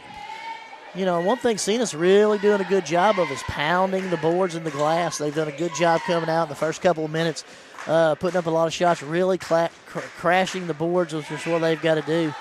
And now Gideon's really going to have to focus on blocking out with their big man on the bench with 4 fouls with 5:54 left in the third quarter. Haul a ball into the game. Replacing Weaver. Weaver will probably sit for a while. 5 points for Sawyer here in the second half. Senath ahead by 2. 3-pointer, put it up by Lowry. 23-22, Gideon back in lead with 5:43 left in the third. Good hustle over there on the sideline by the Gideon Bulldogs. Lowry now with 6 points. Senath's ball. If you're Gideon, you just kind of want to weather the storm. If you're Senath Hornsville, you want to try to really push this out and kind of establish a little tempo here and get a little lead. Gurley with the shot. And White put it back. Big long arms.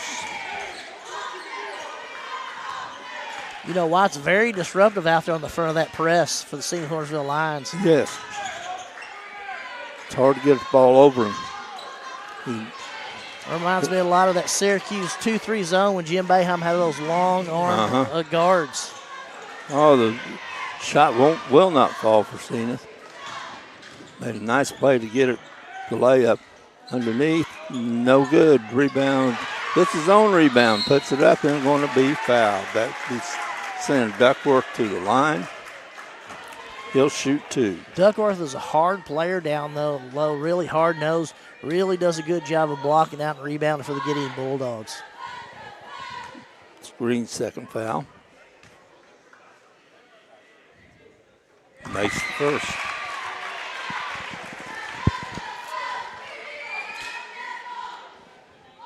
(24-24), 4:52 left in the third, Terry. He rolls in the second.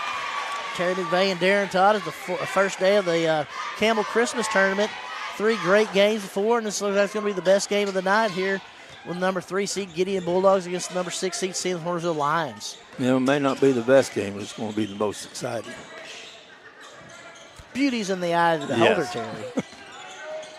Both squads playing really good defense tonight. You must give that to them both. It's going to be a walk.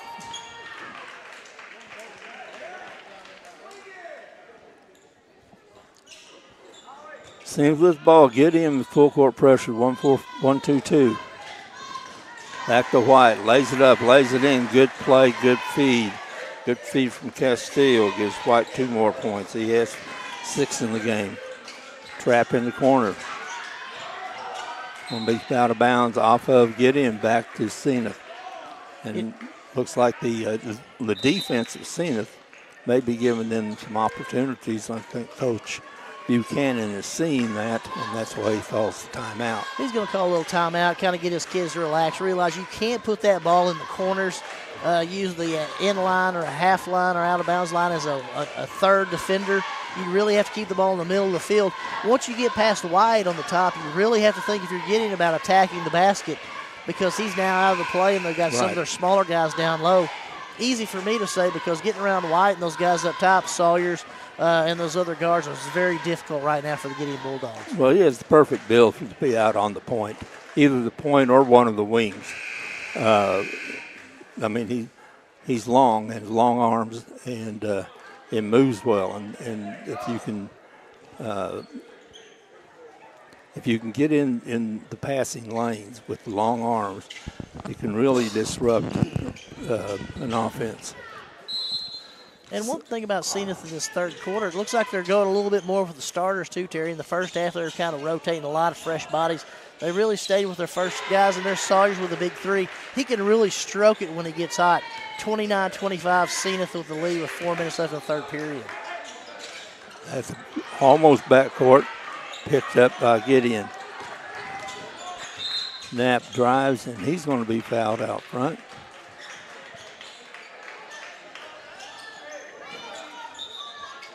That's going to be on Green. That's his third. He's going to be replaced by Johnson. Knapp keys it in for Gideon from underneath his basket. Almost 5 seconds, and he throws it away. The clock was ticking. That's one of those plays where there wasn't a lot of screening down low. They were trying to get the ball in, and the guy went one way and the pass went the other, Terry. Yeah. Sawyer drives, he's going to take it all the way, puts it up, and he's fouled. He'll shoot 2. And when you think about shooting 2, you got to, again, thank our sponsors for allowing us to bring the game here on Boot Hill Broadcasting. York's One Stop, Scott's Family Pharmacy and Shooting Sports, City of Campbell, Campbell Volunteer Firemen, Uptown Skate, The Junction, Sobe Shack and Storage. Sawyer makes the first, is that correct? Yes. Sawyer's 3 for 3 from the line, 4 for 4. Leads now 6 for Senath.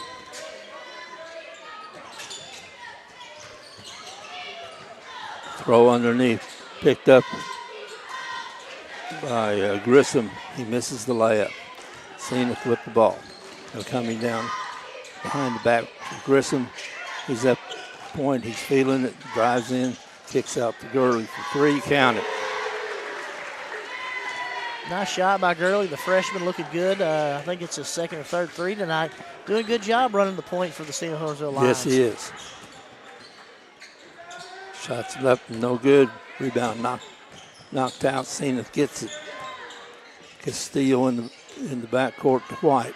White's going to take it all the way and foul from behind. Number 55 took a tough blow there, Terry. Looked like Ochoa. number 12 kind of fell into him and kind of hurt his leg there, kind of stretched it out. Weaver's back in.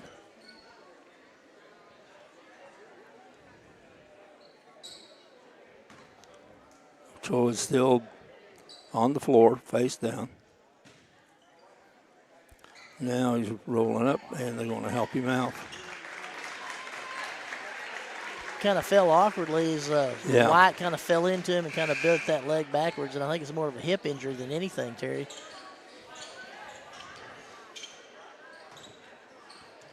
Seeing this ball. Gurley has it underneath the basket. 34-25 with 2:54 left in the third. Senath's kind of stretching it out a little bit, Terry. You know, that's kind of what you'd have to like if you're Kyle Moore. Well, they've made shots this quarter. They've made 3 threes. Looks like we got a little blood.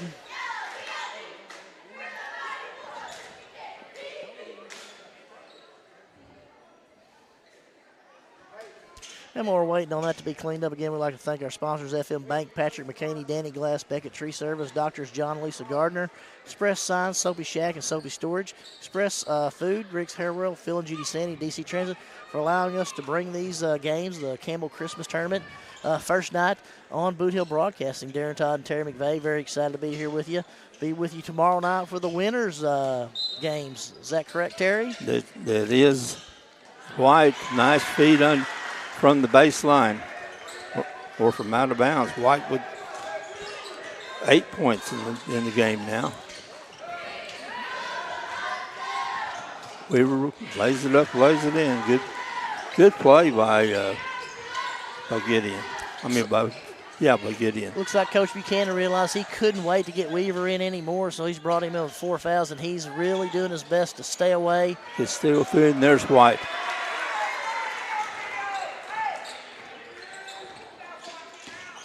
And that's what Senath's been looking for from White the whole game.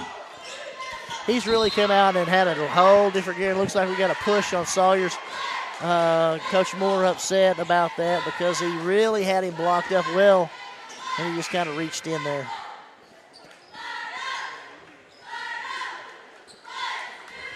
(38-27), 2:12 left in the third period. It's a third foul on Sawyer's. He's going to have to sit down.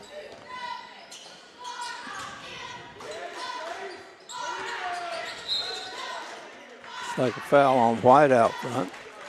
And, that's kind of some of the fouls that White picks up. That's a foul that he did not need to pick No. up. He needs to be down low. That's his third foul. So, that's the kind of stuff that they get into, the Senath Northern Carolina sometimes is, if you're on the backboard getting those fouls, but don't try to be guarding that guy as he's making a move around on the baseline.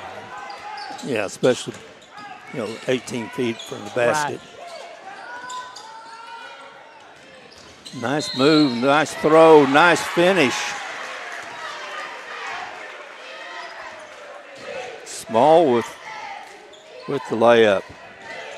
40-27, Senath is stretching out like we talked about. That's something Coach Moore would be happy for. 40-27 up by 13 with 1:51 left in the third. Looked a lot better here in the third quarter, Terry. Well, 2 things.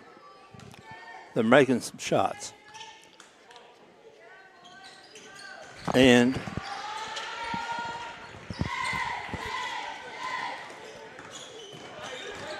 they moved White out to the point on the defense.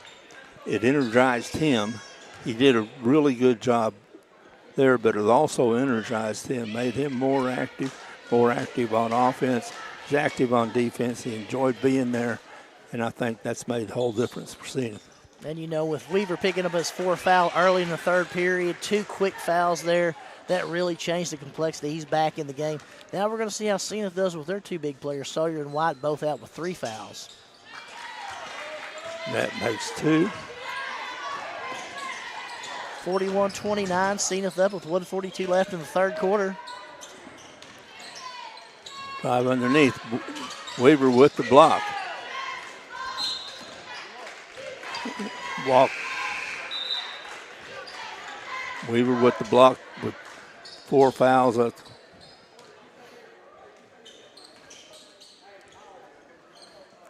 No, a little chancy. Senath is still continuing that pressure. I don't know if it's going to be as effective without White out there.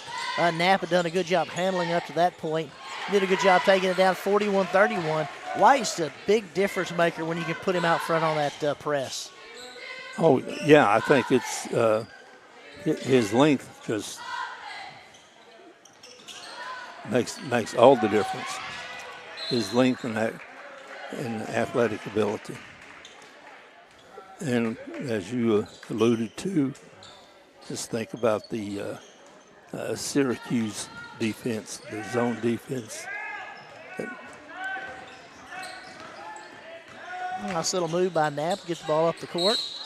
Nice little dump. Looks like we got a foul on our man, 24.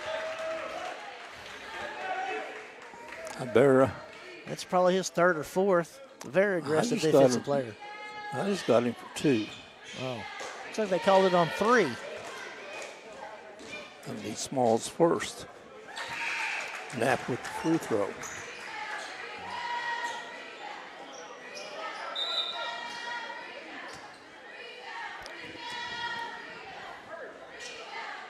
Grissom in the game, taking Weaver's place. Try to save him from making that 5th foul. Misses the 2nd. 57 seconds, a good move by Coach Buchanan. That's why he's won 300 games in high school. Grissom with the steal, good anticipation. Underneath the Knapp, put it up, put it in. Knapp's keeping Gideon in the game. Knapp with the ball. 1-on-4. Count it. Knapp's hot. 41-36. You know, that stretched us out to about a 15, 16-point lead. And now they've brought it back within 5. They brought Weaver back in. Knapp came in. White and Sawyers both picked up their 3rd foul for Senath. Makes a big difference. You know, this is anybody's game right now, Terry. This is a water bucket timeout. I'm going to throw some water on Knapp to cool him off. Yeah. Sometimes, you know, that was one of my favorite shots, the old teardrop. Yeah.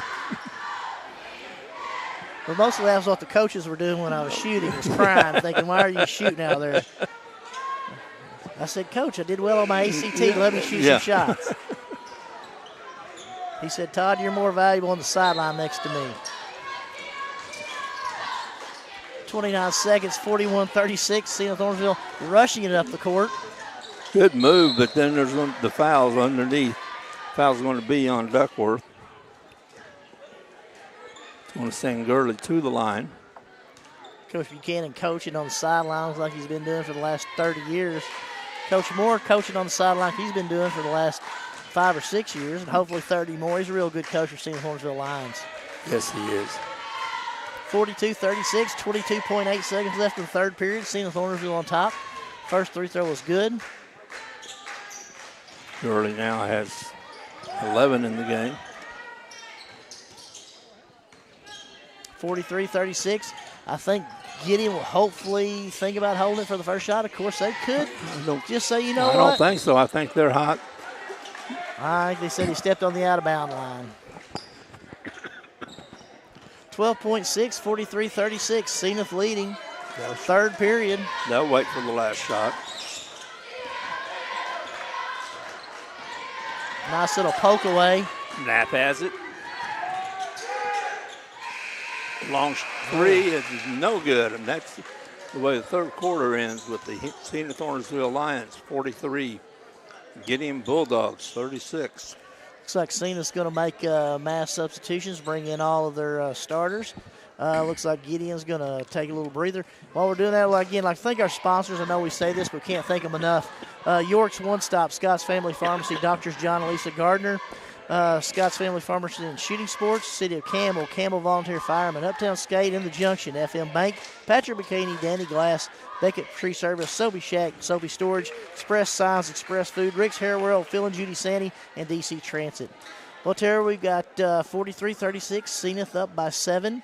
Other number 3 seed, the Senath Hornsville Lions against the Gideon Bulldogs. Gideon was leading by 1 or 2 at halftime, I think, maybe by 3. Senath had a good second or third quarter. I thought the change of defense really affected Gideon. When Weaver got his 4th foul, it really affected Gideon as well. It'll be interesting to see how this next 8 minutes goes. I think that they're again going to go back to that pressure defense, and we'll see if Gideon has an answer for it.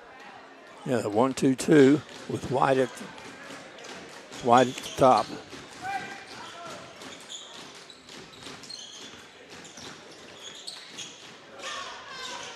Knapp with the ball. Weaver underneath. Beautiful play right there. Beautiful execution. Real nice cut by Weaver. That's the way you beat that pressure out front, is by getting a backdoor cut from the opposite direction. You attack that zone from behind. Early with the ball. Timeout. Saving the possession.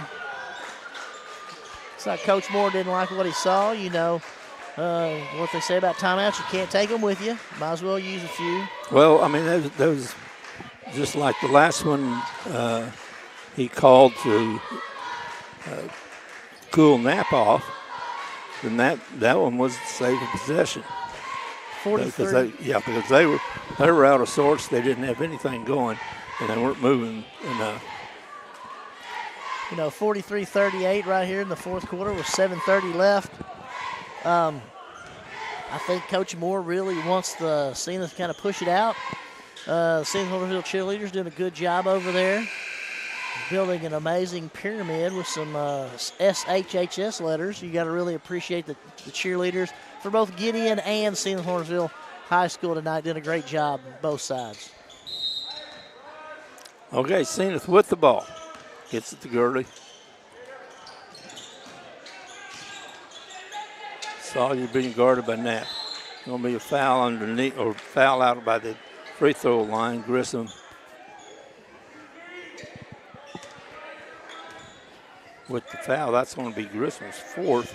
Grissom's a good hustle player for Gideon. From the corner, no good again.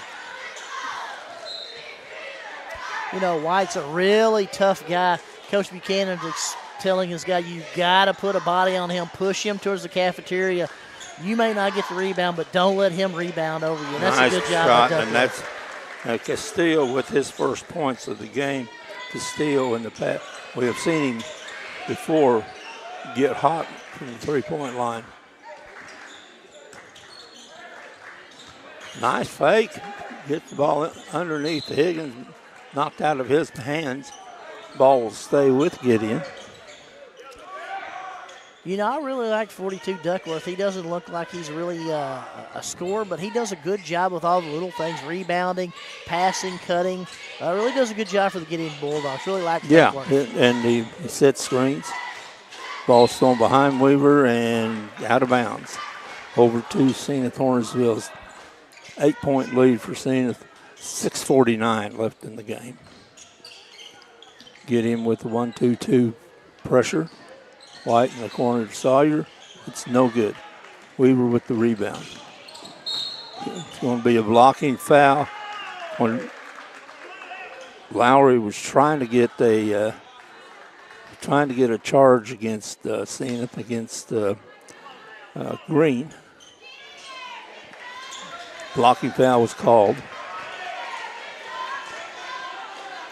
I don't think Coach Buchanan was too sure about that one. He might have to talk to his former player after the game and see what's going on. 46-38, 6:26 left in the fourth. Senath Hornsville, the number 3 seed, leading the Gideon Bulldogs, Terry. Castillo from the corners won't go. White with the rebound with long arms. From the corner out, Gurley. Gurley will shoot 3. Duckworth doing a good job battling. No good, but then there's a good offensive rebound. Senath gets it back again. And the ball stolen by Knapp. And they're going to call the foul on Senath. You know, Duckworth is doing a real good job after Coach Buchanan said, hey, put your body on number 12 and push him out of there. And that's exactly what Duckworth's done all night. Really doing a lot of good work down there for the Gideon Bulldogs. Green with the foul. That's his fourth. Weaver from the corner. Count it. 46-41. The St. Hornsville Lions, 5:41 left in the fourth. Gideon down by 5. Senath up by 5. One thing that Weaver did in that one is he took his time and got set. A lot of times in that situation, especially when you're down, when you're down by a sizable amount of, 6 or 7, and you get in that situation, you get a little fast and shoot it a little fast. And Weaver did not do that. There'll be a foul on Duckworth. Count it. And 1. That was a nice job by Weaver. He saw him to cut. He reached in. He pulled back because he knew he had 4 fouls. Said, hey, I can give up 2, but I can't foul out because if I foul out, we're going to be in serious trouble. But that was a great cut to the back door by number 11 for the St. Hornsville Lions and a great pass. I believe by Sawyers over from the wing or on the baseline. And Castillo makes his 6th point of the fourth quarter. 49-41, Terry, with 5 minutes left in the fourth. Sena's still in that 1-2-2. They changed it up. They put White in the back with 3 fouls. He and Sawyer, and they've kind of changed up who's out top. Not quite as effective, but still doing a good job against Gideon. 3, Gurley, and now they're shooting. 52-41, and I think Coach Buchanan wants a timeout.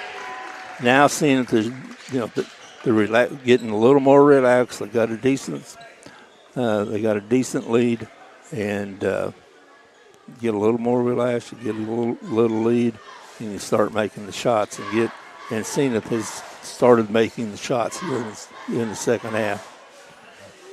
52-41, Senath stretched this out 11-point lead with 4 or 5 minutes left here in the fourth quarter. Terry, Senath went in at the halftime. They were down by 3. They've done a good job of coming out. That trap with White out top, 1-2-2, is really, really effective if you can keep him out of foul trouble. He's got long arms, very athletic. He does a lot of good things when he's out there. He's just kind of play under control. And you got to give it credit to Weaver for Gideon. He's played the entire second half with 4 fouls, done a really good job. And you got to like Duckworth as well. He's done a great job down low battling against White. And very impressed by the Gideon Bulldogs and the St. Hornsville Lions here tonight. Weaver drives, gets trapped in the corner. Tries to get it in, but then White comes out with it. Up to Gurley. Gurley lays it up, and he scores. 54-41, Senath stretches out to a 13-point lead with 4:23 left in the fourth, Terry. Gurley now has 10 points in the second half, 16 overall. Knapp's looking. Gurley's now on the point in the defense. And White saw that one coming. And the Wilson sandwich was applied. There's Weaver going to the rack. Nice play by Weaver. Weaver's a good-looking player for the Gideon Bulldogs, Terry. He now has 16 in the game. Yes, he is. Plays under control. Gideon stretching out that 2-3 zone a little bit. They know that they've really got to cut down the position. There's a back cut by Franklin. Play. Saw it coming. When you pull that pressure out, that leaves that back cut available, but you've got to really pressure the ball when you're down by 13 with only 3 minutes left in the fourth. Yeah, they don't have any. Gideon doesn't have any choice but the pressure. Long 3. White with the rebound. Senath with the ball. They don't need to be in a hurry, but they are. Count it. When you're shooting well, you get in a hurry. Looks like Coach Buchanan's going to call a timeout. That's the 4th 3 by Sawyer in the game. 14 points. 59-43 with Senath up by 16 in the fourth quarter. Game 4 of the Campbell Christmas Tournament, first night. Looks like if this holds, it's going to be Cooter and Delta C7 is going to play at 5 o'clock. And Campbell's going to play Senath tomorrow at 6:15, Terry. And on the Wednesday, we'll have Piggott versus Armorel at 5 o'clock. And Naylor will play these Gideon Bulldogs at 6:15. Make sure to join into Boot Hill Broadcasting. And be sure to thank our sponsors who make all these broadcasts possible. York's One Stop, Doctors John and Lisa Gardner, Scott's Family Pharmacy and Shooting Sports, City of Campbell, Campbell Volunteer Firemen, Uptown Skate and Junction, Soapy Shack and Soapy Storage, Express Signs, Express Food, Rick's Hairwell, Phil and Judy Sandy, DC Transit, FM Bank, Patrick McCaney, Danny Glass, and Beckett Tree Service. Gideon with the ball. Senath meeting them at half court. Good play underneath with the better defense. White with the rebound. Long feed out to Gurley. Underneath to Castillo. Castillo controls the ball, takes it back out. Gideon or Senath does not need to be in a hurry. Sawyer's been shooting lights out. Long three by Gurley. No good. Ball goes out of bounds off of Sawyer. Over to Gideon. They got 2:28 left. They're 16 points behind. The clock is not their friend.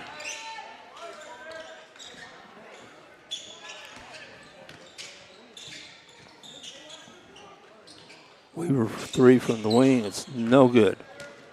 Castillo with the ball. Over to Gurley. Skip to Sawyer. From 3. He is feeling it now. 62-43. Senath Hornersville stretched this game out. The final score not going to be indicative of how close it was. Gideon played really well in the first half and really good in the third. But you got to give it to the Senath Hornersville Lions. They came out and really made a lot of changes and played really well with that 1-2-2 half-court trap with White out top. Weaver drives, puts it up, no good. Rebound knocked out of bounds off of Gideon. Good call to Senath. Gurley coming out of the game. Good hand from his teammates. Coach Buchanan down there giving referee Jim Vaughn the business, saying, hey, you think you got a foul on the arm? And Vaughn said, no, straight up. And he's still shooting the threes. They're still feeling it. Franklin with his first of the night. That's the 5th in this quarter. Looks like Coach Moore is going to put in some substitutes when we have the next break. Number 30, number 15, number 5, and number 2 are going to go on for Senath. Weaver with the rebound. He's fouled. Not a shooting foul.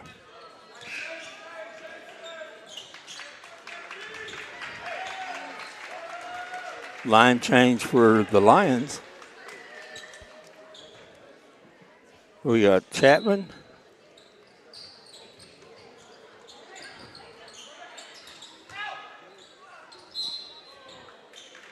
Merriquin.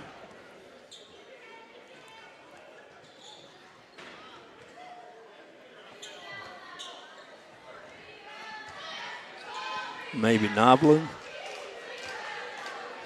And Small. Orozco's in there as well, Terry. Can't say enough about Weaver. He's done a great job for the Gideon Bulldogs. He got his 4th foul early in the third, had to set out a little bit, came back and played the entire second half with 4 fouls. Done a really good job for the Gideon Bulldogs. Has 17 in the game. 65-44. The number 3 seed is Senath Hornersville Lions up by 21 with 1 minute left in the 4th quarter.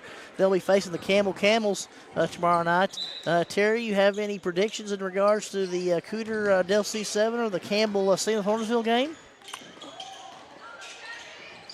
The way Campbell played tonight, and I realize Senath is going to win big. They're 21 points up. But the way Campbell played tonight, I'd give the nod to Campbell.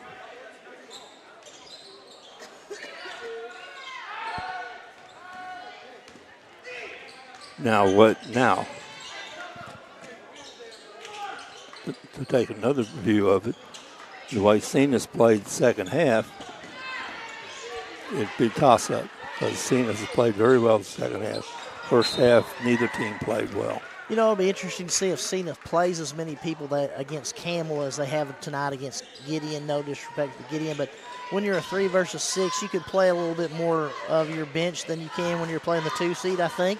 So we'll be seeing interesting, and looks like Coach Moore is going to hold the ball and just let the clock run down. Senath Hornsville 65-44 over the Gideon Bulldogs to move on to play against the Campbell Camels tomorrow night in night 2 of the Campbell Christmas Tournament.